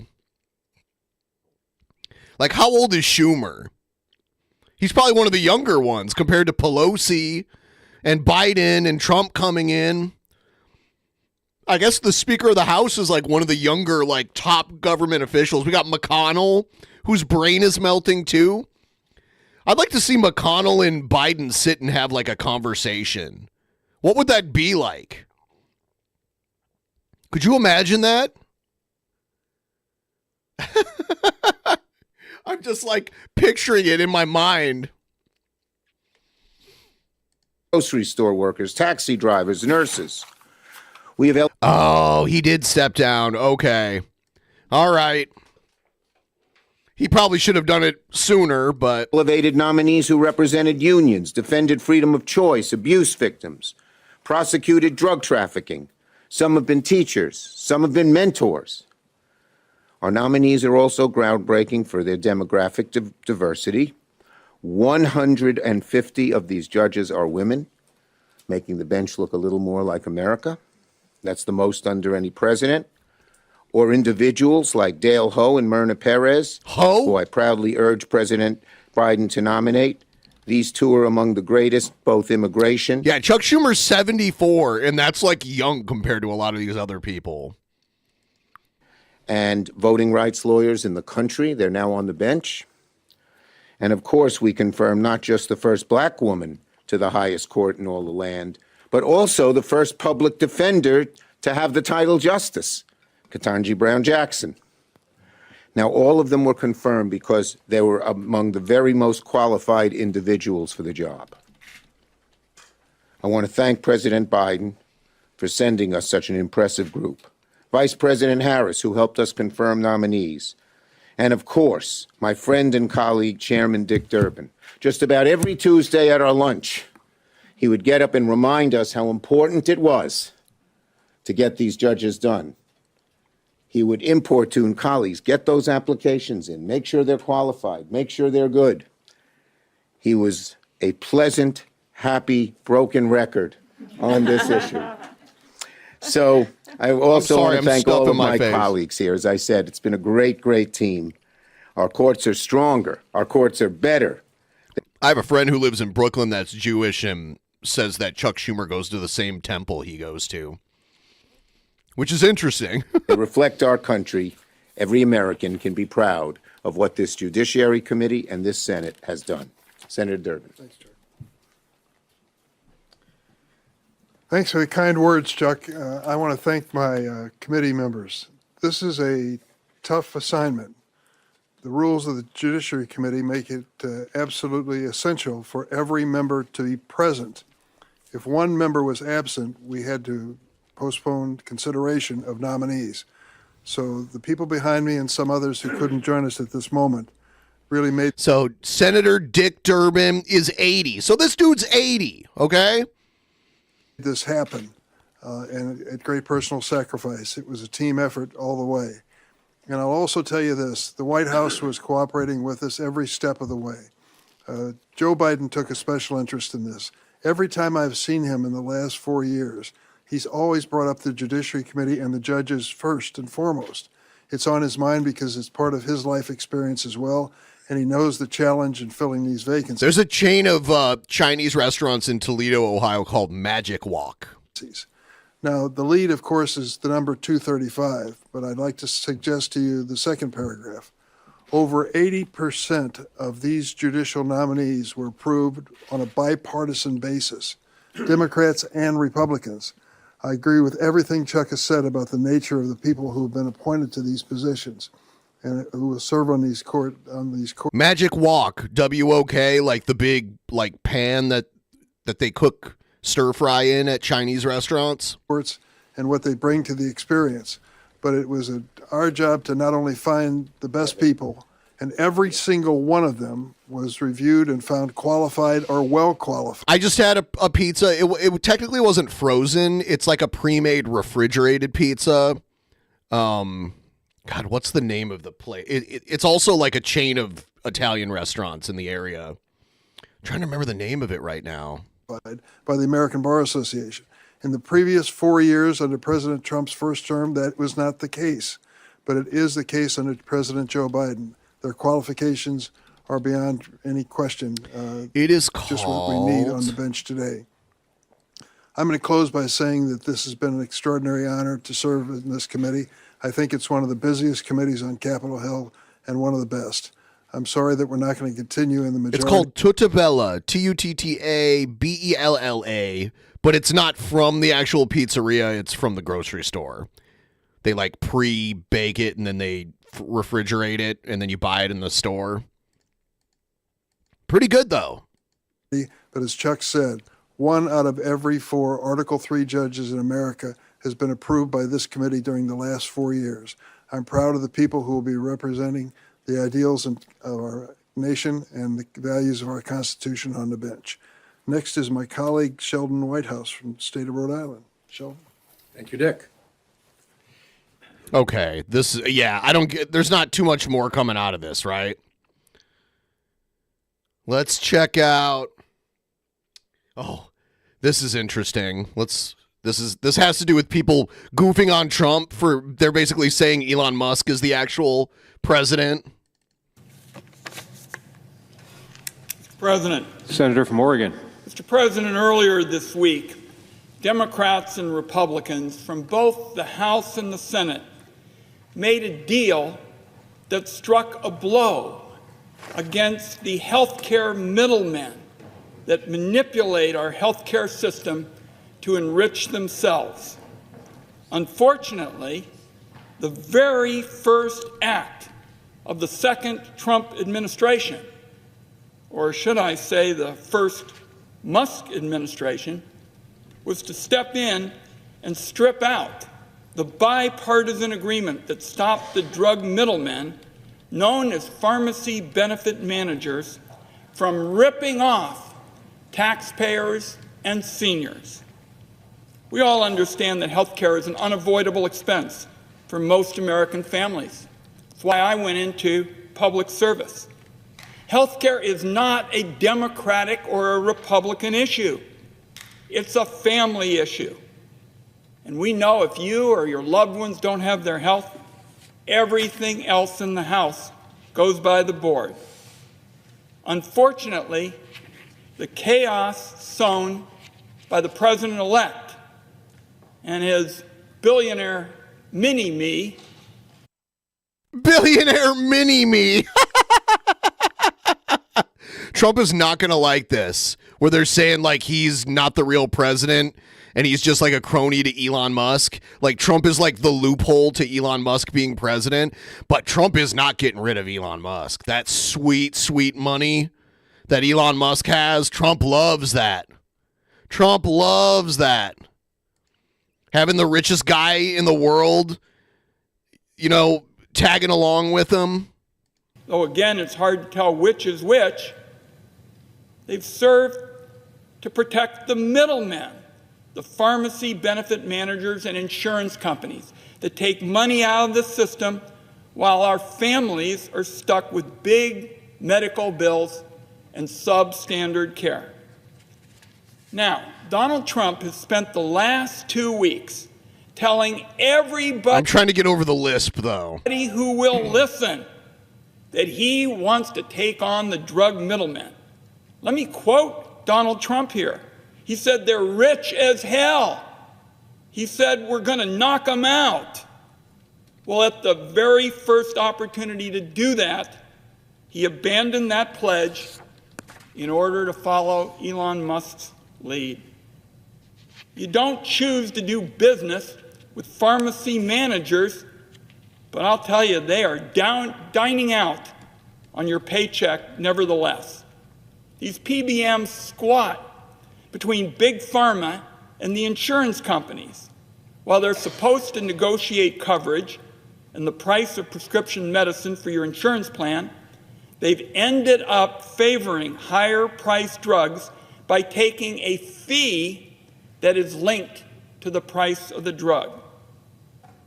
Now, the effort to reform these PBM practices has been bipartisan from the get-go. It ought to be a no-brainer. I think I've told the President of the Senate, the senator from Idaho, Senator Crapo, Who-da-ho? kicked this effort off 2 years ago, and the Senate Finance Committee passed a bill 26-0. And the House of Representatives has worked in a similarly bipartisan way. Our legislation would end the practice of profiting off higher prices in Medicare by ensuring that a PBM can only receive a flat fee from drug makers. That's going to save taxpayers and seniors hard-earned dollars, because finally, these pharmacy benefit managers are going to have an incentive to pick lower-priced drugs. So let me just pause on that point for a second. These middlemen are not the good guys. Earlier this week, and I heard my colleagues talking about matters involving opioids, the New York Times reported that in negotiations with opioid manufacturers like Purdue Pharma, the pharmacy benefit managers traded away protections designed to reduce the rate of opioid overdoses and addiction in order to make yet another fast buck. These, Mr. President, are the people Donald Trump is letting off the hook at Elon Musk's direction. The bipartisan agreement I do like his tie sweater vest combo, though. Or it might be a cardigan. No. Cardigan zip up, right? Might also add is particularly important for us Westerners because we've seen I like the combo. our small independent community pharmacies hit so hard. These small businesses have been closing their doors at an alarming rate over the past decade, again in large part due to the practices by these PBM giants. The pharmacy benefit managers are able to pay independent pharmacies whatever they feel like. But I guess this guy's one of the senators from Oregon. And then the little pharmacy in Arizona or Oregon or Idaho or anywhere else, the small pharmacies got to accept what the PBMs will pay. So what we do in our bipartisan legislation, what a number of committees in the Senate have worked. What if everyone started tweeting at Elon Musk being like, congratulations at being co-president, and it started trending? I wonder how Trump would feel about that. Because that's what you would need, is like for their egos to go head to head, for them to like have a breakup. Like their two egos start clashing with each other. What has been the effort in the House and what our program is all about is giving the small pharmacies a chance to fight back by reporting unreasonable contract terms to a federal watchdog who's in a position to enforce a fair contract. That's going to mean that independent community pharmacies are paid what they're owed and keep their doors open in rural America without having to pay off the PBMs by gouging customers. Beyond the drug middlemen, I'm just going to mention several other areas, Mr. President, that the bipartisan legislation cracks down on in terms of helping the American people. The bipartisan legislation goes after ghost networks that are blocking Americans from getting the care they need. What these ghost networks... That's equal opportunity in America. If you can be elected to the Senate with a lisp, you've got it made. Is essentially the insurance companies take your money and then there aren't any providers, there aren't any navigators, isn't anybody to help you get your coverage. So under what we are calling for in a bipartisan way, the insurance companies would have to have a list of doctors that actually are going to make care available. So Americans who need care can contact them, make an appointment, and not have to pay extra costs, Mr. President, by going out of the healthcare network. I like that. Yeah, it's hard sometimes when you get insurance to even figure out who's in network, and then you try to pick a doctor that, you know, is part of the field that you're looking for help in, whether it's just general care or if it's, you know, like some sort of specialty. And then you're not even totally sure if, you know, you're not even totally sure if it's fully covered. You should know if something's fully covered before you go. You should know how much something is going to cost before you go and get the treatment. It shouldn't be a surprise. It's like one of the few, I mean, healthcare shouldn't be a product, but it is the way it is now. And how many products out there are like that where you don't even at least get an estimate before you get before you buy the product? Like even an auto mechanic will give you an estimate at the very least. They paid for. Too often, based on investigations conducted by the Government Accountability Office as well as the investigative staff of the Finance Committee, we have found that essentially these ghost networks mean there's no there. You've paid your money and you can't get access to real care. Either the doctors don't take new patients, nobody picks up the phone. Yeah, that is weird, not accepting new patients. Yeah, they should prioritize, you know, the doctors that are accepting new patients. That should be something that's easy to find out. You aren't able to get what you paid for. At the end of the day, bud. Finally, the bipartisan agreement that Donald Trump has directed be rejected. The bipartisan agreement strengthens requirements for insurance companies that sell Medicare Advantage plans to make sure that their directories are actually up to date. Once again, we're seeing an area that cries out for reform because Americans across the political spectrum are sick and tired of paying premiums for health insurance only to find they can't actually get care when they need it. So Medicare Advantage, ghost networks, these are the areas that we're strengthening. Ghost networks sound cool. It's like a TV station run by ghosts. The Ghost Network. You're watching the Ghost Network. In our bipartisan effort. I'll close by saying there's a lot more to like in the legislation when it comes to health care. Yosemite Sam did not have a lisp. Daffy Duck had a lisp. Continuing access to telehealth and Medicare. Again, Mr. President, bipartisan. The late Senator Orrin Hatch negotiated with me the chronic care bill, which had telemedicine provisions, which became the foundation for what we did to fight COVID, again during the Trump administration. But we're not getting the benefits of telehealth if we reject this bipartisan agreement, as Donald Trump is urging. So telemedicine is in our package, higher funding for community health centers. I want to commend Senator Sanders and Senator Cassidy for working. Senator Sanders should have been president. Should have been president. Way on that. And we also have improvements to help moms and kids and Americans with disabilities and seniors with Medicaid coverage. Those, of course, are the dual eligibles, the folks who are eligible for Medicaid and Medicare. So I come to the floor simply to say, Mr. President, we've got the holidays coming up. Everybody understands that. But there's another gift we can give to the American people, and that is a more fair shake in American health care. We're spending enough money, Mr. President. We're spending over $4 trillion. Yeah, if we can do something better, why not do it? Obviously we know why, because people are making shitloads of money off of it. Like, the few are profiting off of the suffering of others.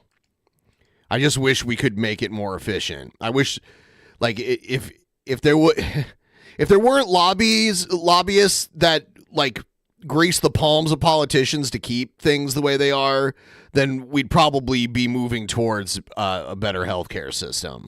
There are 330 million of us. Divide the 330 million into $4 trillion. You could send every family of four in America a check for more than $50,000. Say, get your health care. We're not spending it in the right places. And I'll tell you, in many instances, the reason that's the case is because of these middlemen. They made sense 30 years ago when you didn't have all the technology and all the data and people who knew how to use it. But today, these pharmacy benefit managers are, in too many instances, ripping off seniors and taxpayers. And I hope Donald Trump will see that our bipartisan bill is important to do now, important to do before we go home, and get some relief to seniors and taxpayers. With that, Mr. President, I yield the floor. All right. I yield the floor to thee. All right. I will be right back again in one more moment, and then we'll watch some more stuff, and hopefully we can start a tip train and get some things rolling to get to 50% of the goal. I'm trying to get to at least 75%. I know it's a lofty goal, but I think we can make it. I'll probably go until 11 p.m. or something tonight. So I hope you guys can help me out. I'll be right back, though. If you're going to give a dono, just wait till I get back so I see it and react to it. I'll be right back.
Hell yeah.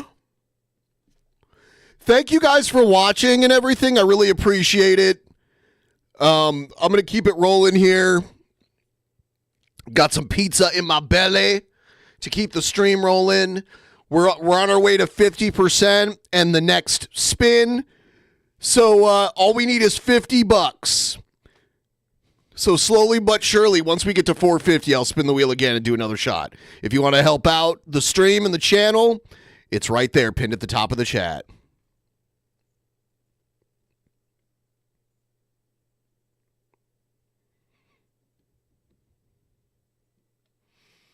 Let's see. The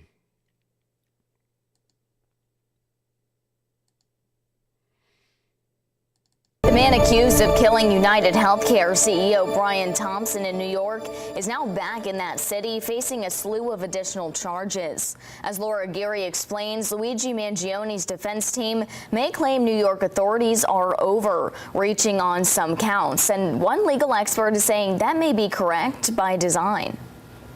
Luigi Mangione made his initial court appearance in New York this afternoon, where he faces a number of charges related to the shooting death of United Healthcare CEO Brian Thompson. He arrived in the Empire State shortly after noon Eastern on a small aircraft, accompanied by several law enforcement agents. He was quickly transferred to an NYPD helicopter for the final leg into the city. Hours earlier, he appeared before a Pennsylvania judge on state weapons and forgery charges there, and to finalize his transfer, while a few advocates gathered outside.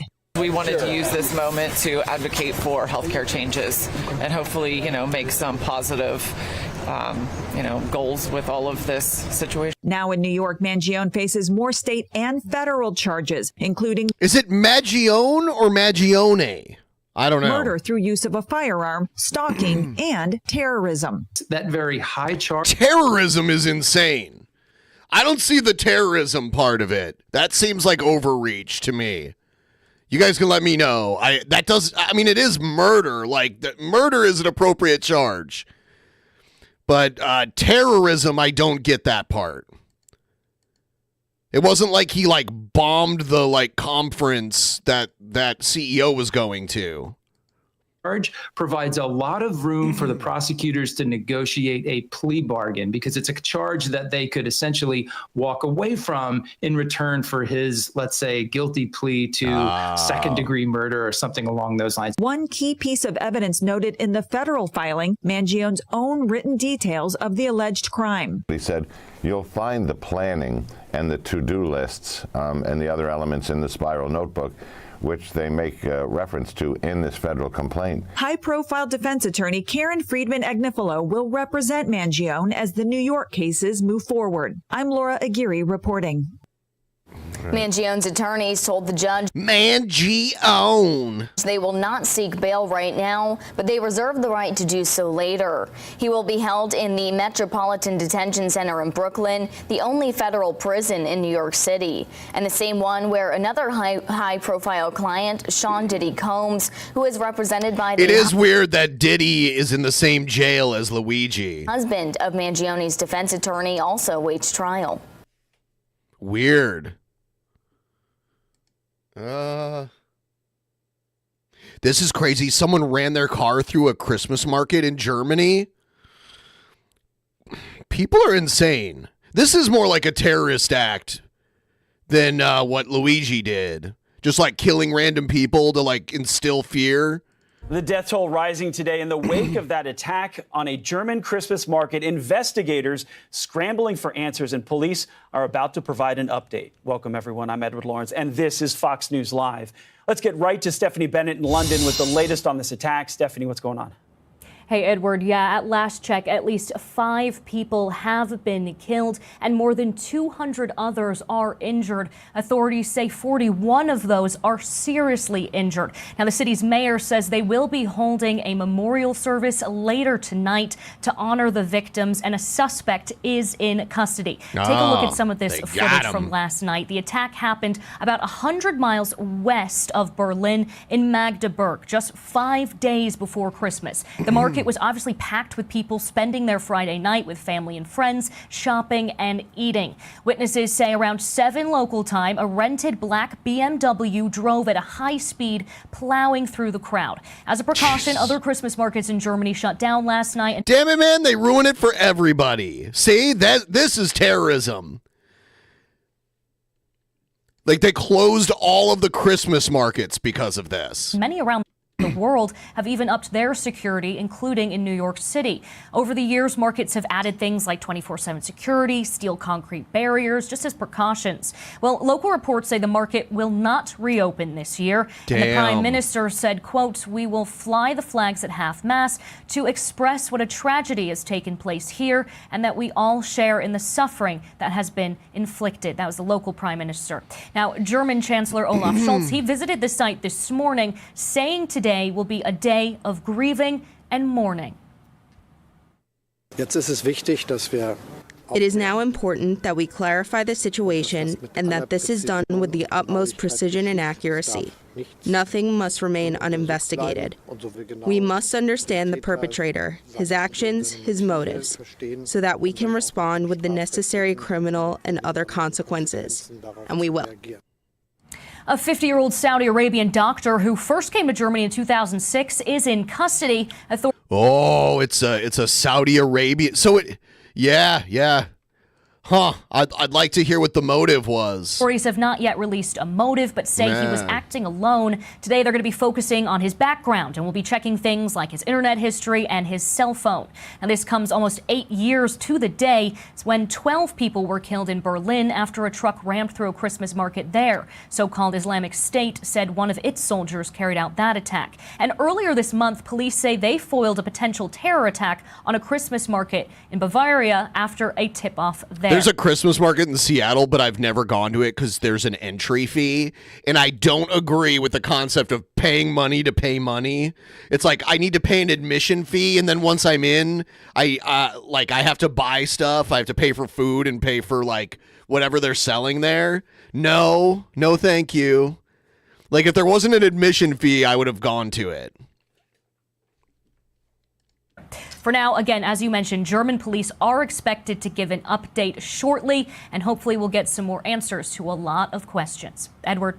Yeah, Stephanie, before you go, I wanted to ask you, one of the victims, one of the dead is a young child. Of the 41 that are critical, could we see this death toll rise?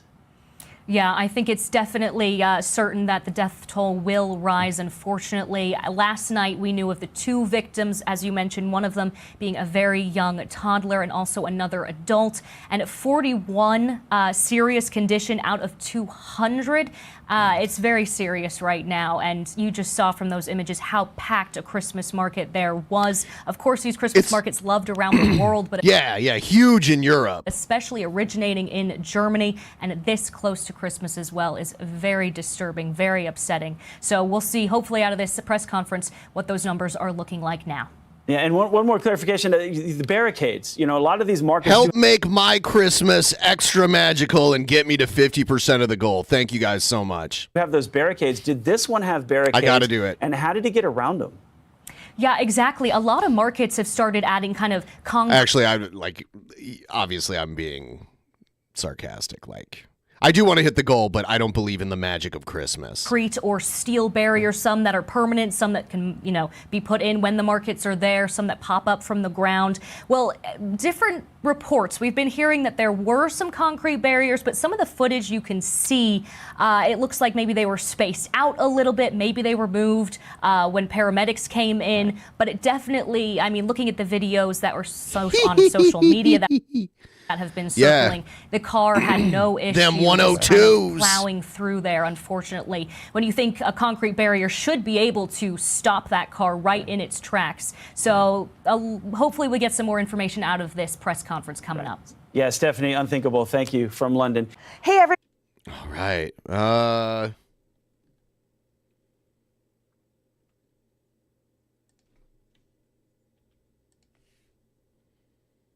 What is this? Oh. I am guilty of one thing. And, fucking a whale. And it's this.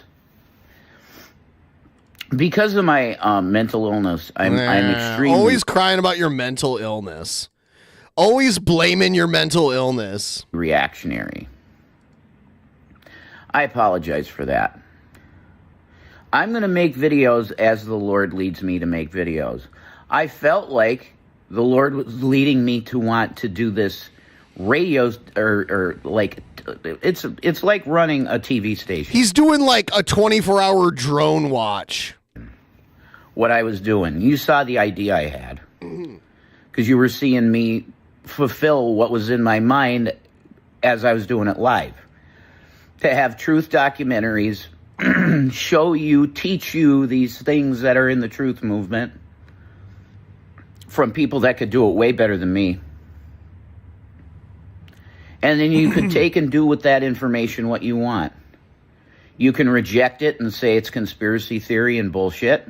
Yeah. Or you could take each issue, which is what I recommended to you when I was on the stream, is to take notes and look this stuff up for yourself to confirm that it's true. Because everything that I played you, I guarantee is true. You want to talk about bad medical advice? Are you fucking kidding me? Trump's new Department of Health guy is going to be fucking RFK Jr., who is a anti-vaxxer. But you're gonna fucking flag my channel for putting on a documentary about something that's probably accurate.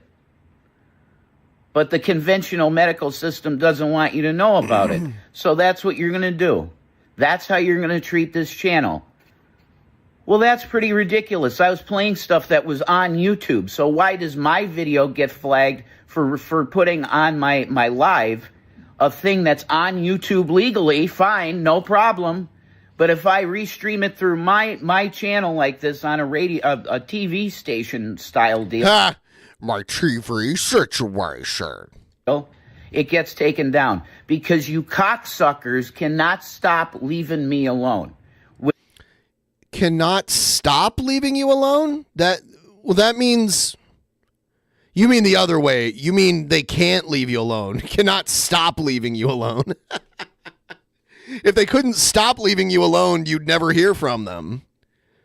They'd leave you alone all the time. They wouldn't be able to stop leaving you alone. With doing my content. You can't stand that I'm pretty good at doing production and it sounds fucking amazing and it looks fucking amazing. Well, deal with it. Deal with it. I actually know how to run something and you fucking sit there with your fucking thumb up your ass and take it out of your ass for a second with the shit on your thumb, typing out some kind of fucking stupid report on some medical thing that was on the content that I showed you. You're ungrateful, disgusting pieces of shit. For the nice people, I'm sorry, but these assholes ruin everything. If there's a way to ruin it, they're gonna ruin it. See the green screen behind me? I had plans for that.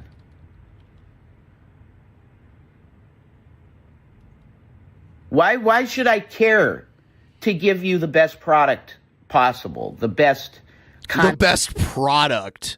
What's his product? Content possible. Why? The best content possible? Huh. Don't know if this is it. Should I care?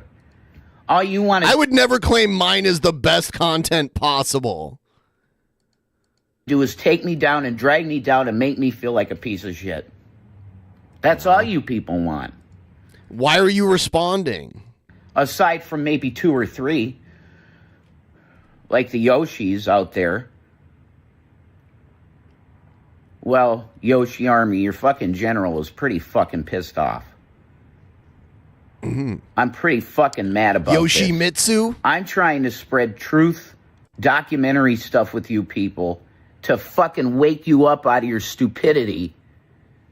And the thanks you have for me is flagging my shit with a completely stupid, I'm sure, charge. But it sticks. For some reason with me, it fucking sticks. Well, I'm not going anywhere. I'm going to do what the Lord tells me to do. If he tells me to keep doing this TV station thing, I don't know TV if I'm station. He's doing the same thing Brett Keane does, where Brett Keane claims to have a radio station. It's the internet. It's not TV. It's not radio. It's not Gord TV radio. restricted now because of you pieces of fucking shit flagging. I'll tell you what, man, his teeth are looking bad because he smokes so much. Me. I probably can't do it for a while. But I'm going to do what the Lord tells me. I ain't running. I'm not Jonah. And fuck the devil. Because it's the devil that flags this shit because it's the truth. Peace and Maranatha. The devil flags it. What is this? He laughed after punching an old lady. Okay. I think he's lost his mind. He's sober. He's not high. He's not drunk. So what happened? He's talking out of his head. Man, we can go inside. We quit drinking. What's up, man? Oh, look at my bro. What are you doing?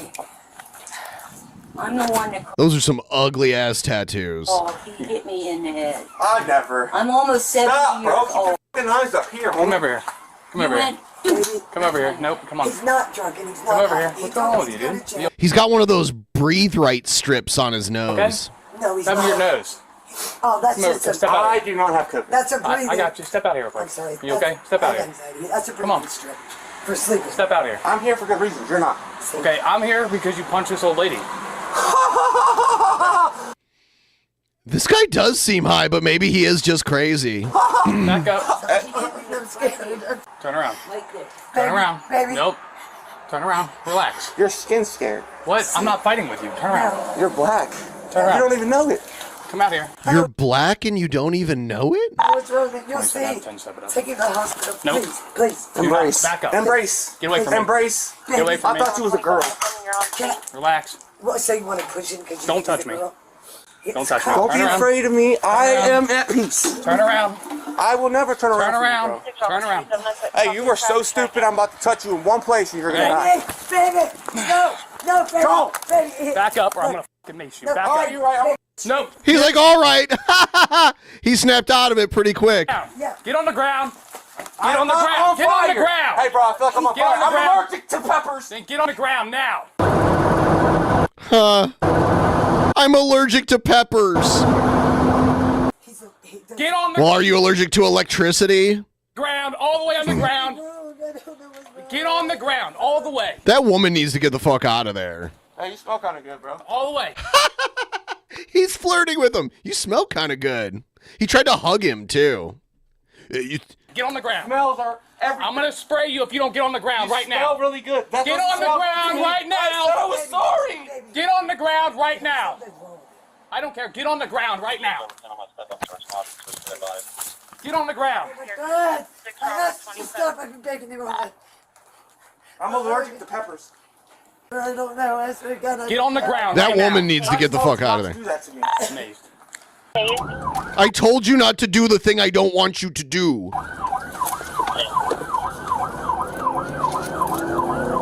In 10 miles, turn right. Get on the ground right now. You're gonna get it again. Get on the ground right now. You're gonna get it again. Get on the ground right now, or you're gonna get it again. Baby, please. Jeffrey, please. Get on the ground What the fuck right was now. that? What was that? He's like starting the race. It's like a starter pistol. I need to watch that. Get on the ground. Baby, down. All the way on the ground. Get on the ground. Down. Down. Roll over on your stomach. That woman is not helping him. Civilization. I ask you nicely, bro. You don't believe me? 27, 21. He told the cop he was black too. I like ass? Stay down. Peppers? I'm allergic to this. I'm about to die. Roll over on your side. Kiss of death! All right, sit up. Kiss me, kiss me, kiss me, kiss me, kiss me, kiss me! Sit up.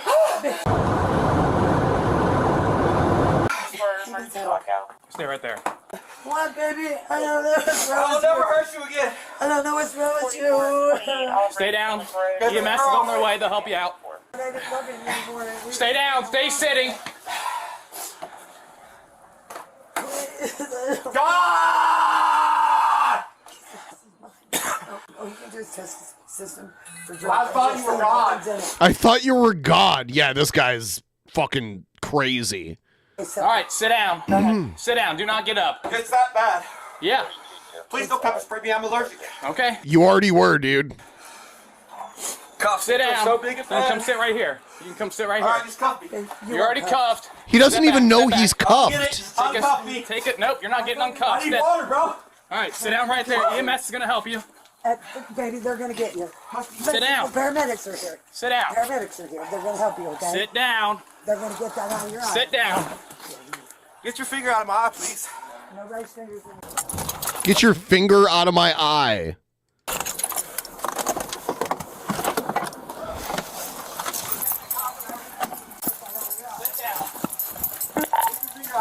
29 it. I don't know what happened. Please don't laugh at me.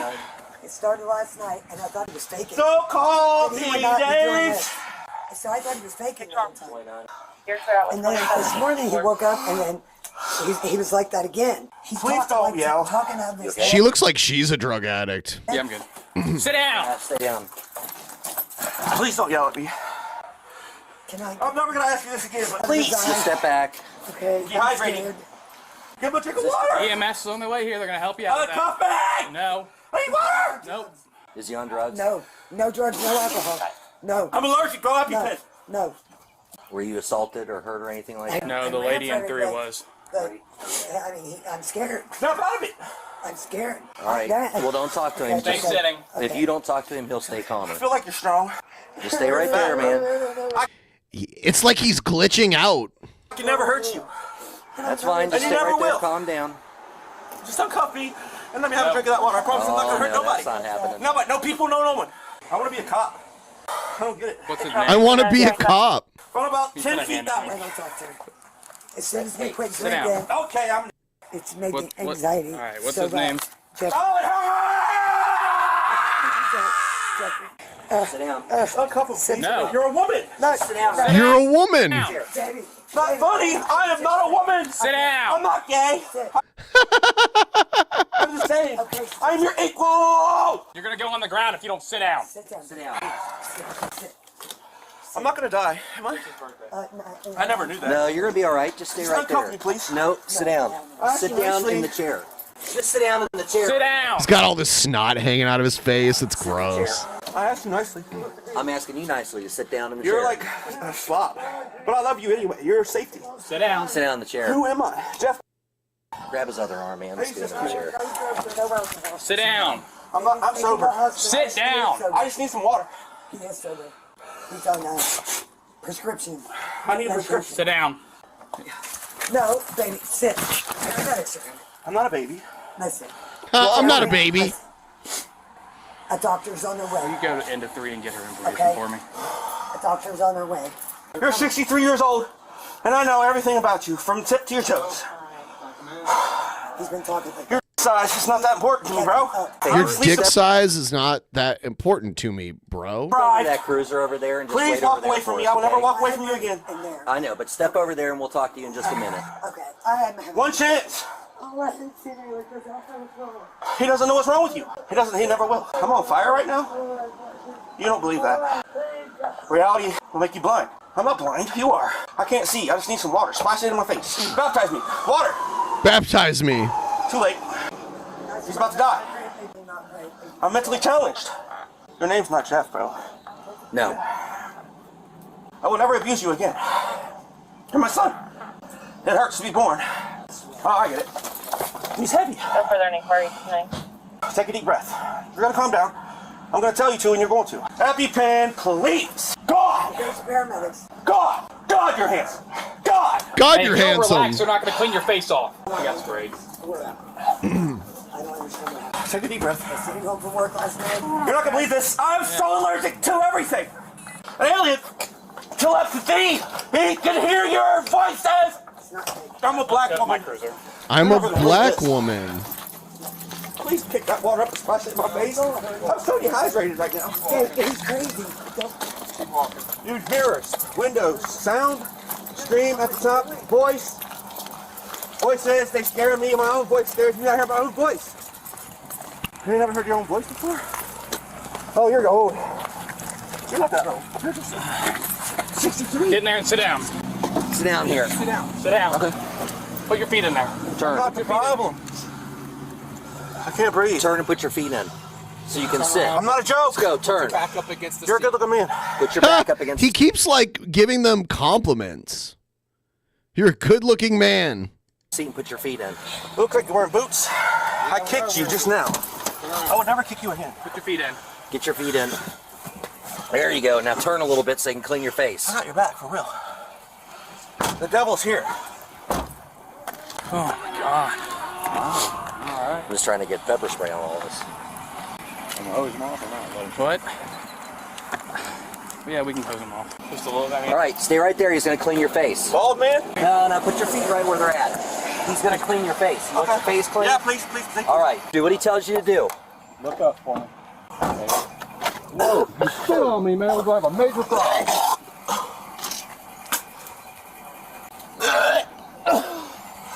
Yeah, pepper spray can make you puke.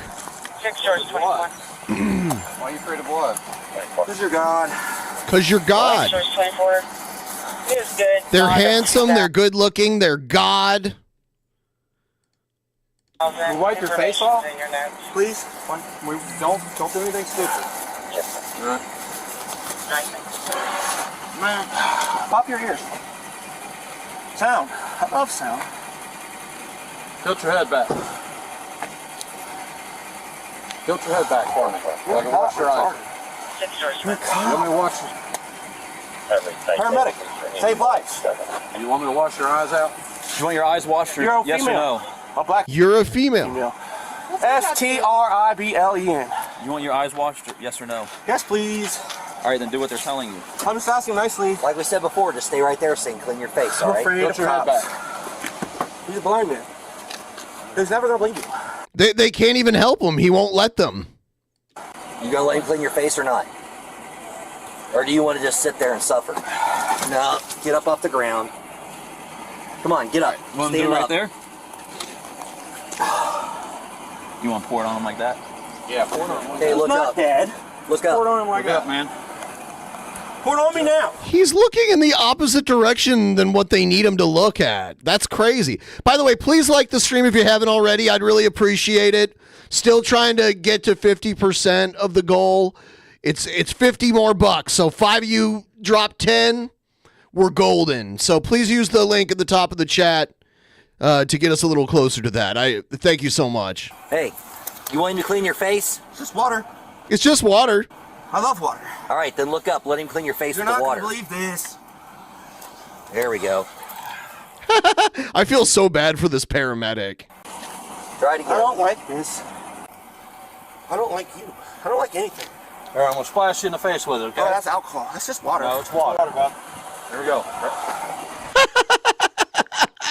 Every time they're about to do it. Raise your face up. It's just alcohol.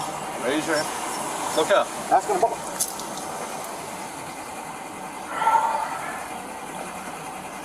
I'm going to wake up right now. You're not going to get this. Look up. Look up, Armin. You're God. You're God. Oh, you're my soulmate. I get it. Yes! Excruciating pain. Excruciating Water. pain.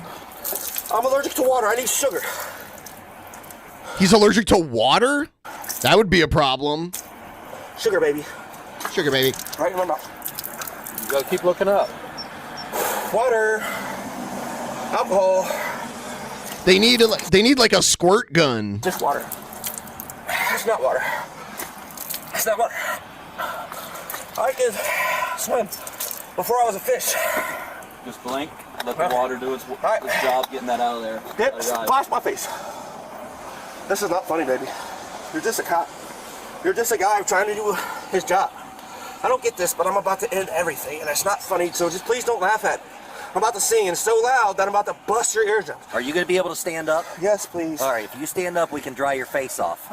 Ready? That's not funny. That's the devil. Stand up, bud. Stand up. Stand up. Get your legs underneath you and stand up. There you go. I will make you fall to your knees and make you scratch your knee. Wipe your eyes. I'm so fucking fucking allergic to alcohol. If he's by someone, I'm gonna die right now in this. It's not. I wonder if he even actually is allergic to peppers, or if he just thinks he's allergic to everything. Alcohol. You're so good looking. You're handsome. He tells them all that they're handsome. You're so good looking. You're handsome. I don't know. You're blue-eyed devil. Blue-eyed devil. Bend your waist and have a seat. Okay. I'm not gonna die. Sit. Bend your waist and have a seat. Sit. Just kiss me right here. Oh my God, he's trying to kiss them. I'm not gonna choke you. Sit. Oh, He you're got old. big I'm not afraid of boobies. old people. Right here, man. Sit down. There you go. There you go. Please. Now turn. Oh, you smell good. Now turn and put your You feet smell up. good. Turn. I would never do that to you. So last night it started, I guess, maybe when he was at work, because I was about to call some people at his work and asked him, like, how was he acting there? Because I thought it was faking. And so he just keeps saying all this random stuff. And I was like, please go to sleep. I begged him. He did A all. wire got crossed somewhere here. And then he finally fell asleep for At first, I thought this was his mom, but I think this is his girlfriend, which is weird. There's definitely she looks way older than him. a couple hours. And he was back up at 8 o'clock. He was normal for a second. He woke up, like, you could tell his voice was different and everything. He was just like, he's like, baby, I really do love you. And I said, I know. And then he started talking like that again. Yeah. The neighbor said he was chasing you around the parking lot. Did he hit you or anything? No, he didn't hit me. He didn't No. catch me. Okay, so he's just chasing you around the parking lot. What was he saying to you while he was chasing you around the He's parking stuff lot? like he is now. Yeah. Okay. You know, doing my recovery, and I just all right. Come on, put your feet in the car. Put your feet in the car. She's 23. You guys already spit on you or anything, did you? No. Now turn and face the road. You're making things worse for yourself. Put your left foot up. You're Beth Bishop? Put your left foot up. Oh, you smell really good. You're Brittany Williams. Oh, Brittany Williams is black? I didn't understand that when I asked you nicely. Please. I would never call you that. You're white. You're not white. You're a woman. I love you. This is going to hurt really bad. Left foot up. Left foot up. Left foot up, sir. Come on. Put your That's my right foot, you dumbass. Put your left foot up. Put your feet in the car. That's my right foot, you dumbass. Put your feet in the car. You're a white, black, gay man? You're a white, black, gay, straight man. There. You're a cop. Now turn and face the front. I don't understand, dude. I love cops. There you go. He's just doing his job. That's a woman. The belt. I would never do that. That's alcohol. Alcohol is the key to everything. Hey, that's the most sane thing he's said this entire time. He looks like he's been nursing like twins. Zip it. You're a zipper, his own zip. COVID. Oh, that's it. China. Oh, God. Civilization. I'm going to strap you down right now, and you're not going to understand this, Michael. I get it. Sorry. You gotta lean back a little bit. Put your hands right there in the middle. It's just cops. One chance, man. You only have one chance to get this right. Jesus, that took forever. You want to fight? Watch your gloves now, because there's pepper spray all over them. So I get here, he's standing right out here, yelling. The neighbors open the door, he's like this, saying that's aggressive. And I said, what happened? The elderly lady in there was like, he came up, hit me in the forehead. I was like, all right. Is that this lady standing out here? No, that's his girlfriend. Hit her in the forehead. She's not wanting to do anything about it, though. She's not wanting to pursue any charges. Yeah, he didn't hurt me. He just talking out of his head, acting crazy, chasing his girlfriend around the parking lot. I told him to turn around, go handcuff him. He starts pulling away, and then he comes up and tries to push me. So I backed him up. I said, get on the ground, I'm going to mace you. And he didn't want to get down, so. Good enough. Being aggressive towards you. You guys want some water for your hands? No, I'll be all right.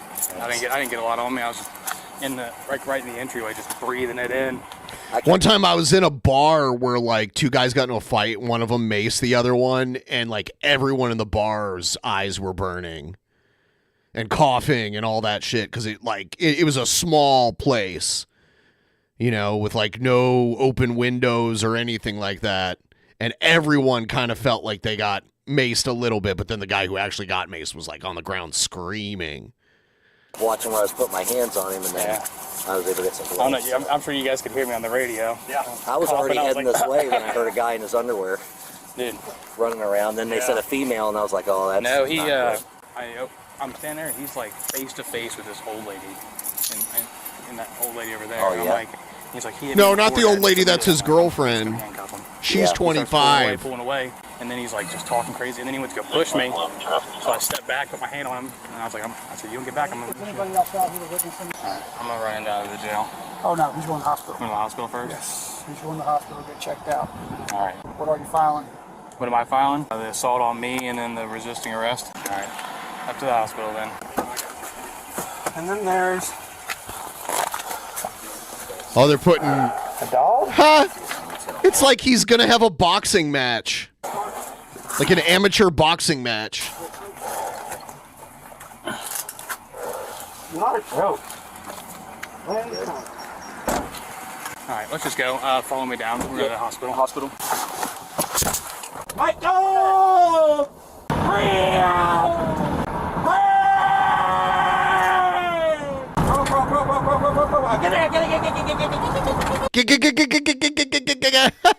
What the fuck? Yeah, they don't want him to like smash his head. He's making race car noises. Hold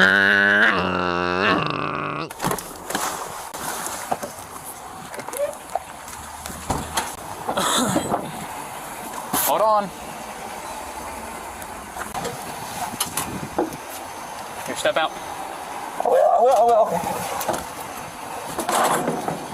Water? Come on. My God. Is this a hospital?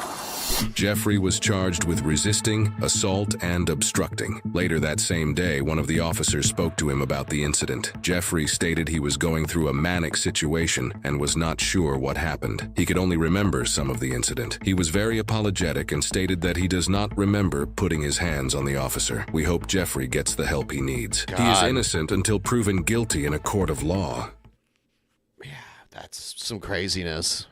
Literally. By the way, for anyone who cares, most of you don't.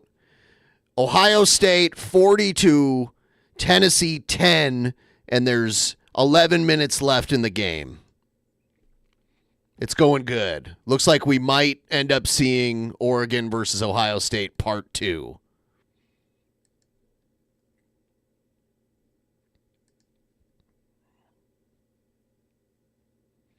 It was quite the video. It was some serious shit. So everybody, I'm still trying to move this goal forward. Usually it snowballs. So if you want to be the first person to start the tip train rolling, please use the link pinned in the top of the chat. Please use that link in the top of the chat.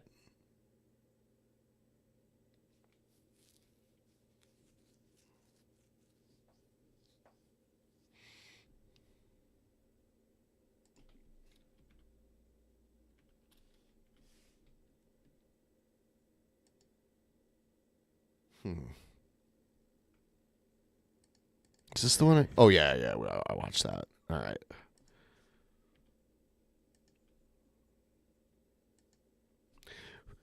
All right, let's check out some Cobra and see how Cobra's doing.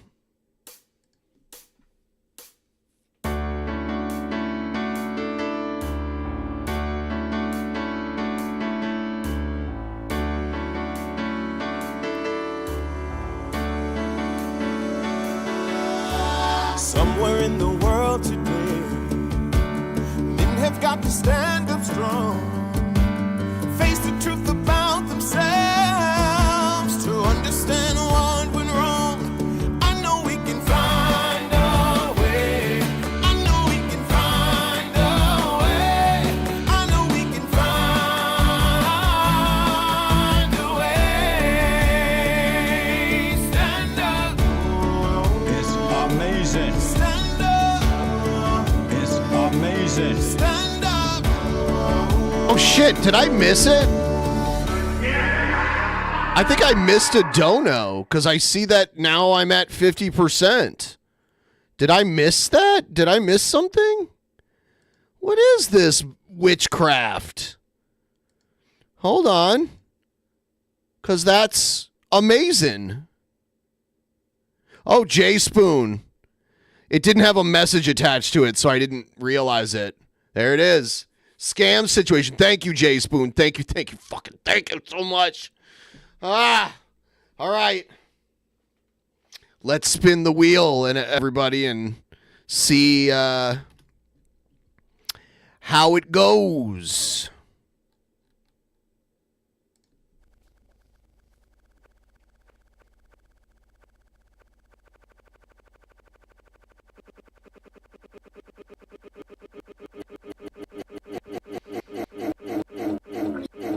Ooh, okay, a pass. I got to spin again. Pass is basically spin again.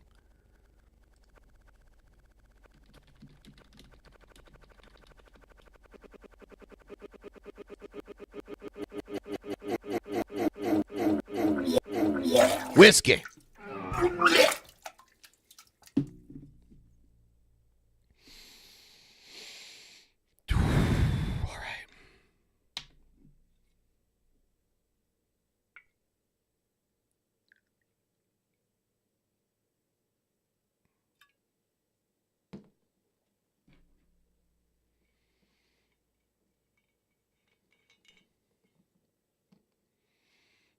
Cheers, everyone.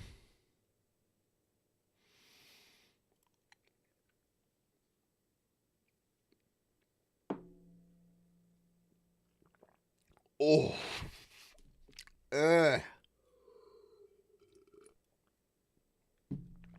Oh. Oh. All right, let's see how Cobra's doing. YouTube, check this out. We got our. He's got a whole cocktail shrimp platter. Bring a shrimp. We'll let these de-thaw on the plastic, and then when they're completely de-thawed, we'll take them and unwrap them. And the sauce, they got the sauce in the middle, and let that de-thaw. Just let it de-thaw naturally. Cocktail Don't fuck sauce with that when you're letting this de-thaw. And we're gonna add to this shrimp sauce. We're gonna add, when it does de-thaw, we're gonna add some horseradish. I don't know where Shabisky is. Radish and one of my favorite hot sauces. This stuff is no joke. I wanted to get the extra hot horseradish, but they were out. So this is what they had as a replacement.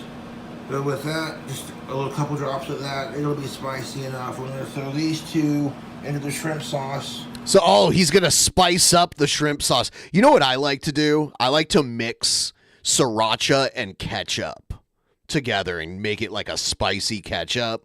It's really good if you like spicy stuff.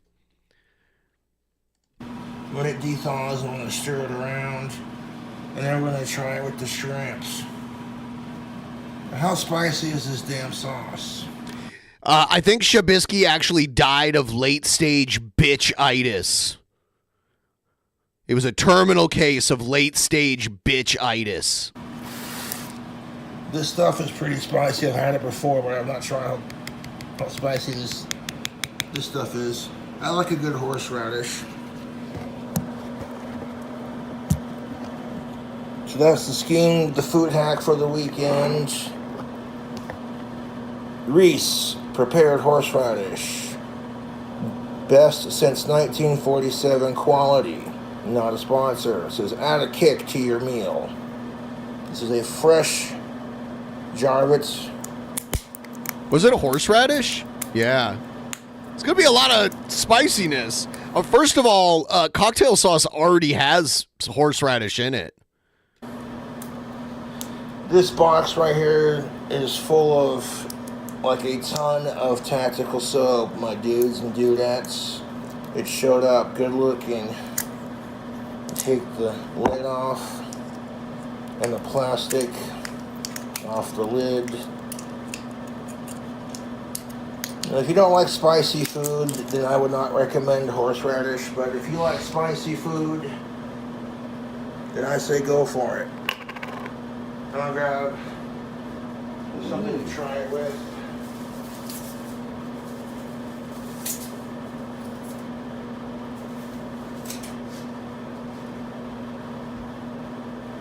I'm gonna see how spicy it really is.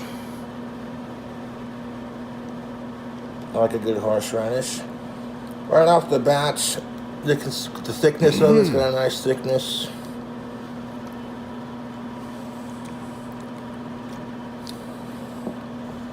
I want to see Cobra eat a giant ball of wasabi.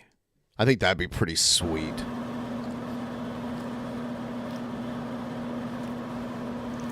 Okay.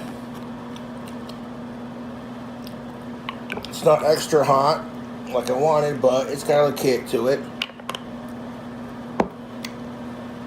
It's not that spicy, but it's got a little sting to it. Girls have cooties in Wyoming. Girls in Wyoming have cooties. You know what I'm saying? There we go. Woo. That's definitely got enough heat to it, but it's not overpowering. It's enough to sting your nostrils just a little bit. But yeah, I'm going to be adding that. You got the escaresco and the shrimp sauce when it's done dethawing. Plug the shrimp. No, don't bother microwaving any of this. Just let it dethaw now. Yeah, you definitely don't want to microwave it. I don't use the term dethaw because in my mind, dethawing something is freezing it, right? I would say thawing it, not dethaw. Actually, when it's, you know, when it's dethawed, the shrimp will be defrost. Yes, defrost. Squishy. When you got a cocktail shrimp like this, you just gotta take the plastic off when it's done dethawing. It looks good.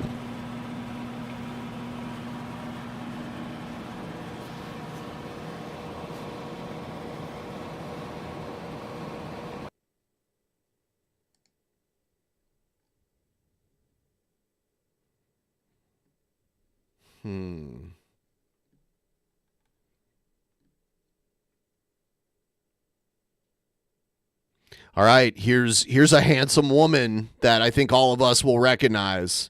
Check it out. Hello, welcome back to my channel. So I have the hot toddy. I've already poured my glass, and you know, it really should have been poured a little bit more.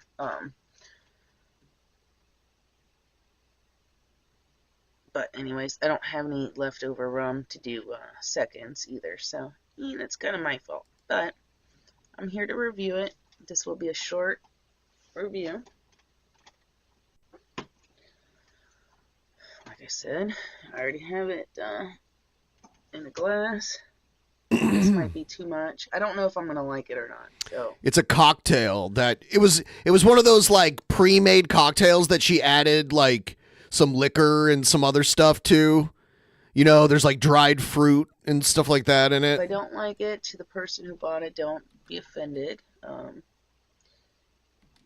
that's what this Yeah, no video is one's gonna about. be It's just trying offended. to Just keep fucking me drink up it and tell us if you like it. if it's good or not. Come on. And the strawberry lemonade will be ready later on today, because I am filming this on Friday.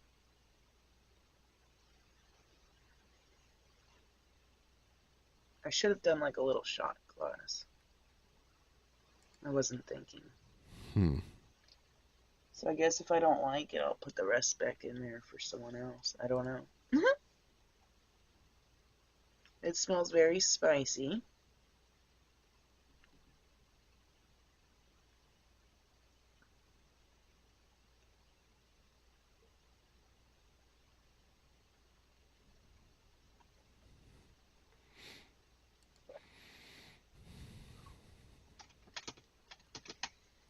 Huh. She does not. See, she's always making that like sourpuss kind of face. So I don't know if she likes it or not. Let's see.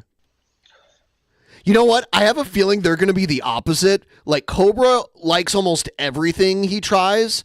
And so far I've seen she really doesn't like most of the things she tries. Since she started doing these food reviews, I've noticed that she's picky. Yep.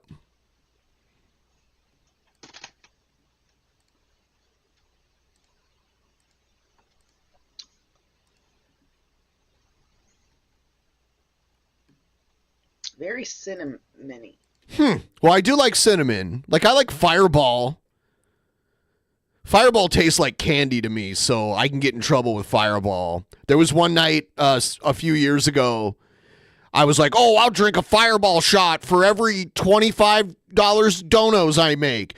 And the $25 came so fast that I ended up just like throwing up everywhere. It was not pretty. I wonder if you could, like, whatever my mom did last year. She had, like, butter. Some kind of, like, butter mixture. Butter. Obviously, you wouldn't want to add more cinnamon to it because this is already... kind of tastes like potpourri a little bit. Potpourri? Potpourri? I definitely grabbed way too much. But I'll be trying that strawberry lemonade later on today as well.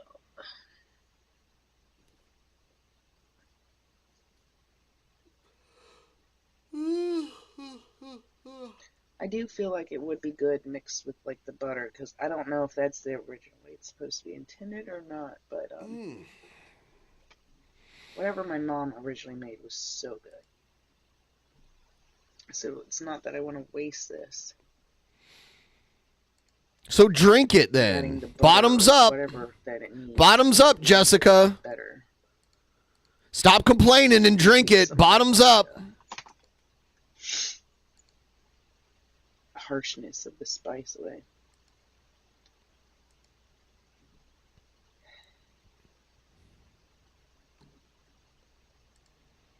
It's just really strong. And then, you know, you already got the rum on top of that. Whew. The rum. I regret not keeping that rum to make rum balls, but what can you do?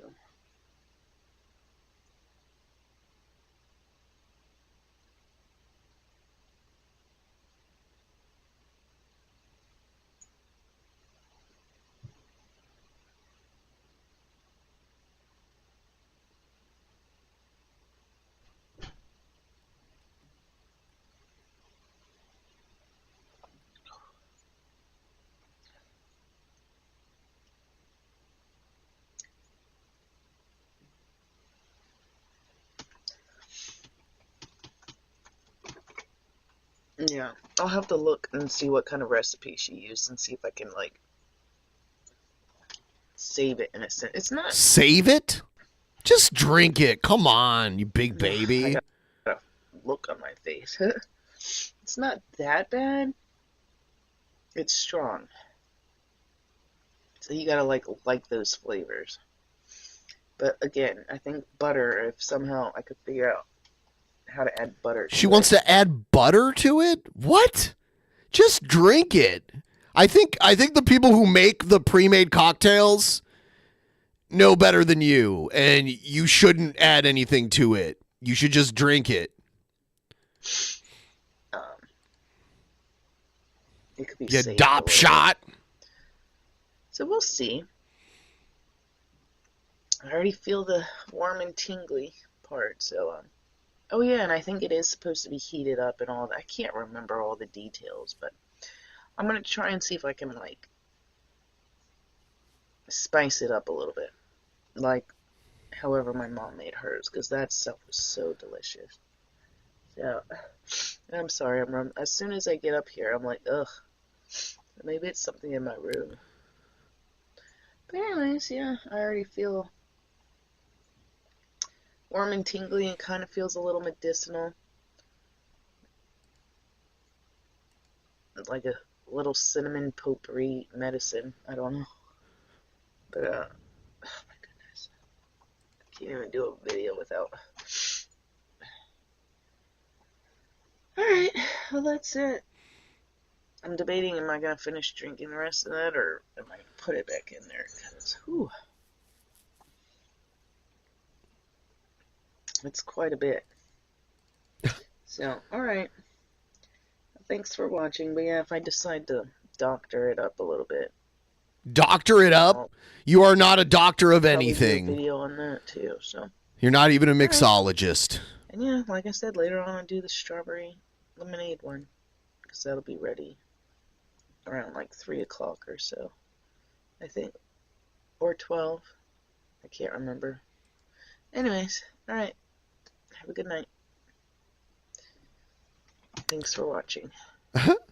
She's very low energy when she isn't like freaking out at the chat. It's weird to see her so calm. Her personality isn't that different though. It's just the energy level. I'm going to step away again for a moment here. I'll be right back.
did not mean to do that. Oh well.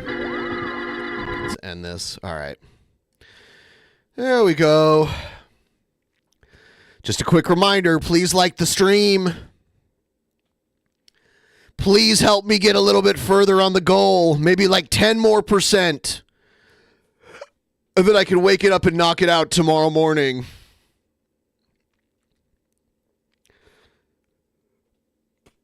Ooh, man.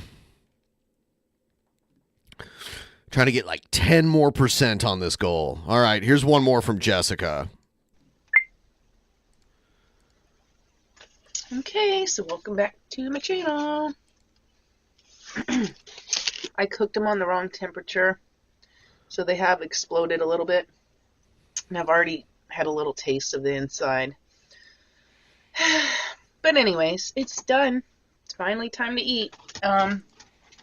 So you got Better Goods traditionally crafted chicken curry empanadas, succulent chicken with rich Indian inspired spices in a crispy pastry shell. Now I know they have names, different names all throughout them.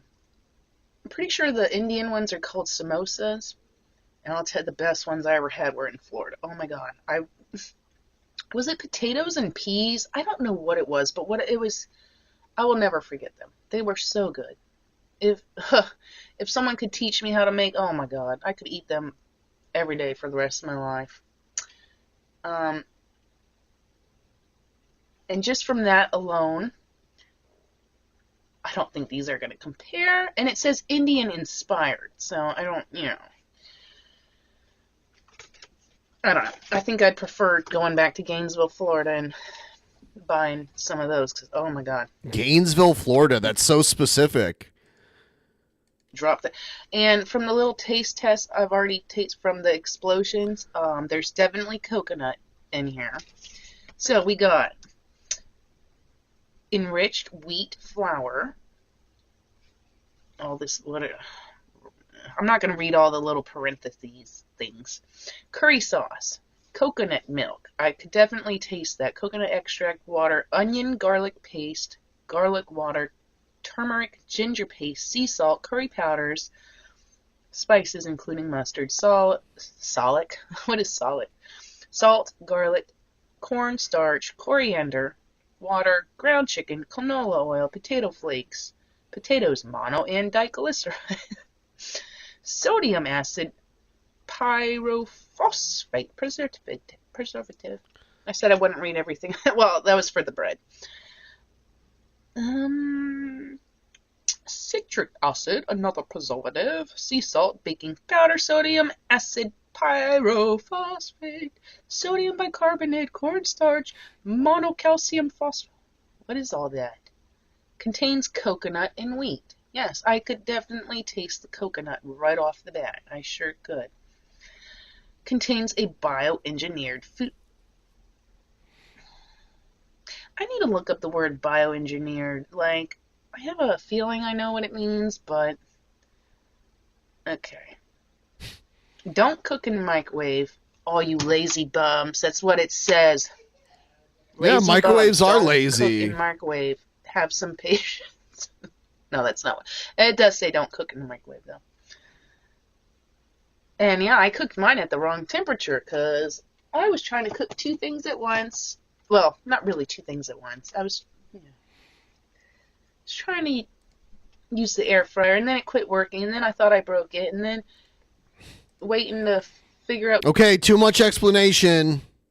Eat the food and tell us if you like it. Which switch to flip back on. I had to wait for the regular oven, so I should have ate like 20 hours ago. But pip pip cheerio. Pip pip cheerio. I cooked these at 450 when they should have been cooked at 375. But that's why they exploded out of their shell. You get 8. I forget what the price is. It's probably like 5 something. I don't know. I usually try to remember the price, but I don't. I already have a feeling because I tasted the explosion that I'm not going to like these, but I'll try. That's what this taste test is for. I will try. But yeah, you can see it split. Ooh, hello.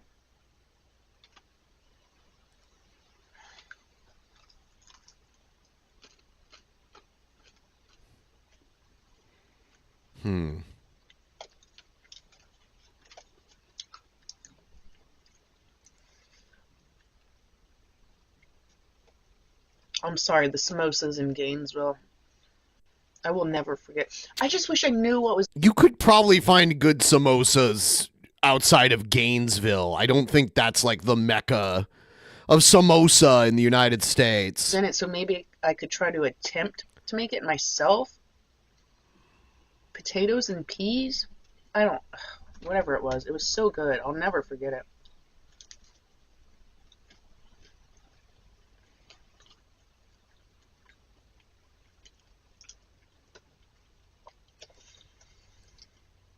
I don't know. I think that this was actually like some kind of curry meal, like not stuffed in an empanada.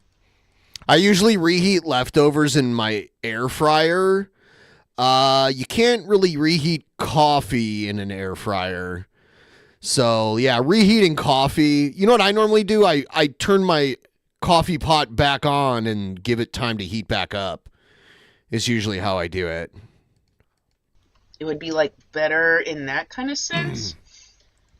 I do like coconut. I don't like it in every form. In every form. That makes sense, but not really. I could tell right off the bat when I was tasting the explosion. There was coconut. I looked on it and coconut was on there. I mean, it's not gross. Taste the rainbow explosion. But this is not what I want my empanada to taste like, or my samosa, whatever. Is it an empanada or a samosa?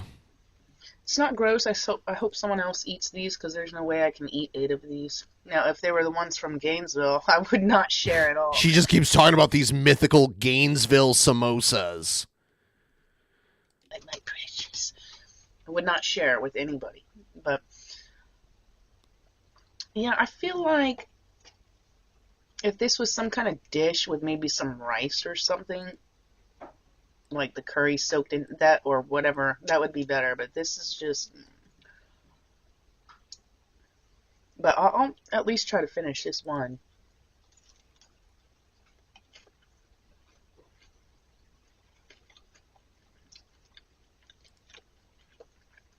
Like, it's not gross, but the coconut makes it a little bit too sweet, and I don't know. I need something like that's gonna blow me out of the water, and this is not it, unfortunately.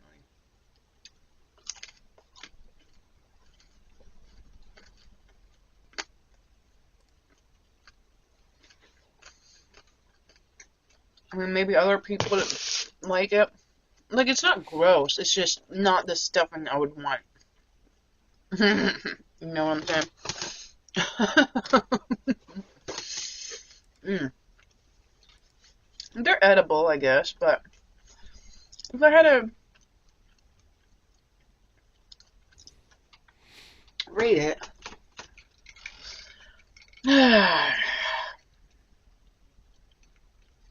Okay. I don't know. I say like a C or a D. See, she doesn't like anything. She's the opposite of Cobra, where Cobra likes almost everything.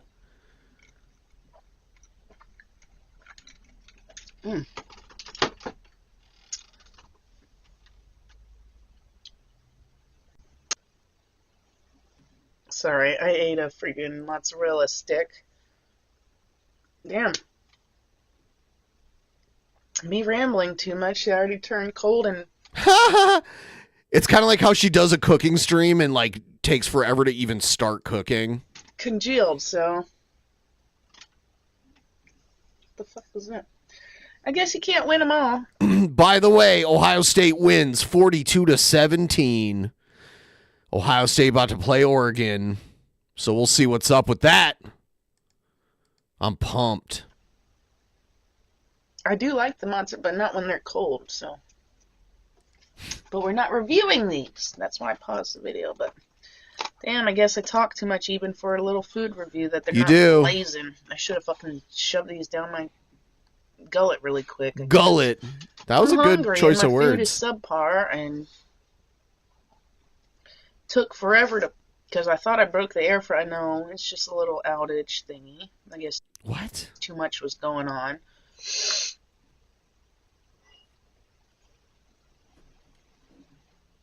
Now I want some real food, because this is just fucking...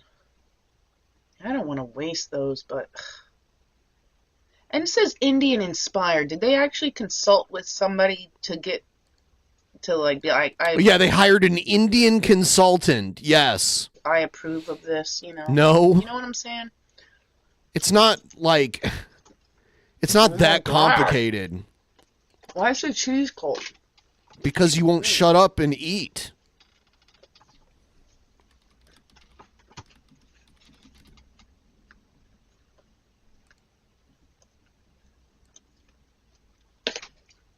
So, yeah.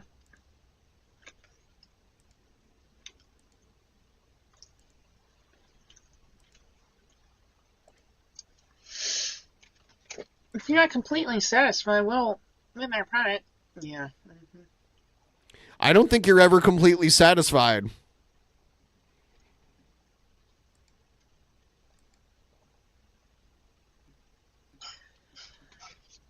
I personally would pass on it. I mean, if you want to give them a try, whatever. You like coconut? You like it kind of sweet?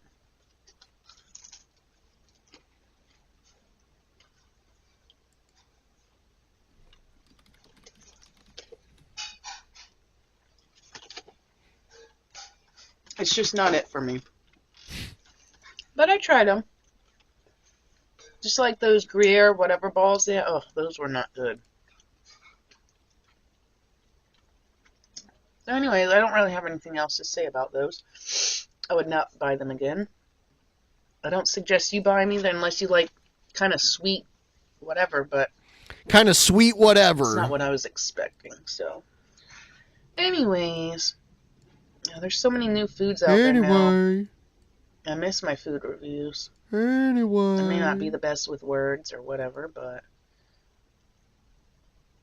I don't know. I know good with words. I see new foods, I want to try them. See new foods. It's like, fuck, I'd rather know how to make the samosas myself, so... No, you wouldn't. Anyways. Anyway. I need to go to the ABC store now to go get that vodka for my second infusion, so...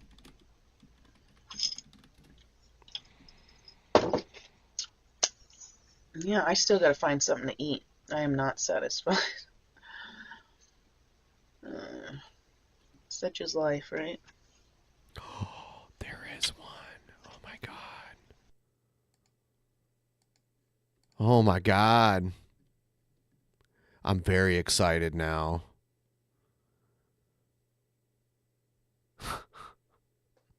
All right, I got 2 Cobra videos. Please like the stream and please consider supporting the channel. Link is pinned in the chat. My goal now for this stream is to get to 60%. I think 60% is very doable. If you're out there, you want to chuck a couple dollars my way, help me get to 60%, that would be fucking amazing. And then I'm going to wake up in the morning and fucking stream again until we're at 100%. No, James. No, James. What the fuck is up? I'm making some shrimp cocktail. I took the plastic off the shrimp and I'm adding horsey sauce, horseradish sauce to this. I drained the sauce cup halfway like that so we can make room for our horseradish.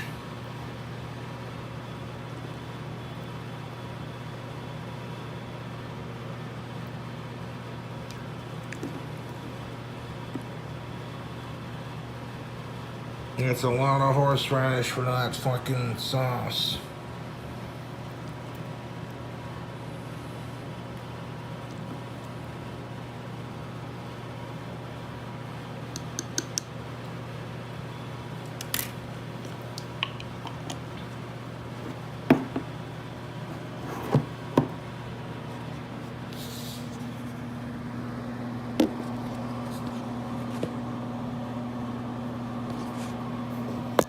I'm trying to film a fucking video for part 2.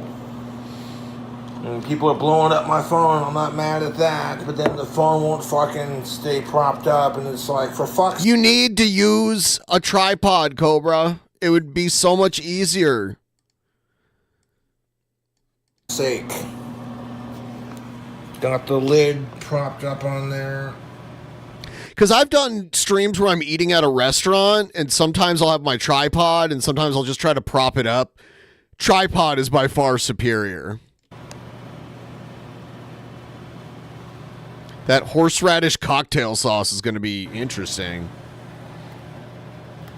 I'm pretty sure he already has a tripod.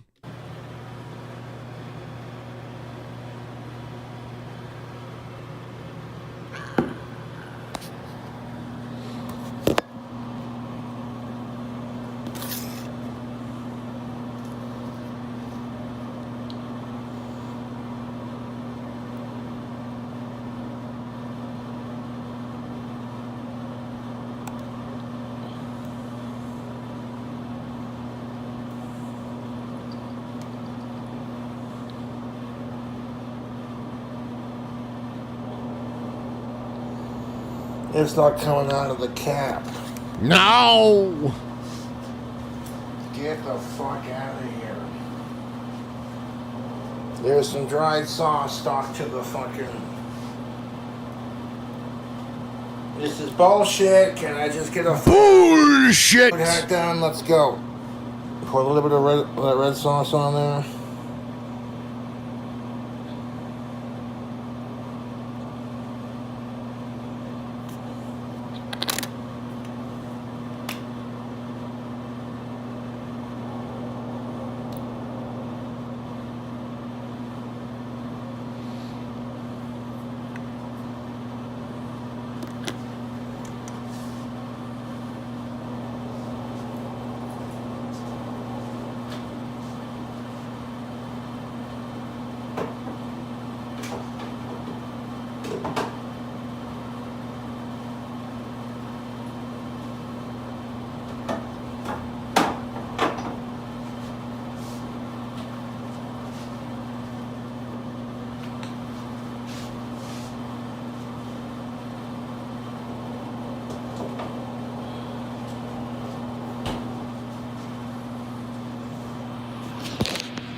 That is some gnarly looking dipping sauce.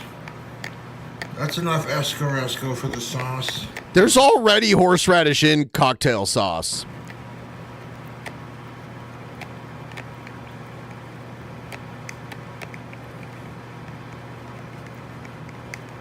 Shit's gonna be insanely hot.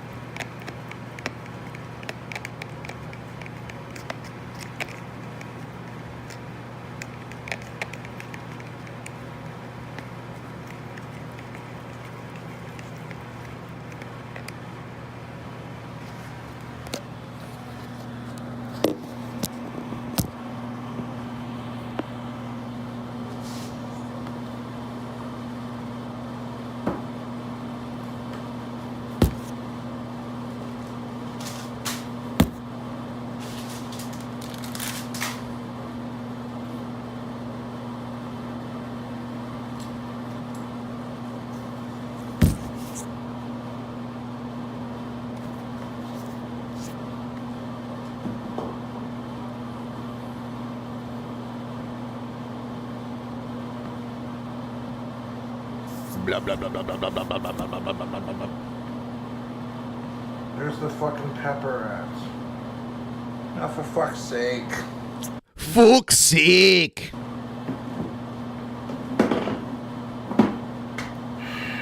Oh, there it is. Okay. So we're gonna add a little bit of seasoning on top of the hot sauce to our shit here. To our shit. We got some of this Morton's coarse kosher salt.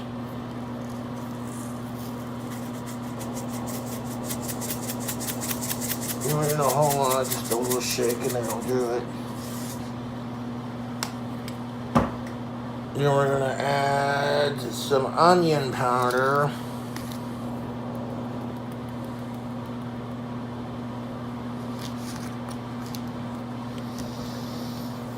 and some garlic salt.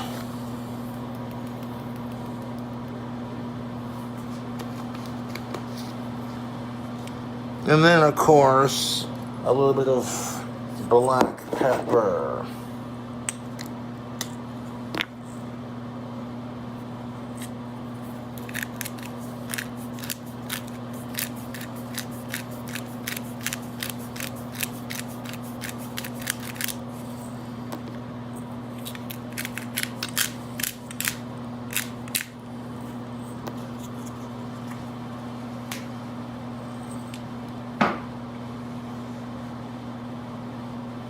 And maybe a little bit of cilantro for flavor.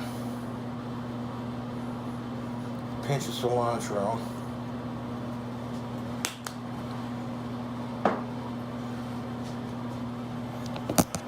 Just like that. Stir it around town.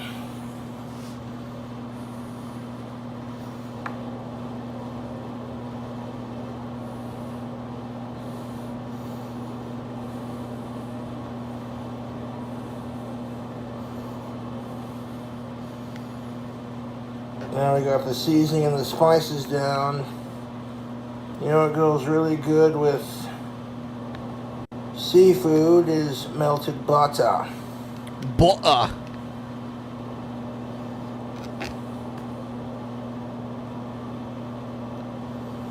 So you see why I drained half of this sauce cup in the shrimp middle part here.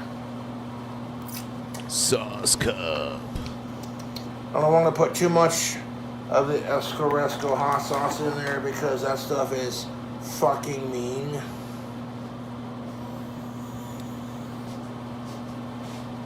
But just enough for a little kick. So let me see that.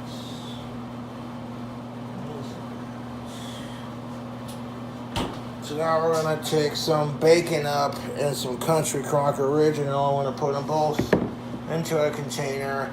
We're going to melt it in the microwave and then drizzle it into our shrimp cocktail sauce. Drizzle. Need I say more, YouTube?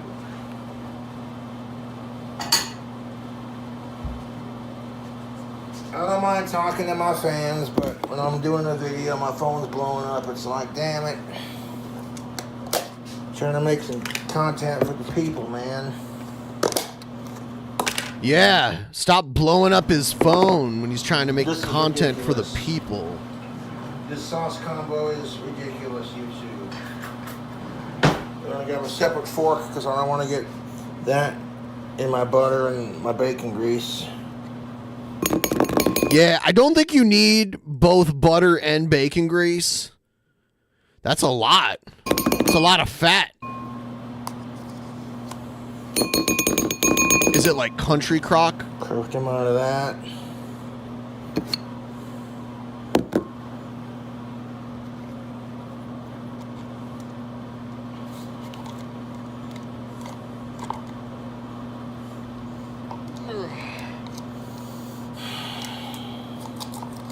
You hear that sigh of frustration? There's a little bit of bacon grease in there.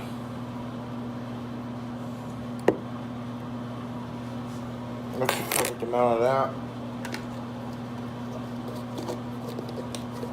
that. Bacon up and some Country Crock. The knowledge are going to be spicy, but it's going to be packed with flavor.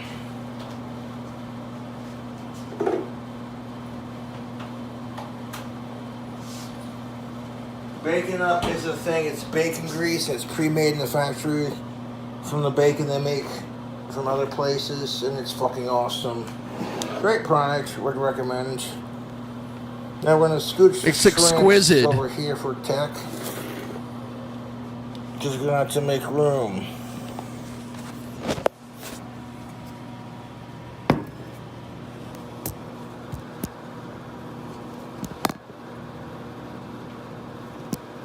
Camera doesn't want to stay propped up, so work with me, people.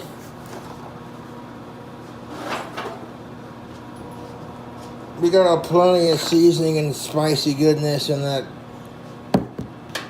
shrimp sauce, but we're gonna take this bacon grease and this butter, country crock spread, and we're gonna margarine spread, and we're gonna melt it in the microwave. I'm gonna pour that melted goodness into the sauce, stir it around, and let it continue to de-thaw. And part 3, we'll give it a try.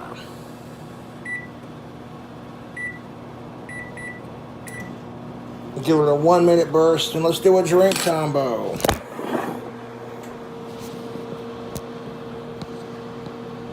Phone don't want to stay propped up. What do you do?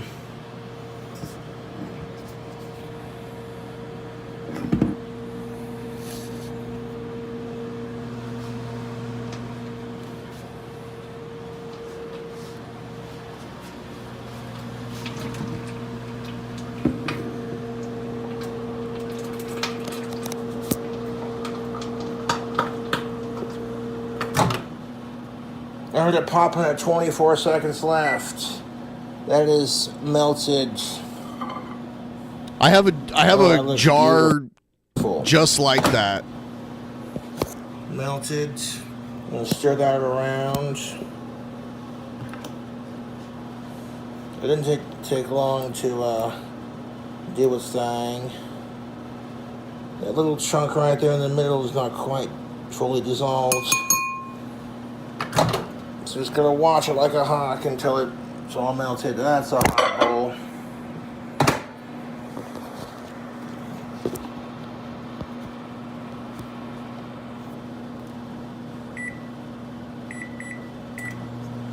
It could have just made the most unhealthiest cocktail sauce, but I digress. And it's popping like a hot son of a bitch. Hell yeah. Give it a second. Let's see how it looks. Dissolve. I want that to be completely melted before I go on to adding it to the sauce. I got some cruising mango rum. I'm going to pour that in there. Get it in there, you son of a bitch. It's all good in the hood. We just chilling like rock star villains. And to that, we're going to add some Body Armor Peach Mango for a tropical drink combo that'll surely get you thinking about the Bahamas.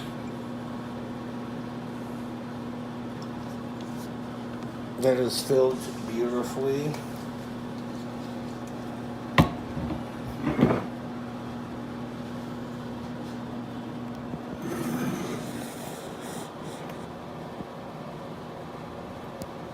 The shrimp are starting to become almost completely de-thawed, so we're gonna mix the sauce up. Let's try this drink combo.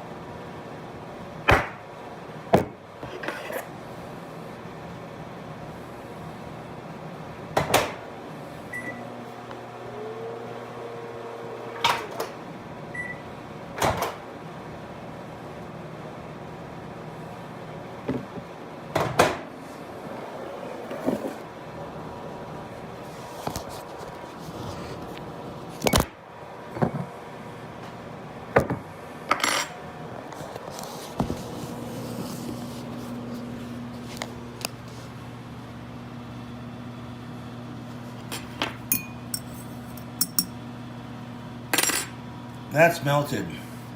I'm going to pour this into the seasoned cocktail sauce while getting sauced on some delicious combo. 1 second, folks.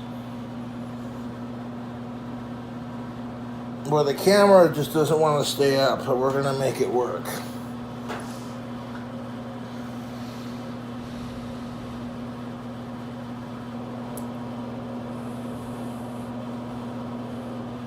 Pour it all in there.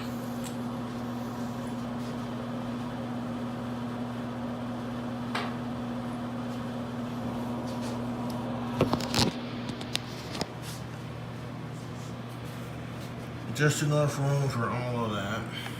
It looks really weird now.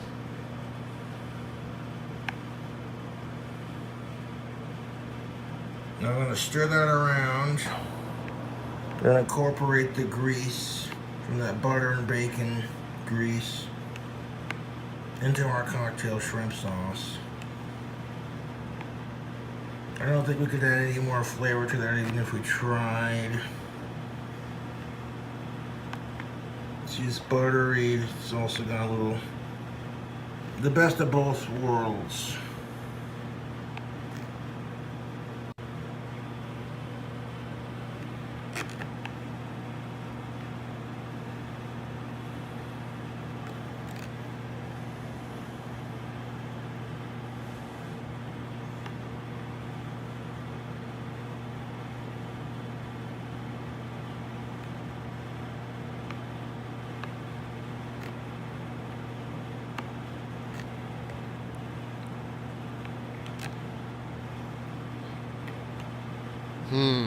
Is that exquisite? Stir that around.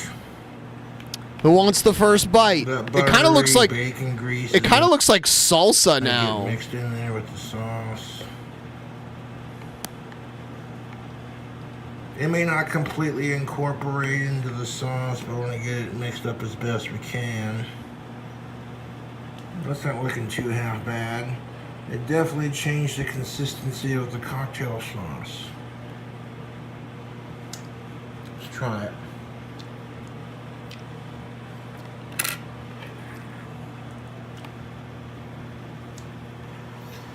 Not as spicy as I thought it was going to be. I know it's not much, but I try to support as much as I can. Oh my God! It's much. It's much. Like, seriously, every little bit is amazing, and you're amazing, and I wish I knew your name. It didn't show your name, so I don't know who you are, but I am very grateful. Thank you so much. I know it's tough, especially this time of year. This is a rough time of year, and money's tight for a lot of people. I'm just trying to keep shit rolling here, so I appreciate every little bit, and I'm gonna put in the time tonight. I think I'm going to go maybe like, I'll probably be able to go like 11:30 my time. Cocktail sauce is ketchup and horseradish, I think. I believe cocktail sauce is a mixture of ketchup and horseradish. But he added extra horseradish to it. Ooh. Okay, you can't even taste the hot sauce that I put in it. There's a little kick. Okay, I want to let these... Worcestershire sauce. Worcestershire sauce. How do you say that? Worcestershire sauce. These are a bit longer. Worcestershire sauce. All right, here's the final video. Check this out, YouTube. We got some food hacking and snacking to do. There's our shrimp ready to go, nice and de-thawed at the right consistency. You can see it's squishy. Once we get to 500, I'm gonna spin the wheel and do another shot. So if anyone wants to help out, I think we're $35 away. Yeah, $35 away. So little by little, every little bit helps. Don't be afraid if you got a couple to spare. $2 to $5, it adds up. But it's also still cold. Got our custom sauce. Ooh, he's got some pinwheels too. This right here, we got some delicious Italian pinwheels. Worcestershire sauce. Mm-hmm. So what we're gonna do is we're gonna try this food hack and snack for your foodie viewing pleasure. And if you like the food reviews, subscribe for more. Squeeze that tail, pull it out. Now you can see that the shell is empty. You want to put the shells in this big, we can reuse the shrimp cocktail tray, top empty lid. Right there, we got our fresh shrimp. Let's dunk it in our custom-made butter bacon grease sauce. Butter bacon grease sauce? Custom butter bacon grease sauce. Let's give that a try, BBGS, folks. they like to call it.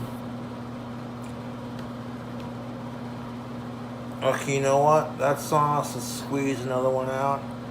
Now, if you want to get extra meat out of your shrimp, you just gotta squeeze and pull.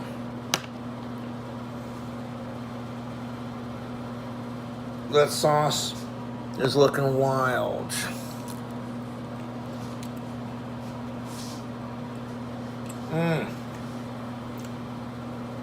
It's got a nice spicy kick to it. And then it gets a little savory. A little bit of sweet. Okay.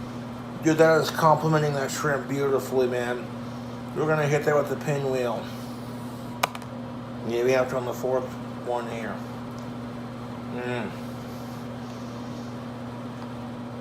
Dude, that is some killer food hack action. Sweet.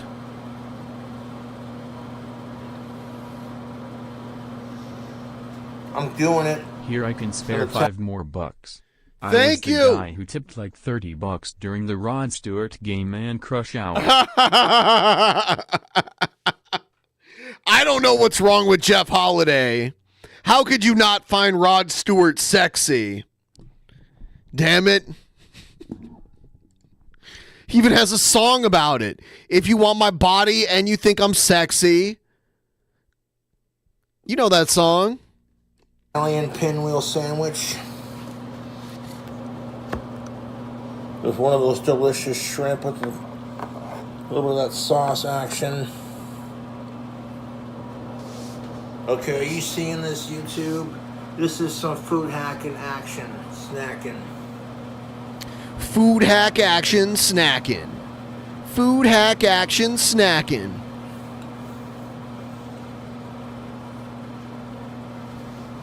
Oh my God. All tubes. All tubes.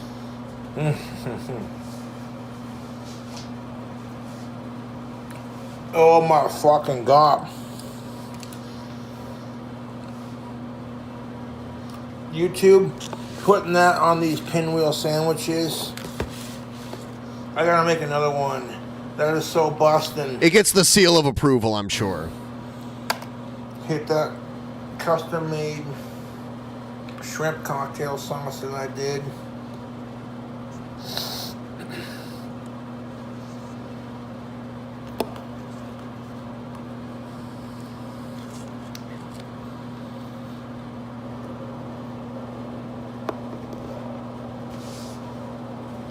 Putting these on the pinwheels. You know, pinwheel sandwiches and cocktail shrimp are a great party hors d'oeuvre, in my opinion. Cheers. And if you like these crazy food hacks, subscribe for more. But you said you were only going to put hot sauce and horseradish. Okay, so I got a bit extensive with it.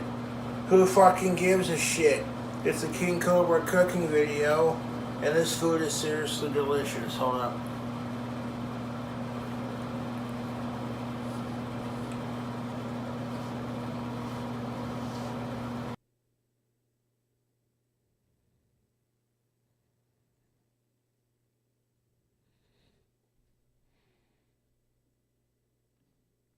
All right, so there you have it.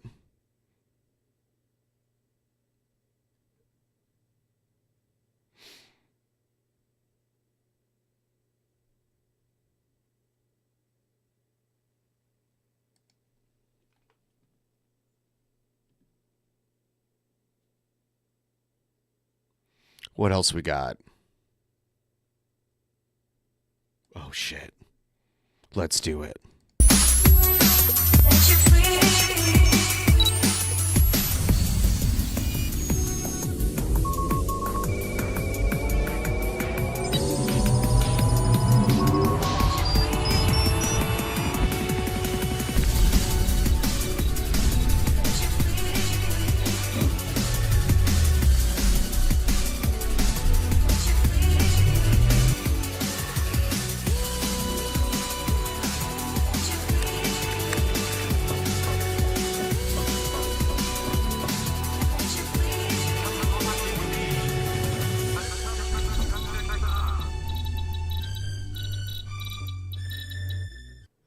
Hello, hello, hello. Welcome to Super Soldier Talk. I'm James Rink, the host here, and we have a great show today. We're going to be speaking a little bit about the secret space program in relation to Star Trek. And Star Trek. Today with us is They're back with the Star Trek. Captain Jimmy Payne. Captain Payne, why don't you go ahead and say hello? Are you there? Jimmy, well, yes, I'm here, James. Great. How you doing today? Real good. Just getting settled in for the evening. Very good. And I was just explaining earlier that I was trying to hook up my mic, but I unplugged it because I had my Trezor hardware wallet plugged in because it was hooked up to my wallet, which was not on Trezor, and someone hacked it. So I lost about $500 of Theta coin. So whoever you are out there, go enjoy those coins. But anyway, enough of that. So so today we're going to be speaking about the Enterprise, and Jimmy says that he served on the Enterprise. His experiences were based on the 1989 film Star Trek V: The Final Frontier, and that was where they were doing the search of God. And they say like every odd number film was a flop. So I think you were based on the whale. What was it? The whales? That was that 3, where they were doing the search for the whales, and we talked about that in the last episode where they picked up the Loch Nessie. It wasn't a whale; it was Loch Nessie, and they brought it up. Anyway, okay, all right. So Jimmy Payne was on the Enterprise. What was it? 1960s. Because, the original Star Trek series came out in 67 to the original Star Trek. 69. So when were you stationed on the Enterprise? James, I would say the early 80s is when I first got on it, or when I became associated with the Vulcans. All right. So could you explain how the show in 1967 occurred before you were there? Was there time travel involved? There's always time travel, James. Now, Stardate is not the same as our timeline. The Stardate is based upon the star that is where the planet that Spock lives on. It's not our timeline. It's the Vulcan timeline. What? Hence 78,429. By the way, $30 more required for the next shot. Who's going to be the one to get us there? I'm sorry, what now? What now? Stardate 78429 is our current start date. I had to look it up. Unless you're counting, they have a different way of calculating it, and then they have a negative. I feel like James is trying to make Jimmy look stupid. Because supposedly it was like Zephyr Cochrane's invention of the star drive is when they started calculating. The warp drive, not the star drive. Jimmy, all right, let's go on here. So in the previous show, we discussed how you knew Spock and Spork, and also Lieutenant Uhura, who were both Vulcans. They were 4-foot tall elf beings that come from the Vulcan homeworld. And all right, so well, James, let's just go into no, this. James, no. So tell us, you wanted to speak about Spock today. So what, or maybe where should we begin with all this? Well, I think we can start off and just, try to explain it.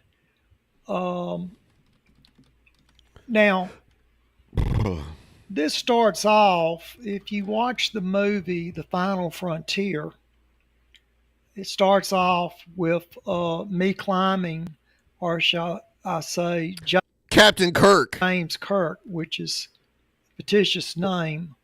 A fictitious name. El Capitan mountain, and I've seen the movie that they're talking about. He loses his grip and he falls. James, I need you to shut up, please, so I can talk about Star Trek and Spork. and Spock catches Well, him by his anyway. ankles right before he hits the ground. The ground. Now that part is true. I was free climbing El Capitan. Now it had never been. I love how quick James is to pull up the screenshots from the movie. Climb by hand. I was attempting to do it, and I was up about 2/3 of the way. Now, a couple of years later, there was an individual that did climb it by hand and get to the top. So I was not the first one to attempt it. I was merely there for rest and relaxation when that occurred. But what I'm dealing with is, if you watch one of the other Star Trek movies, you'll see Spock die in the propulsion room, taking a crystal out and moving it. We're not going to go into that movie. But what I'm dealing with at that current timeline that you're looking at when I am communicating with Spock is that he has been cloned and he still hasn't gotten all of his memories. Where's Spork's cousin? Back.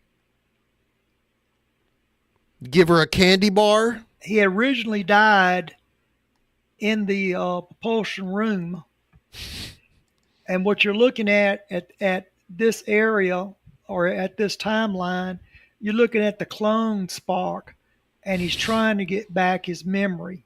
And we're camping with the doctor, McCoy, and we're just having three men that are on R&R, and we're trying to build our lives up. You have basically three males who are, really don't have a whole lot of family. And that's why we're on the camping trip, James.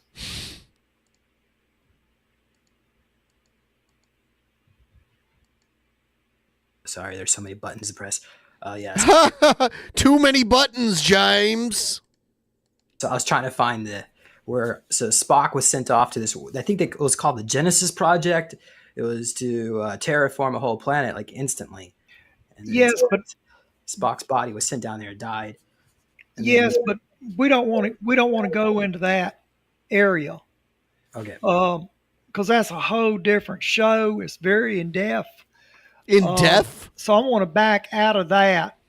But what I'm having problems with is him trying to remember us, and he has some memory, but he's grappling with it.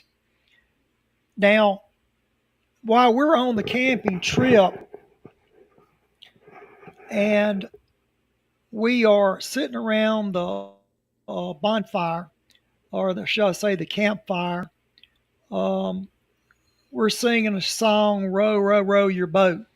Yep. No, I remember that part of the movie. It's a silly song, but do you think he watched the movie really quick? Maybe he studied the movie and took notes. You have to remember we don't have any communication with us. We want to get away from all that and just R&R. But the word came up about what will become of us, and I told McCoy and Spark, I said, well, and Spork, I can't go home because I have no family, and I know that I would die alone. That was also a quote from the movie. And so each man reflects upon that. See, what I would ask is, like, how did the movie come to be made after this shit actually happened? That we will eventually all die. But during the night, after we all turn into our sleeping bags, we were awakened, and there had been a priority 7 alert. That is, the Enterprise that was orbiting Earth was had gotten a distress call, a priority 7, and once we got back aboard the craft after we left Earth and got back onto the craft, I was informed by Captain Bob. I would say his first Captain Bob. name is Bob. Captain Trumpster Bob. Starfleet captain. That to head to Nimbus 3. Nimbus. And that there's 3 hostages that's been taken there, and we're to go there and rescue them. One was a Romulan. Does he mean Romulan? One was a Klingon, and he had one guy from the Federation. His name is Tobin. Was his name.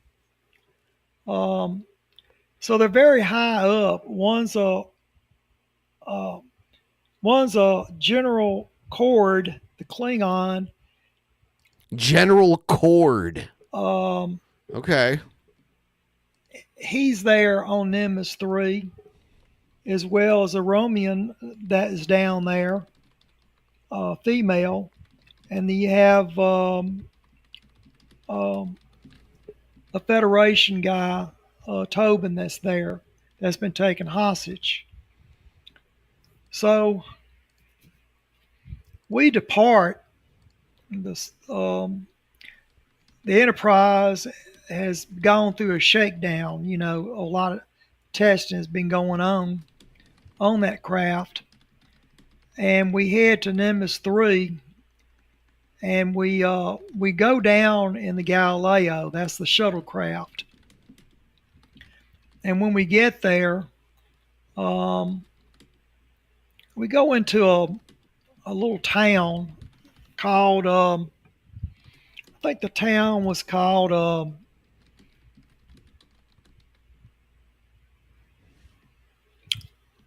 not really sure what the name of the little town was, but it's a little town that is basically just out in the middle of nowhere. The Nimbus 3 is not a developed planet, okay?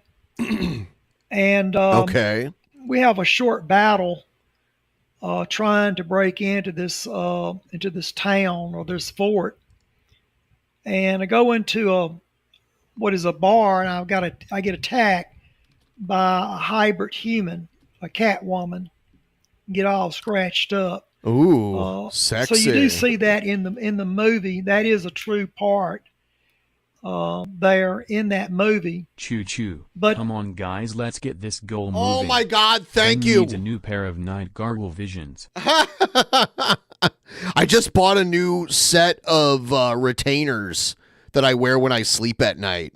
Those weren't that expensive, but, you know, I have to replace them every 6 months or so. So, like, in late January, I have to start wearing them. Yeah. But, yeah, I would love it. I mean, 25 more bucks until the next shot. And where the hell did Trubisky go, that loser? Come to find out, the guy that did the kidnapping or the hold him hostage, his name is Skyback. Excuse me, Skybox. Skybox was his. Skybox. Hey, did you get tickets to the game? Yeah, we got a Skybox. We got Skybox seats. Nine. Now he's a Vulcan. Sybok is Spock's brother, long lost brother, who started feeling emotions again. Once he's been confronted, he's in control. We're just outnumbered by him. And we end up he calls Spock brother. And I kind of took it wrong. I thought when he said brother, he's talking towards a fellow Vulcan. Now, Spock acted like he didn't know who he was. And he didn't at first. He didn't know who he was. But come to find out that Sybok is Spock's half-brother. Now, there's an age difference, maybe about 7 or 8 years between the two brothers. And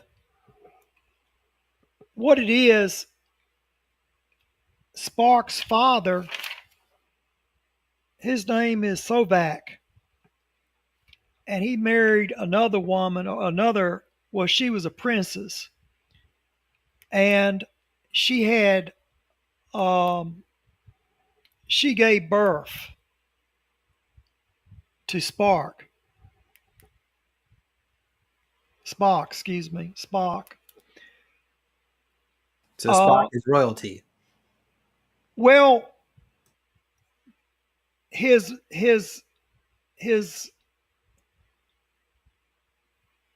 woman that gave birth was a princess. She was a princess.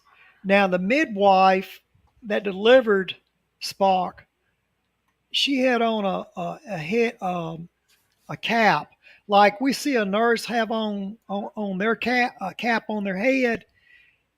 She wore like a feathered a feather arrangement on her head, and then she had like a butterfly or a symbol of a butterfly, or either a dragonfly, but some type of insect. Was how that hat was made, the front of the hat.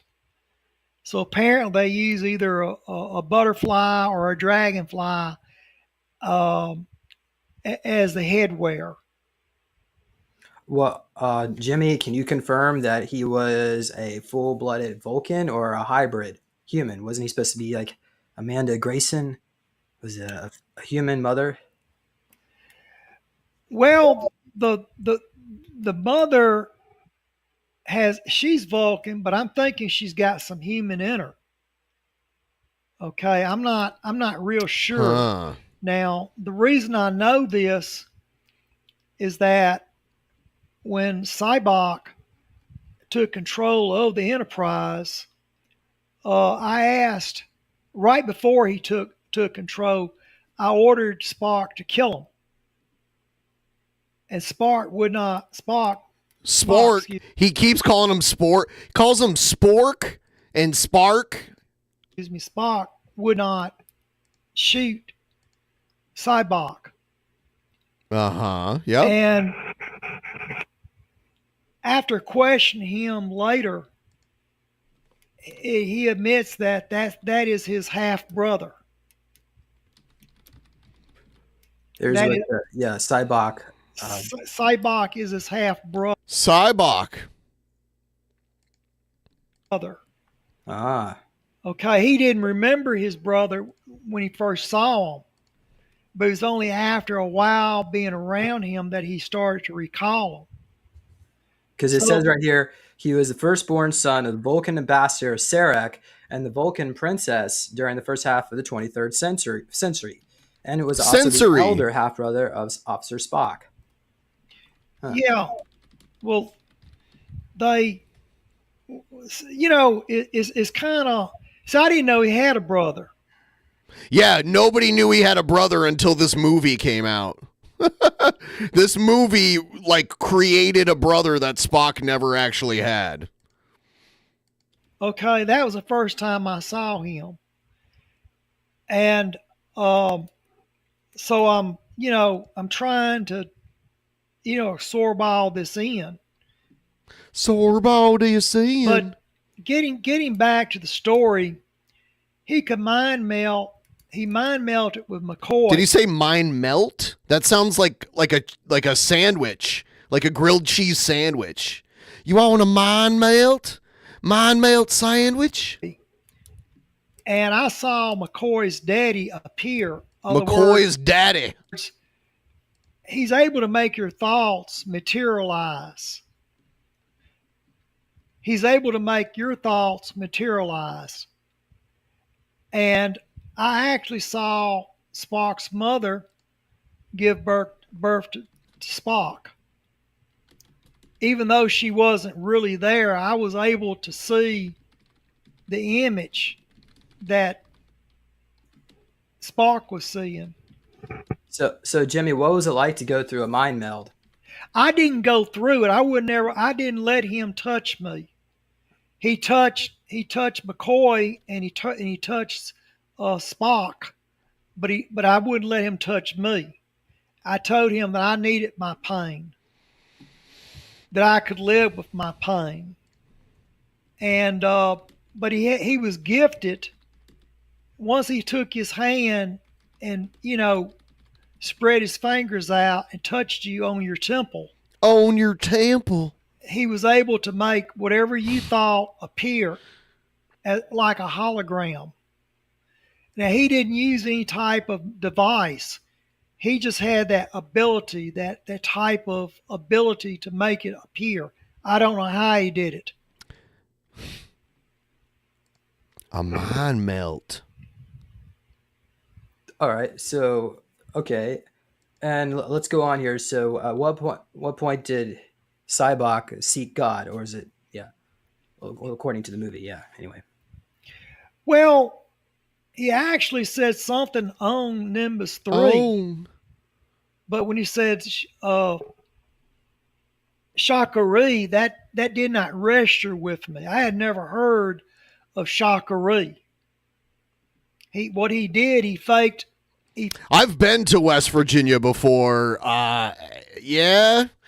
I've only been to Point Pleasant where the Mothman stuff happened. I've driven through West Virginia, but the only part of West Virginia I've actually stopped and spent time in was Point Pleasant, which is where they had the Mothman thing back in the day. Faked. I can't remember exactly how the accent was, but I'll take your word for it. A hostage situation to lure a starship Shaka when the in walls fell. Control of the starship. Okay, him being a Vulcan, he knew how the starship worked. Only other person that knew that was Spock. Spork. That he knew how the ship operated. Spork. Now there were changes done to that craft that he wasn't all the way up on, but he had a good general idea how the craft operated. But getting back to Shakari, that is like we have what we think of Atlantis is that what they think of Shakari? Okay, their Shakari is like our Atlantis, or maybe a Shangri-La. Shangri-La, whatever how you want to pronounce it. It was a castle in the sky. Mm-hmm. They, like I said, it's where their creator is at. Okay, see, it goes back to who am I, where am I going, what happens to me when I die, kind of a deal. Okay, and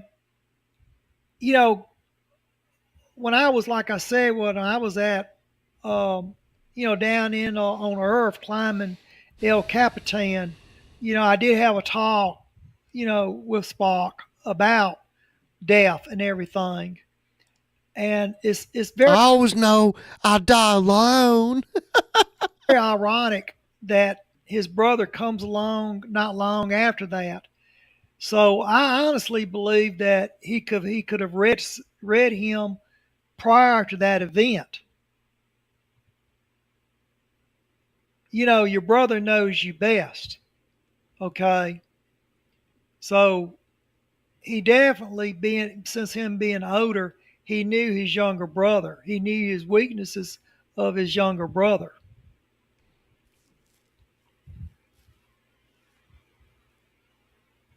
Okay, so let's go on here. I'm just looking for some more artwork to share. But, okay, Shakari. Let's see here. According to Cybok, he says, consider the questions of existence. Who am I? Why am I here? Does God exist? These are the questions man has ever asked since he first gazed at the stars and dreamed. My Vulcan ancestors were ruled by their emotions. They felt with their hearts and made love with their hearts and believe with their hearts above all else. Yeah, you see how Cybok is a Vulcan, but he's smiling here. Ooh, Vulcans don't smile. They believe in a place where these questions of existence would have been answered. Modern dogma tells us this place is a myth, Shakari, a fantasy concocted by pagans. Shakari! It is no fantasy. I tell you, it exists. My brothers, we have been chosen to undertake the greatest adventure of all time, the discovery of Shakari. Is that accurate? Do you remember him saying that? Yes. Word for word? It is very, very accurate. Now, accurate. You know, what is so odd here is that the two brothers are very different. You have one that deals in logic. Spock deals in logic. And Spock never stated the majority of the Vulcan race deals in logic. That's why this is so weird that this guy Cybok doesn't, and he smiles and he laughs. That's the weird part about him. Like, I remember the opening scene from this movie, and you realize that the character at the beginning is a Vulcan, and he starts laughing, and it's like, whoa, a laughing Vulcan. Crazy. About religion. I'm not saying he's atheist. I'm saying he never spoke of it. But the brother did speak of it. If it's anything, he's more human than Spock is. He's more human than human. Well, Vulcans are taught to suppress their emotions. Yeah, but this one didn't suppress. He didn't suppress his emotions. That was so odd about it. So he's a very different type of a Vulcan. Because every Vulcan I ever saw, they never spoke of any type of religion. He's the only one that I've ever encountered that spoke of it. Very good. All right. So the renegade Vulcan Cybok embarked on a quest to locate Shakari, recruiting a large number of followers via a telepathic manipulation. By Shaka when the walls fell. 1987, he was finally able to acquire the control of the USS Enterprise A using this technique. And while aboard, Cybok informed Captain Kirk that he had located Shakari via visions given to him by God himself. Although Kirk initially thought Cybok to be mad, his visions seemed to be proven correct when, after successfully penetrating the barrier, why don't you talk about the barrier? The Enterprise crew encountered a planet on the other side. Well, the barrier is basically... I notice he hasn't lost his patience with James yet. No, James! All right, it's the edge of space. It's other words where they have maps and charts. This goes beyond any known area that they know about. They've sent probes into the Great Barrier, but none of them never came back. None of them never came back. Never communicated back. Now, when we were going towards it, I would not go into the barrier because, one, I am the senior officer in charge, although the craft is being taken over by Spock's brother. Spork's brother. All right, so what I did for legal reasons was I did not give the order to go into it. I was placed in the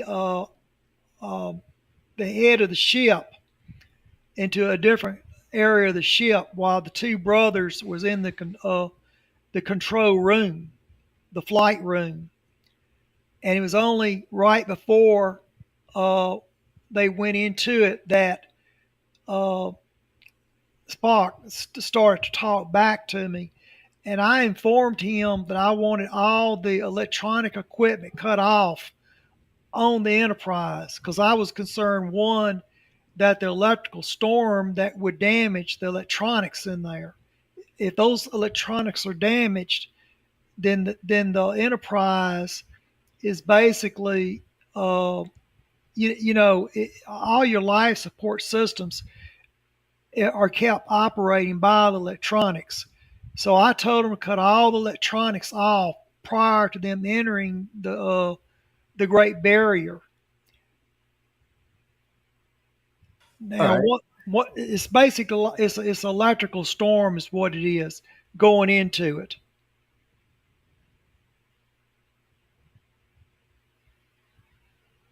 You're mute, James. James, no, James, you're muted. No. I'm so sorry. I pressed. Okay. Okay. After Captain Kirk believed that the Enterprise would be destroyed in the attempt, Sybok maintained that the danger posed by the barrier was simply an illusion, an expression of the universal fear of the unknown. Sybok was ultimately proven correct when the ship passed through with no ill effects. In addition, the Enterprise encountered a planet on the other side of the barrier, seemingly confirming Sybok's vision. Can you tell us a little bit about the planet? Is that the truth? Is that the truth? All right. Well, first of all, it was danger in the barrier. It was tremendously dangerous. Had none of the electronics been cut off, it would have fried every circuit on that craft. So Sybok is incorrect when he said that it was all in our mind. Okay, if those life support systems shut down, that everybody will die on the Enterprise. So he would have brought the Enterprise into it with all electronics on had I not ordered the electronics to be cut off. He did know a lot about the Enterprise, but the Enterprise had been worked on, been rewired. Okay, you have to remember you have humans on there that's running all type of wiring throughout the ship. So he knew it, but then again, he didn't know all of it. But now, getting back to what was on the other side of the barrier, there was a planet. It was about the size of Mars, and in fact, it looked very much like what we see in our southwestern United States. It's a very it looked like Arizona, arid planet with no vegetation. I didn't see any type of vegetation on it. Jimmy, quick question. So how long did it take to go from planet Earth to the barrier? James, you have to remember, we're away from our sun, okay?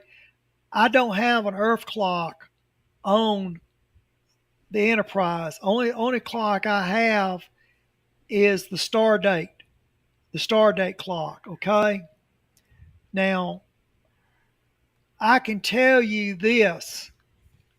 It took about 7 to 8 hours of going through the barrier with the electronics, all the electronic equipment cut off. It took about 7 to 8 hours of flying through this storm before we got out of it and saw the planet on the other side. You have to remember, when you're in space, there's no sunrise or no sunset. Yeah. The only time you have is the star date clock. So when you ask me how many days, I can't tell you. So this barrier, does it surround the entire Milky Way galaxy? James, all I can tell you is that it's at the end of the known galaxy. Okay, they go out. It's like a map. You have a map, and you're trying to get to a certain place, but right before you get to it, you run out of map, and you can't see what's on the next page. That, you know what I mean? the map, the known routes went so far, and then it stops by the Great Barrier. The Great Barrier is like fog. You can't see through it. Ooh. And that's why you couldn't just Fog is unstoppable. through it to get through it real fast. Well, James, would you jump in your car and step on the gas, go 100 miles an hour through pitch black, not pitch black, but through dense fog if you couldn't see your hand in front of you? Do you have shields on? It doesn't matter. You'd be. What I'm saying is, would you drive down the interstate highway if you could not see your hand in front of you? If it's fog outside? Okay. Well, but my understanding is you warp through this dimension, so you like. How do you know you're not going to warp into a planet? Okay. See, James, dumbass. How do you know you're not going to hit? Well, you have an AI running the ship. The AI specific. James, you Yes. can't cut the electronics on because You can't cut it on. it'll fry it. Makes sense. All right, so you got through I love how Jimmy loses his patience with James, like dumbass. finally, and it looks like a desert world. Shock array. So tell us what happens next. Well, when we saw it, we orbited around it. It looked a lot like our southwest United States. I didn't see any water.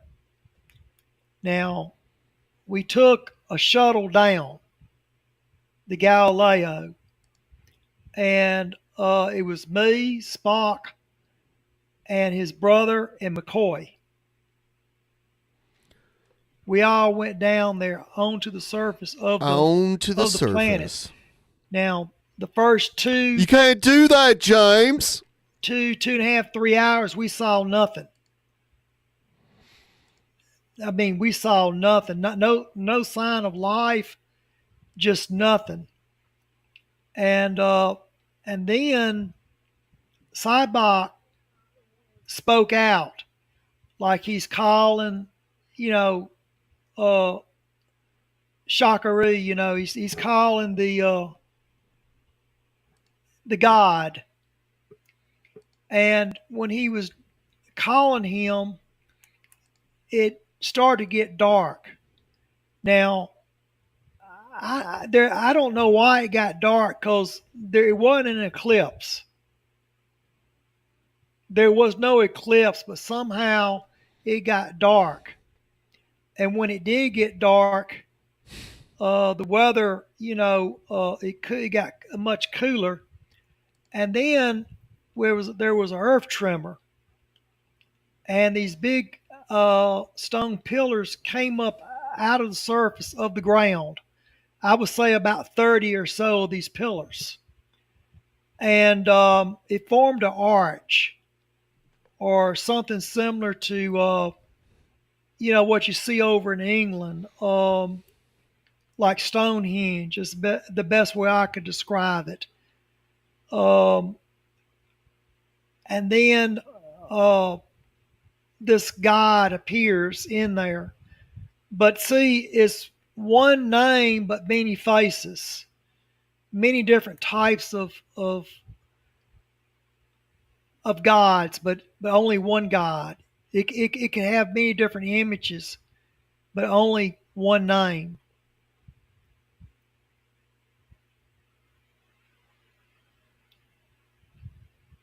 Okay, thank you. All right, so Spock says, "Is this the voice of God? One voice, many faces." Yes. Did he say that? Yes. All The right. word is very. In fact, the entire conversation with God is word for word. So the writer, apparently that wasn't blocked out. The soft intelligence report that came down, that was very accurate. Accurate. Just the names were changed, but the word is very correct. Oh wow. Okay, so let's see here. Now God asked for the ship to help with its spread of wisdom through the universe. Yes. So Cybok wanted to oblige, but Captain Kirk was suspicious of his motives and asked why God would need a ship. Is that true, Jimmy? Yeah, that was my first mistake, is asking God, why did he need a starship? Now, see, Yeah, with what does me, God need with a starship? like I said, Cybok is highly religious, and then the younger brother is trailing No, the older James. brother. Okay, his brother is like running the show, and then when I asked God, why did he need a starship? That's when God asked Cybok, well, who is this creature? He called me a creature first. He didn't call me a man. So you have to remember, your creator creates you in his image. He called me a creature. And But did it look okay? So did it like possess Cybok, or did it create like its own ectoplasmatic cloud? What did it look like? it created its own, it can create any image that you wanted. Whatever image you believed in, it could mimic it. Whatever image that you think God is, it could simulate that image. So was everybody seeing different things? No. I know. I'm just like picking apart a lot of the mispronunciations. I kind of find it charming in a way, though. I love his way of speaking. Well, I know what I saw was different types of gods before he settled on the last one. Now, I believe the image that you see in the movie, that's the image that I saw. But the image that Cybok saw could not have been the same image. In other words, each man saw a different image of the same God. Yeah, that's what I said. Okay. All right. So let's see here. So at that point, God shot energy beams from his eyes at the Starfleet. Oh, at you. Me. He shot it at me. He hit me first. It was more like a taser how he hit me. And kind of like I had a bad sunburn where he, this beam hit me on my chest. And then Spock spoke up, and then he attacked Spock. And by that time, Cybok, as he's starting, to come around, that he may have made a mistake. And then McCoy jumped up, and McCoy started arguing with God. Of course, McCoy was more like doing his preaching. Well, the God don't do this and God don't do that, But it was Cybok is the one who finally realized that it was a fake entity. It wasn't the real thing, and then he wanted to mind melt with it to try to kill it, or at least to occupy it long enough where me and his brother and McCoy could escape. This almost seems something like the creature was Satan or something like that. James, it could be anything. James, no, James. That you wanted it to be. Oh, okay. Okay. Right. Whatever. He's like, oh, okay, whatever. Whatever. These two have a little bicker back and forth. It could take that image. So Cybok sacrificed his life by thrusting himself into the entity, which he said the mind meld, so the Enterprise crew could escape. Now, what happened once he mind meld? He jumped into the beam of the plasma beam. The plasma beam. Field. I correction there, plasma field. He jumped into it. That was the last time I saw him. And once he jumped in there was a disturbance. And now in the movie, it shows me opening up my communicator, telling the Enterprise to fire a proton torpedo. That's not so. I never said fire a proton torpedo. What I said was for them to fire their phasers. The phasers are more pinpoint. It wouldn't do as much damage to the surrounding area like a proton would do. And all right, so you teleported out, and then no, I didn't teleport.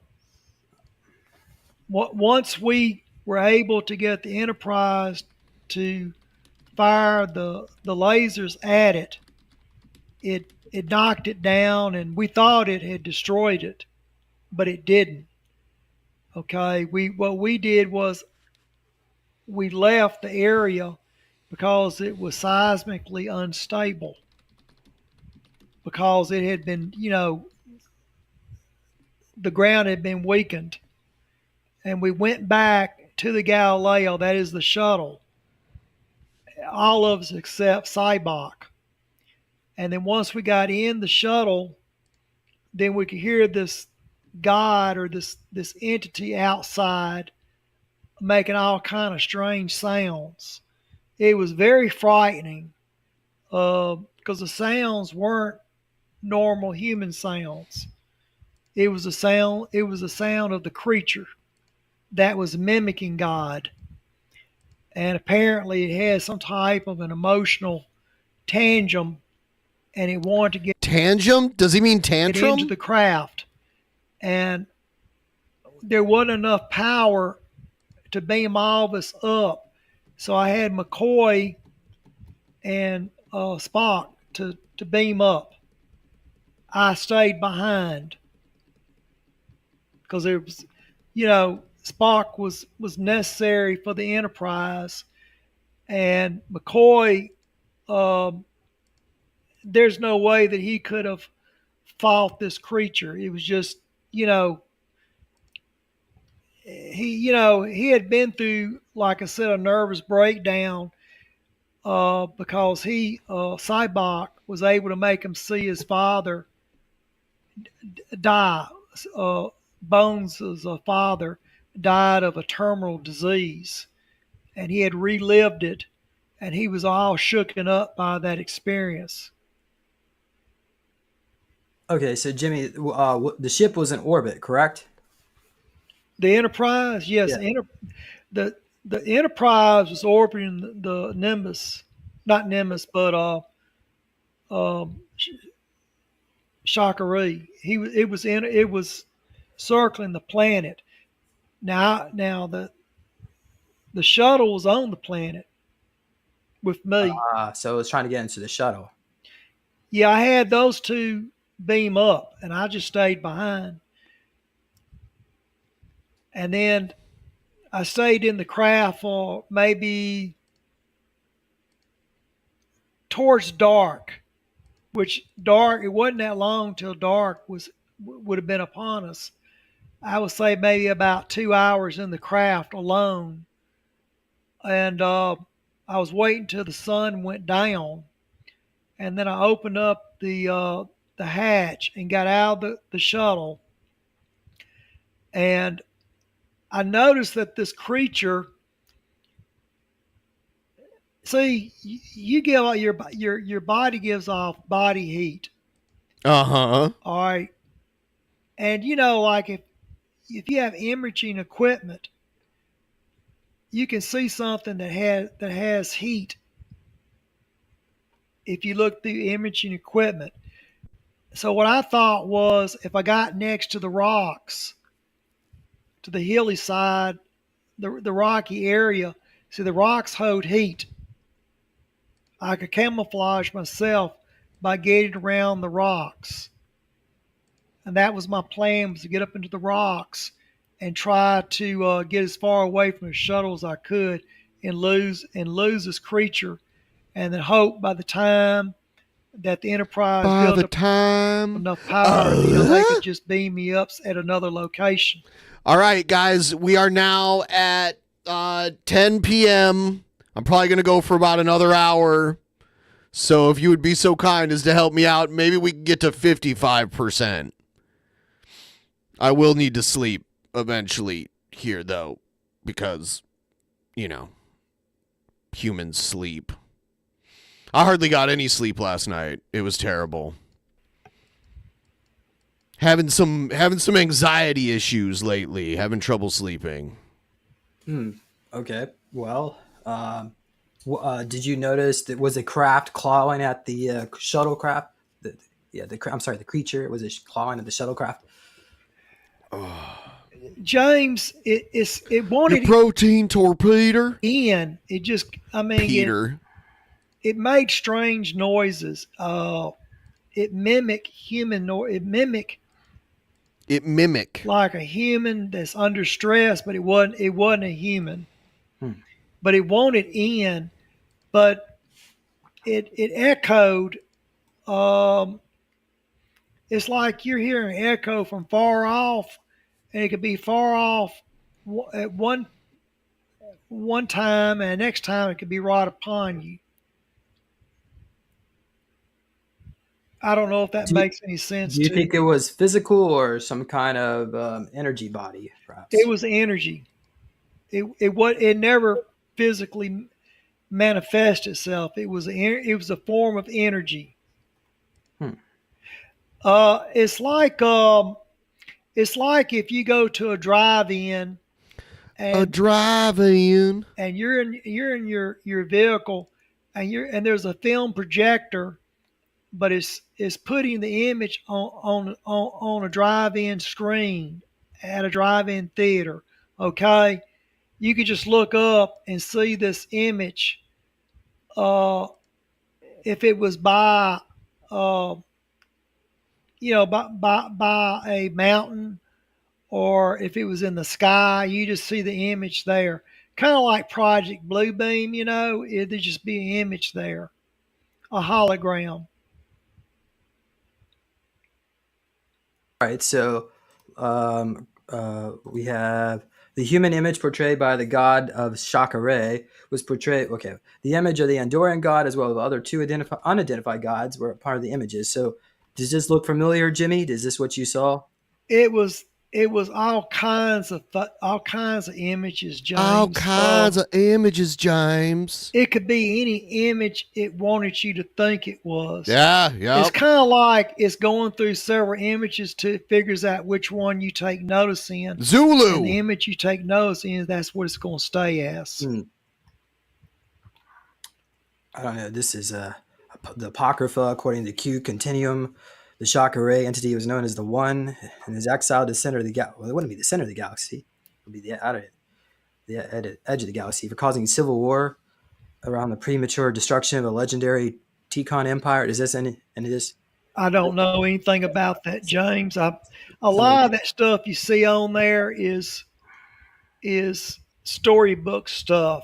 They take it, Shakare, and then they start adding stuff to it. Yeah, Jerry, Jerry's in the chat. Did you write this part about the Apocrypha? Oh, no, that was... No, I didn't write any of that. Okay. Well, I was talking to Jerry Lehane. He says he wrote the Star Trek series. Star Trek. Well, what they do, they take an intelligence report that's been blacked out, and the writers just fill in the blank spaces for the movie, and that's a form of soft disclosure. They're making up. You have to remember they have to make it interesting. They have to make up a few things because that's what makes movies sell. But yeah, they're giving a rough draft of the intelligence report. All right. Well, that's it for this one here. But we can. I found something here we can pull up. This one's interesting. Give me a moment here, Jimmy. We're gonna go more about the. It says here the barrier. Actually, because I asked this question earlier, in the center of the galaxy, we're only 6.7 hours away from Nimbus 3, in the neutral zone at warp 7. Is that true? Did you go at warp? Do you remember if you went at warp 7? Oh, well, I'm sorry. You guys can't even see what I'm saying. There.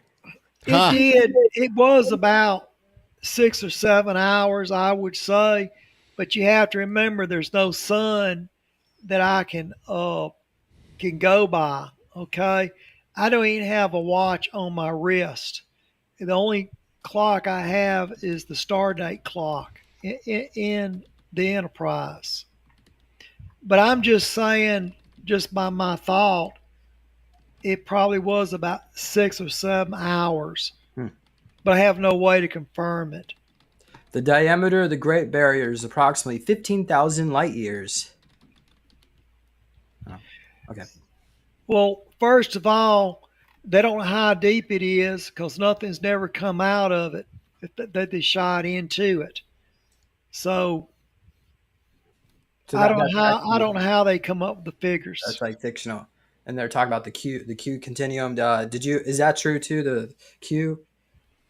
James, I never even heard of it till just now. Oh, okay, all right. With that, does anyone remember who the actor of Q? Q. Okay. John Delancey. All right. Well, anyway, it doesn't matter. So what happened next? So after that, what happened? You got off. They picked you up. Well, what happened was while I was on the planet trying to evade this entity, I crawled up in some rocks because I knew the rocks held heat, and that was camouflage where this entity couldn't track me very well. But when I got up on top of the ridge, or as I was going up the side of this rocky ledge there, a Klingon warship appeared, and it was one that had been chasing me or been going after me. There was an officer by the name of I'm trying to think of his name.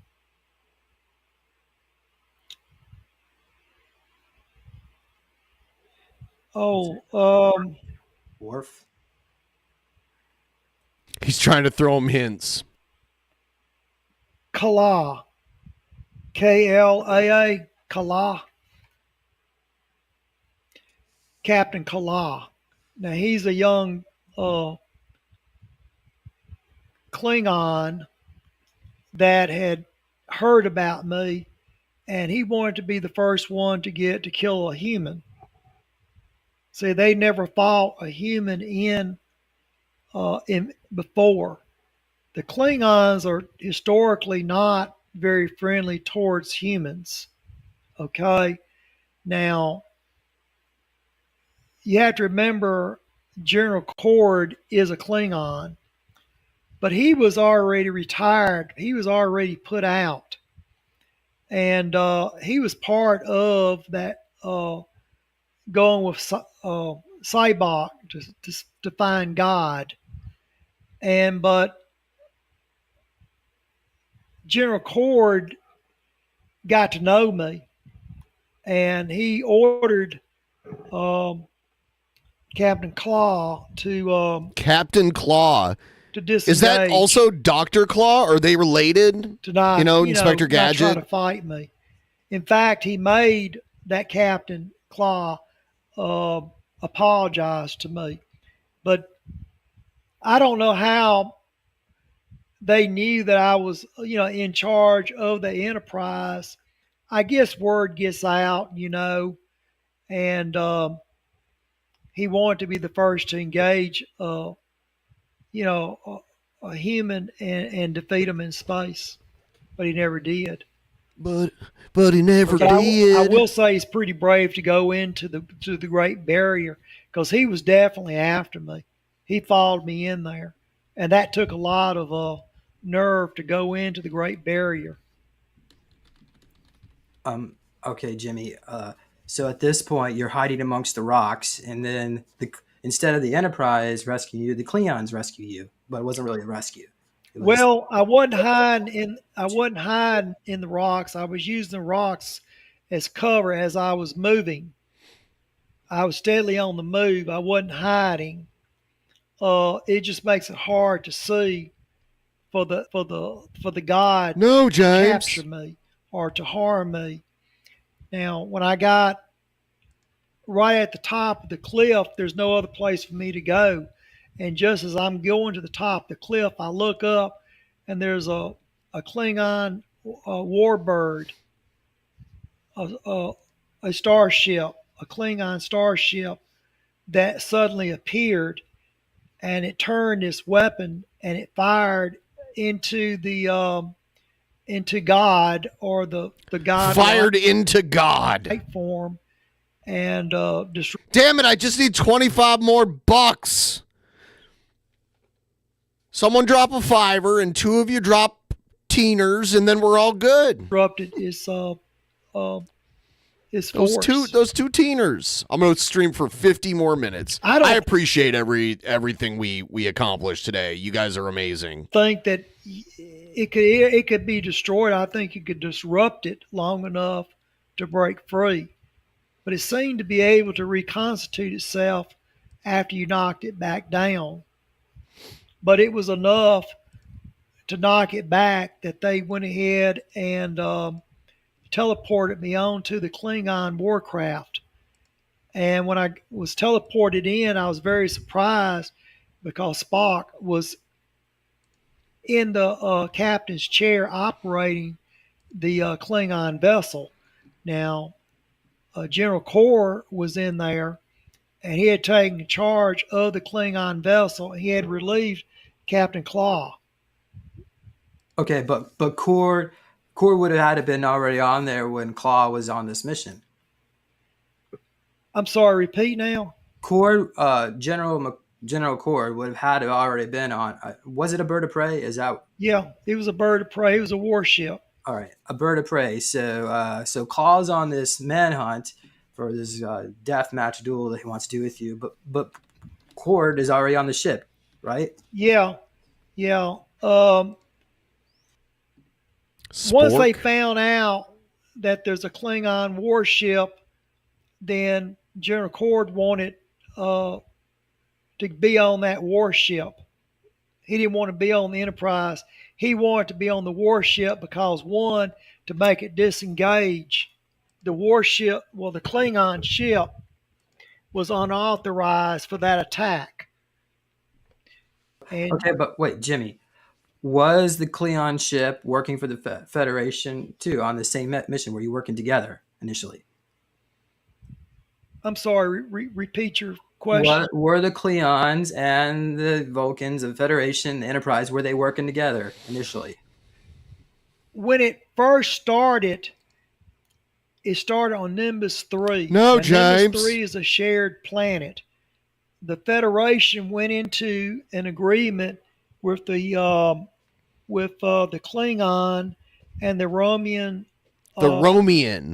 Star Empire. The Romulan Star Empire. Romulan. So it's Romulan, yeah. I love how he passive aggressively corrects him. Yeah, Romulan, you mean? It's run by 3. No, James. Romulan. Enterprise. The Night Gargle Visions. 3 different worlds. It's a business arrangement. Tony Hawk Tua. Where they're going to develop this planet. And General Cord is retired. So he's trying to get in on making some money here. Okay. Now, when he saw the Klingon bird of prey, he simply teleported onto the ship and relieved the captain of that vessel. He took charge of that vessel. Is what he did. All right. Holy shit. Did someone send me another silent donation? Is it Jay Spoon trying to sneak them by me again? Yep, he did it again. He's not adding messages to him, so I don't hear it. Ha! You got me again, Jay Spoon. So Cord was with originally Thank with the you. Federation at first on the ship, the Enterprise. he was on the Enterprise because he was on Cybok. See, they all Burlap sap. Yeah, instead of burlap sack, he did say burlap sap. A burlap sap. are looking. Oh, did you hear him just now when he was thinking? He was like, oh. For God. General Cord is looking for God. Cybok is looking, No, James. looking for God. The Romian Prime Minister is looking. I like how he's allegedly someone that lived through like Star Trek in real life, but he can't pronounce any of the terminology. Night gargle visions. For God. Or, they seek God. When Cybok. So a Romulan, a prime minister, was aboard the Enterprise as well? Yeah. But weren't they all those people at war at that? Well, I guess whatever. Okay. Interesting. So at this point, did General Cord, did he already take over the Enterprise when you got beamed up by the Romulan? I'm sorry, Vulcans. He never did take over the Enterprise. Who took over the Enterprise? Was Cybok. Yes. The Bird of Prey, yes, he took over. He took over the Bird of Prey. All right, he's like a legend. He's like. Thanks, Ben. All right, Oh, thank you so much. Holy shit. Oh my goodness. I'm going to go for like another 45 minutes here. Hey, if we can somehow get to 60%, I would be so unbelievably happy. But I'm already happy though. Don't get it twisted. I'm already very happy. Cuz like I had a busy week and I didn't get to stream as much like in the mornings as I had wanted to, cuz I've found that like a blend of streaming in the morning and at night really helps. And I just couldn't do it this week. So, I wasn't on top of it like I usually would be. Let me try to explain. He's like what he is to the Klingon. Oh yeah, spin the wheel. Oh, I'm sorry. Let me do that. I'm like sober now, like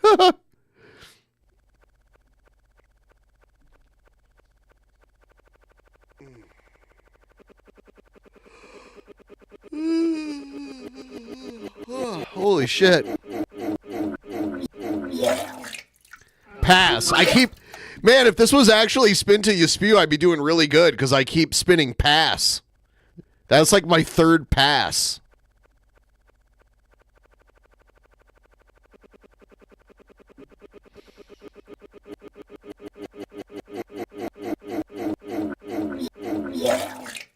Okay, this is what you should do.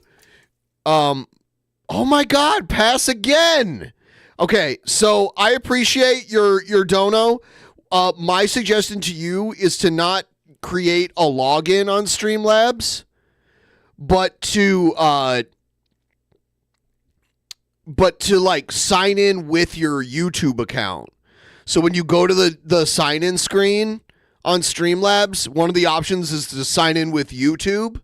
Go there and it'll like connect your YouTube account and then it'll just use this display name. Yeah, no problem. I'm sorry it's confusing. I don't know why it does that when you create your own login.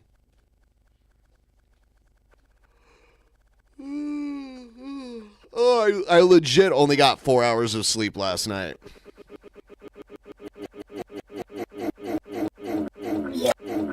Whiskey.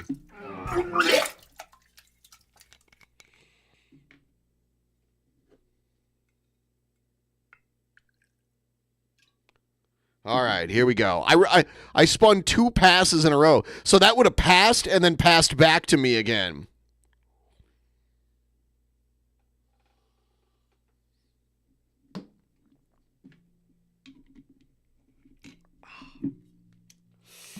Oh, Oh, that brought tears to my eyes. Whew. And Klingons is like George Patton to the Americans. Like we think of George Patton, the Klingons think of General Cord. All right. Okay, that's their hero. Yeah, he's a war hero that's been, said his goodbye, and he has gone into retirement, and he is pursuing interest in this agreement to develop Nimbus 3. Okay, great.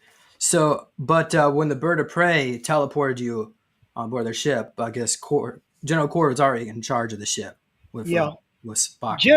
General Cord was in charge of it. He made all the Vulcans, he made all the Klingons stand down. All right. Now Spock was in the in the command chair. So that's telling me something for a Vulcan to sit in a command chair, and for Captain Claw,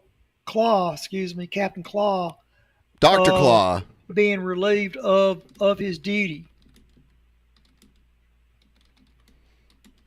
All right. So, Jimmy, you got aboard the bird of prey. What happened next? Well, once I was aboard, I grabbed Spock by his shoulders. And his Spock shoulders? Said, "Please not here," I was just glad to be back on there is what I was saying. I didn't think I was going to get off of that planet. I was in a hell of a situation, climbing all those rocks, and I was at the end of whatever it was trying to do. It was getting ready to attack me. When you were near the cliff, did you see the entity coming towards you? Yes. And yes. Describe what it looked like. Very scary. Whatever it was, Does it still look like God? Yes. It wanted to put the fear of God in you. Okay. In other words, God can be a punishing God. Okay. It wanted to put the fear of God in you. Okay. Wow. At this point, you get back and wow. So Cybok is dead at this point, right? Cybok is dead. He's dead. Apparently, when he went into that plasma field, it killed him. All right. And when you got back, did you talk amongst yourselves that basically maybe God is not what you? Yeah. He's trying to walk him through it, like, yeah. What? Can you talk about the end of the movie and what everyone said? And if you watch the movie, you see me and McCoy and Spock, in the frontal part of the Enterprise, and we're standing next to the ship wheel, the Enterprise ship wheel. The ship wheel? There's no wheel on a starship. Let me say something before we go on. There's no wheel. No. First, there's no wheel on a fucking starship like there would be on like an actual cruise liner or whatever. The old ship wheel that I brought up is not from the Enterprise. I got that out of an antique store on the West Coast. And it was of a ship that broke up at sea that nobody did know the name of the ship. And I got that old ship wheel and brought it up onto the Enterprise. And you see that in the background, okay? And while I am talking to Spock and McCoy, we're kind of talking at the end of the movie, and we're talking about, where is God? Because we've had an experience, and we're sharing it amongst ourselves. And I was asked, I think McCoy asked, where is God? And I said, he's right here.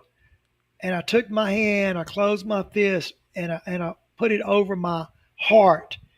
Now, like you open your hand to say, and you put your hand over your heart, Klingons make the salute by closing their fist and putting it over their heart. Okay? So I did that.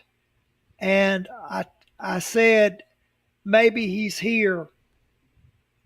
Maybe he's here, right here. And that's when I closed my hand and put it over my heart. All right. And it goes back towards the end of the movie. We're all around the campfire, But I've always said that I would die alone. So it goes back to, who am I? Where am I coming from? Where am I going to? And is there a God? That's what. It's just not us that ask that question, James. It's the same thing. The Vulcans want to know. The Klingons want to know. Everybody wants to know. And this entity, it could have been any type of a God you wanted it to be. Well, it's just some kind of excommunicated evil entity. Thank you, Jerry, for that. Okay, Jimmy.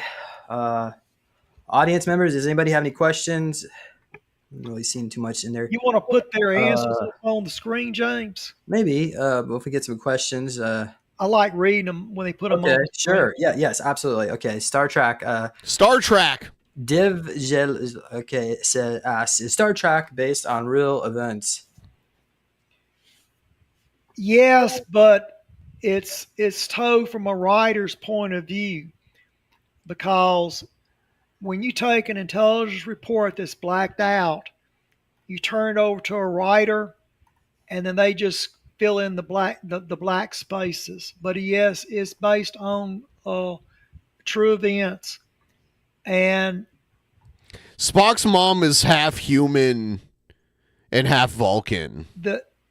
When you see the part where I am communicating with God, word for word. Oh, no. Spock was half human and half Vulcans. Spock's mother was fully human. Yes, that was it. Is in that movie. Certainly. Okay. And if you'd like to learn more, go back to the previous video that we did where we were discussing the whole the Loch Ness Monster. I think wasn't that Star Trek? Oh gosh, was that Star Trek 4 or 5? I hate it. I get triggered when people call it Star Trek. Do you think he's doing that on purpose? Time. Oh gosh, the whales. Oh my gosh, I should know this. So we're going to. So Jimmy, were there any other movies based off your experiences? Yeah. Yeah, it was The Voyage Home, Star Trek 4. I'm not going to get into all the titles. I can go into the movies and take out the parts that are real from the fake, and I can explain it. But you have to remember, this happened back in the 80s, so I'm a little bit rusty because it's like 45 or more years ago. Someone in chat's asking, did you get to meet Jesus Christ as well? Well, if you watched one of our shows, James, where I did a time jump, I never actually met Jesus. I've been in the tomb, and I recovered the shroud. We did a show on it. But no, I never actually met Jesus. I was able to obtain the shroud for DNA evidence. Wasn't it Stuart Swirlow who got to meet Jesus to get a blood sample? And also, He had a gun on him. He had a what on him? He had a gun with a bullet, and then also a syringe to collect blood. And Jesus said, All right, I have to pee. So I'm just going to do this. Let's see. And we'll come back and I'll finish this. I just have to go to the bathroom.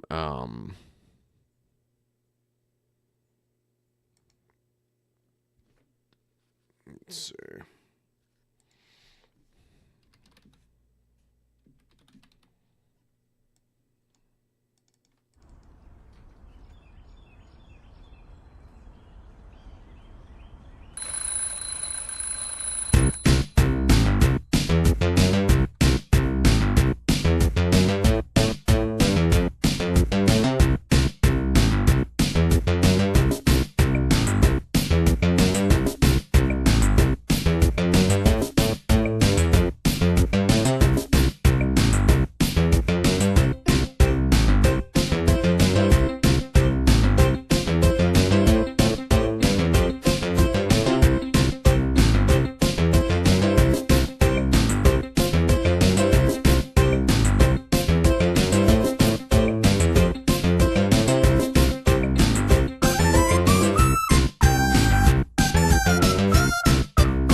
All right, time to get back into it.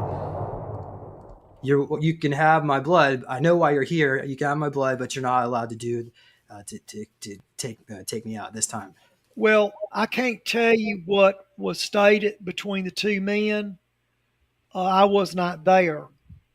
But whatever Stewart says, I would weigh heavily upon what he says and not what you've heard. Now, Stewart did have a syringe. We wanted to get blood samples of before. So allegedly, it's $30 more to get to 60%. Maybe we can do it. We'll see. We'll see. Got about 25 more minutes. Before his death and after his death.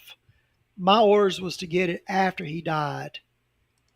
Stewart's orders was to get it before he died. But we don't want to go off into that show because we want to stay on the Star Trek show. They'll have to go back and go into the videos and watch the video for themselves rather than, try to take from this show here. Very good, Jimmy. Thank you. So let's see here. Any other questions about Star Trek? Did you Trek? Could the Enterprise travel through time? Yes. And it has the ability to time travel. Can you describe a little bit more about some of the places you've seen? Could you be a little more specific, James? Okay. Did you go into well, I know you said you've been to the future through that was a whole montage, the Eldridge and all that, but through the Enterprise, maybe 1998, Phoenix, Arizona? Yeah. 1997, yeah. 97, yeah. You want to describe what happened? Yeah, I met with the crew outside of Phoenix there when they were seeing the lights. But then again, we don't want to go too far into that because it's another show. But yes, I did meet with them. Any other questions? Let's see here. I think we're Noah's Ark. You have any information on Noah's Ark? Yes, but you have to remember we want to stick with this show here. I have looked in the Ark and it's reptilians in the sand. What do you mean, like where it was buried all around it? Inside the Ark is a wood box covered with gold. Leaves of gold. Covered with sheets gold. Of gold around the wood box because if it was solid gold, you couldn't lift it. And inside the box is sand. Solid gold. With bits of charred remains.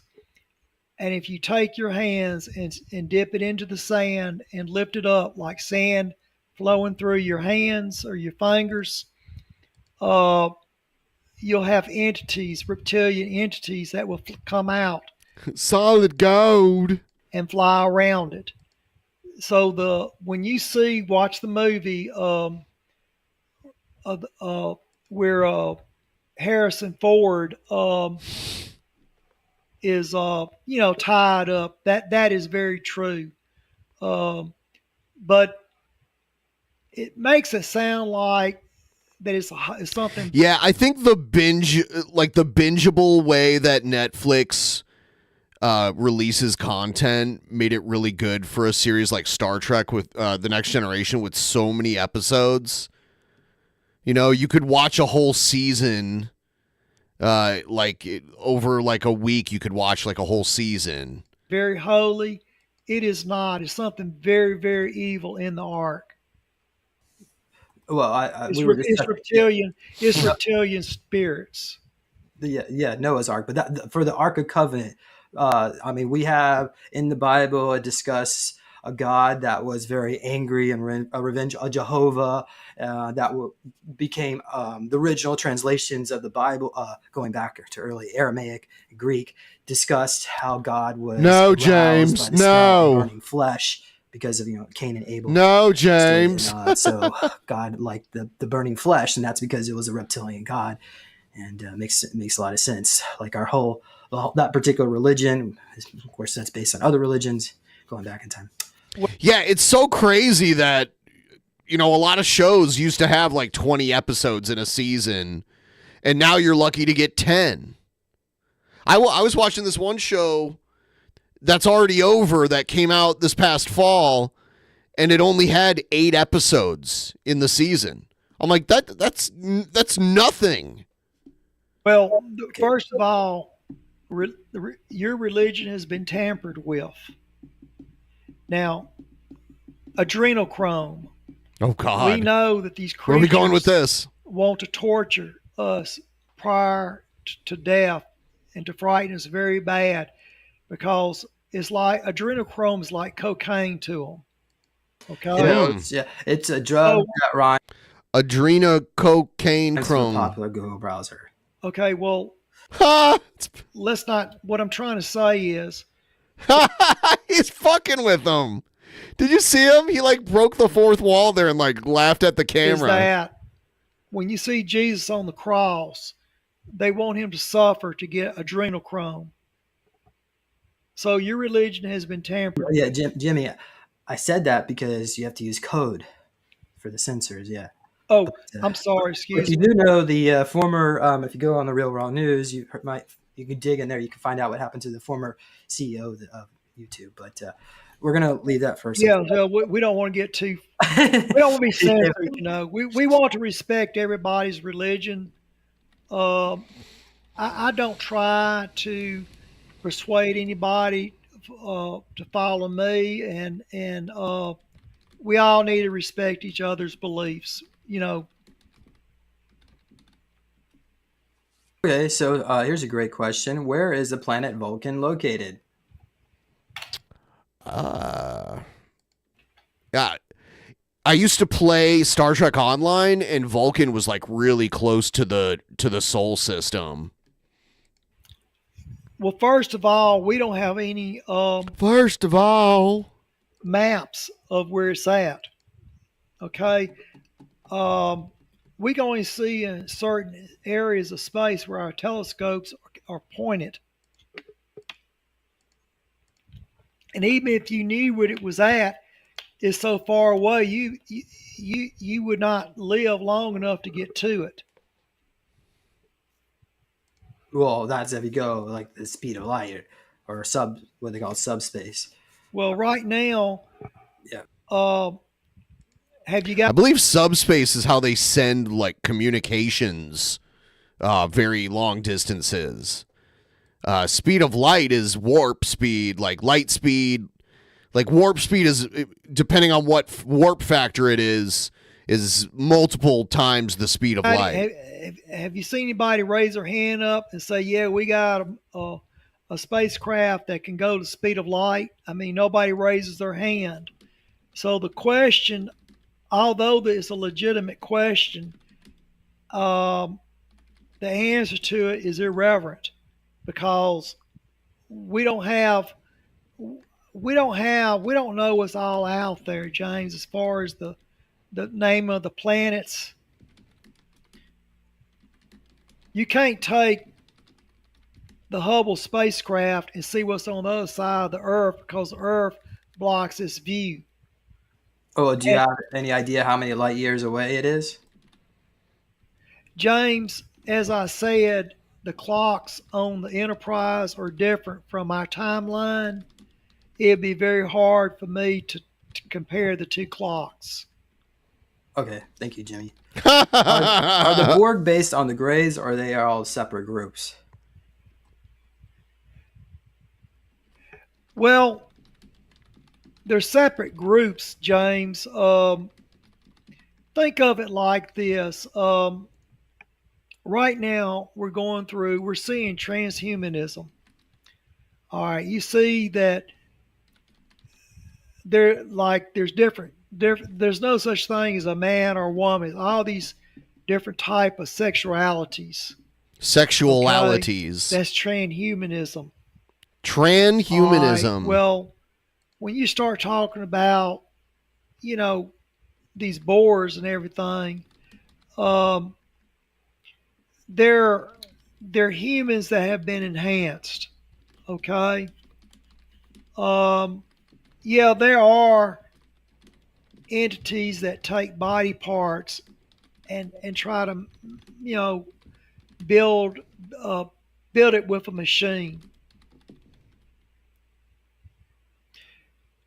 And I believe the little grays probably have attempted it, but it's just not tied to the little grays. It's to any of these different types of alien races. But can you confirm that the Borg, is that real or is that science fiction? It's real. I've seen them before. Okay. Now, if you watch the movie John Titor,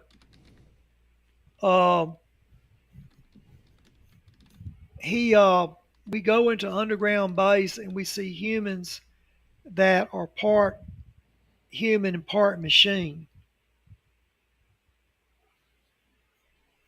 Was it Salvation or what's the name of that movie? Terminator. Terminator Salvation or one of those movies.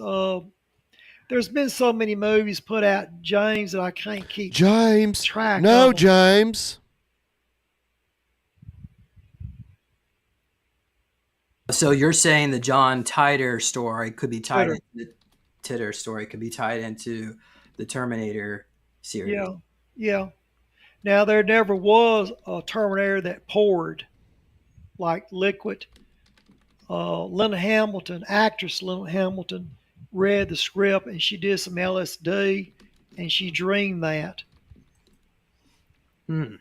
Wow. But there are mechanical Terminators, but not the ones that pour. No. Right. Well, I mean, okay. So in that particular case, are you saying that in most of the timelines in the future, cyborgs eventually take over, or robots, cybernetics? James, there's a lot of stuff that goes on at Area 51 where humans are experimented on. And yes, there's truth to it. I mean, we've seen there's a lot of drone craft that now they want it to be taken over by AI, and then just it takes away the human element in war, which is I think that's very dangerous right there. Well, in the future, you're going to see a lot of those drones. If you watch the movie, I think the name of it, We Sleep, They Live, with Randy Pittman in it, we put on some sunglasses. He can see things that nobody else can see. I've had those glasses on, and they do give you a headache. Oh wow! Because didn't he die, there's somebody that had a brutal death of all that. I don't know. He died. Randy died not long ago, but I don't have any information. Can we take about a 3-minute break, James? Well, we could just wrap it up, Jimmy. Let's call it a night. Yeah. Well, if you got to go, I'll just go ahead and do the closing. Well, I just thought you want to take a quick break. But if you want to wrap it up. I think we're done. We're done. Yeah. Okay. He's like, I'm done with you. I like how Jimmy wanted to keep going. Joining us tonight. I was like, well, we go a little long. Nope, we're done. We're done. Thank you, Jimmy, for coming on here and sharing another fascinating episode here of the Star Trek universe. The Star Trek universe. We'll bring up some more. I'd be curious to learn. I wish I could get Jimmy Payne on the stream just to pick his brain a little bit. But as far as I know, there's no way to contact him. James, he has a Twitter, but it's not as easy as it used to be to just like DM someone on Twitter. So I can't do that. So I can't be like, hey, James, can you put me in contact with Jimmy Payne? Maybe he gatekeeps Jimmy Payne too. I don't know. Spock's being cloned. So that'll be interesting. And so everyone, if you feel like giving, I hope you do, you can donate to my nonprofit, Healing Soul Survivors. A nonprofit, huh? Nice little tax haven. And the link's in the description. You can also go over to Neological Tech, purchase a copy of my book, Lone Wolf, and that is on sale for another 2 more weeks or so for the. Oh, it's not showing up. And then get a meditation cube to help you relax. Oh, there we go. Yeah, I don't want his merch plug.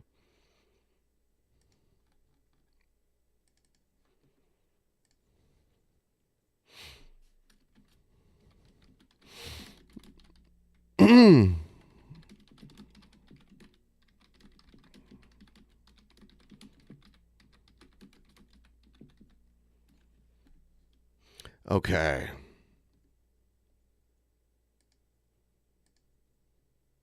All right. So we've got about 10 minutes. 10 minutes. And I said I'd wrap it up at 11. If there's any last minute tips anyone wants to send in, you know where to send them. In the meantime, we'll just hang out here. Has anyone played the new Marvel Rivals game? I've been thinking about doing that during a stream. I played it for a little bit, but I suck at it. But it'd be cool to get a crew together to play it. Why not? What do you guys think? How many people out there have actually played it? Anyone in the chat actually played it? I'm never making a crypto coin. Never. That is never happening.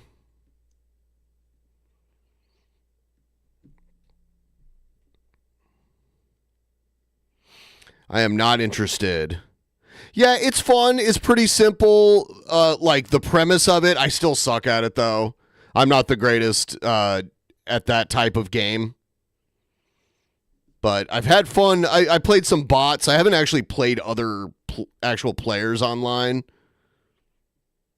I think it'd be cool to get together like a big crew of people. It's a free-to-play game, and I think it's cross-platform, so regardless of whether you're playing on a console or on a PC, we should all be able to play against each other.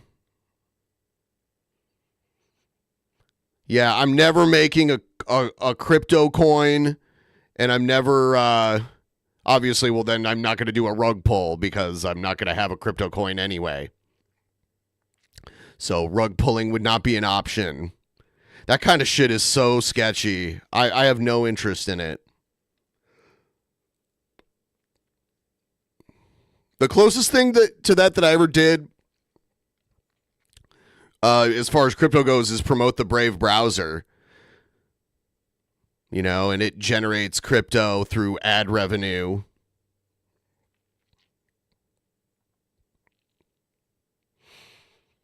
Tomorrow, I gotta wake up. I'm hoping to start doing some exercise and shit. Yeah, Brave is a great browser. The browser itself is good, but everyone who uses it, you owe it to yourselves to enable the crypto thing, the ad part of it. You just have to sign up for a wallet. I use the Uphold wallet for Brave.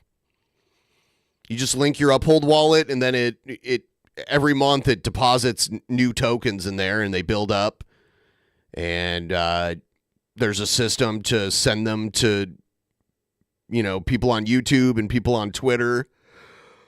Oh my goodness. Oh, this has been a long stream. When this is all said and done, it'll be close to 8 hours. I had to get up and pee a bunch of times. Over 8 hours. I drank like this whole thing of water.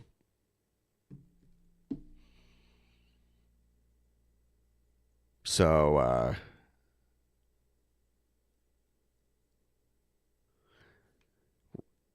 aim to the right of the player model? I don't know what that means. You mean like in the Marvel game?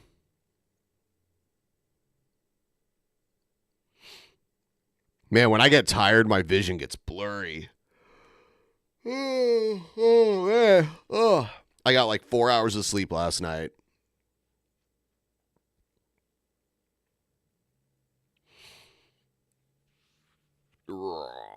Tax-free. I wonder if the no tax on tips thing will ever actually happen. I know it's not going to happen for like online streamer tips, but they were making it sound like, wait staff and most tipped workers, they were going to get no tax on tips. I wonder if they'll even try to do that, because they can't just declare that that's going to happen and then have it happen. They have to put laws in place to make that a thing.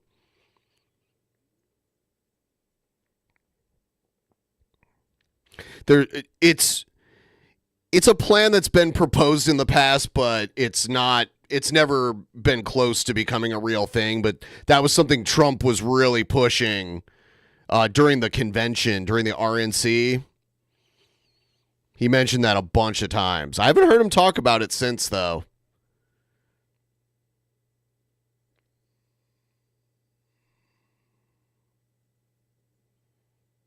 I've never had that problem with it playing a playlist. With me, it just plays all the way through. I'll tell you what, like, compared to Chrome, Brave blocks ads on YouTube so easily. Chrome, every time, probably because Chrome is owned by Google, it's created by Google, every time it does an update, my ad blocking software doesn't work on there anymore, and it has to do like another update to fix it, to catch up.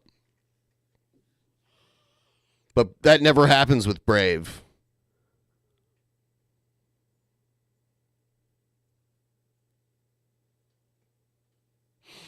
Oh, man.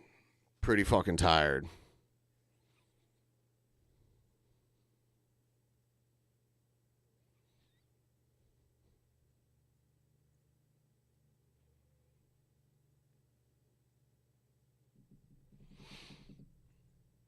Oh, God.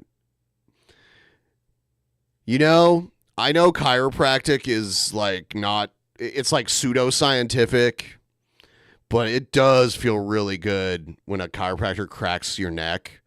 It feels really good. I don't know if it does long-term damage. I've seen plenty of studies on maybe it does, and I haven't had it done in years, but man, I remember the first time I ever had it done, it felt so good. It was unbelievable. And it was so loud. And the chiropractor was like, was that your first one? And I was like, yeah.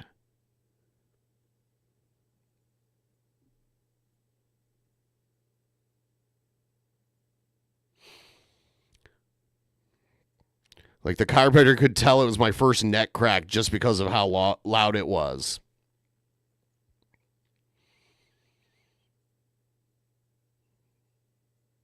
But yeah, I stopped going because I'm not sure if they're definitely not real doctors, so I'm not sure what the long-term ramifications of it are, but I've definitely, sometimes I'm like, damn, it would feel really good to have that done right now. I was in a car accident when I was in my 20s, and I really jammed my neck. I hit my face on the steering wheel, and it like crunched my neck back. And it was an old car that didn't have an airbag in it, so I just like straight up smacked my face onto the steering wheel. It was like a head-on collision. The whole front side of the car was completely crushed up, but luckily, like, none of the places, because I had two passengers with me, and none, like, we were all fine, but like the engine was just crushed, I think it was this was probably in like 2002, and I had I think it was a 1989 Buick Century, big boat car, and I was going straight through a green light, and some person like coming the other way kind of swerved in front of me, and we kind of like the front driver's side corner of the car just like crunched. It was insane. Oh, my eyes are so itchy. Sorry. I barely made it to the like stream length I wanted to do.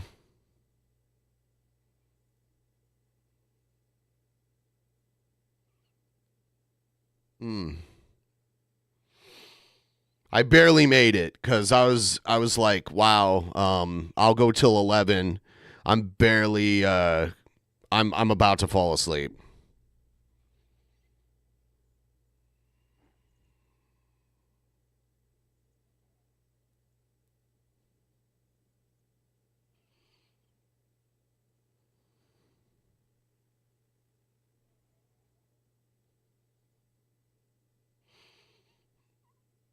Sometimes it cracks on its own if I twist it the right way. I'm just stalling right now while I make it to the end.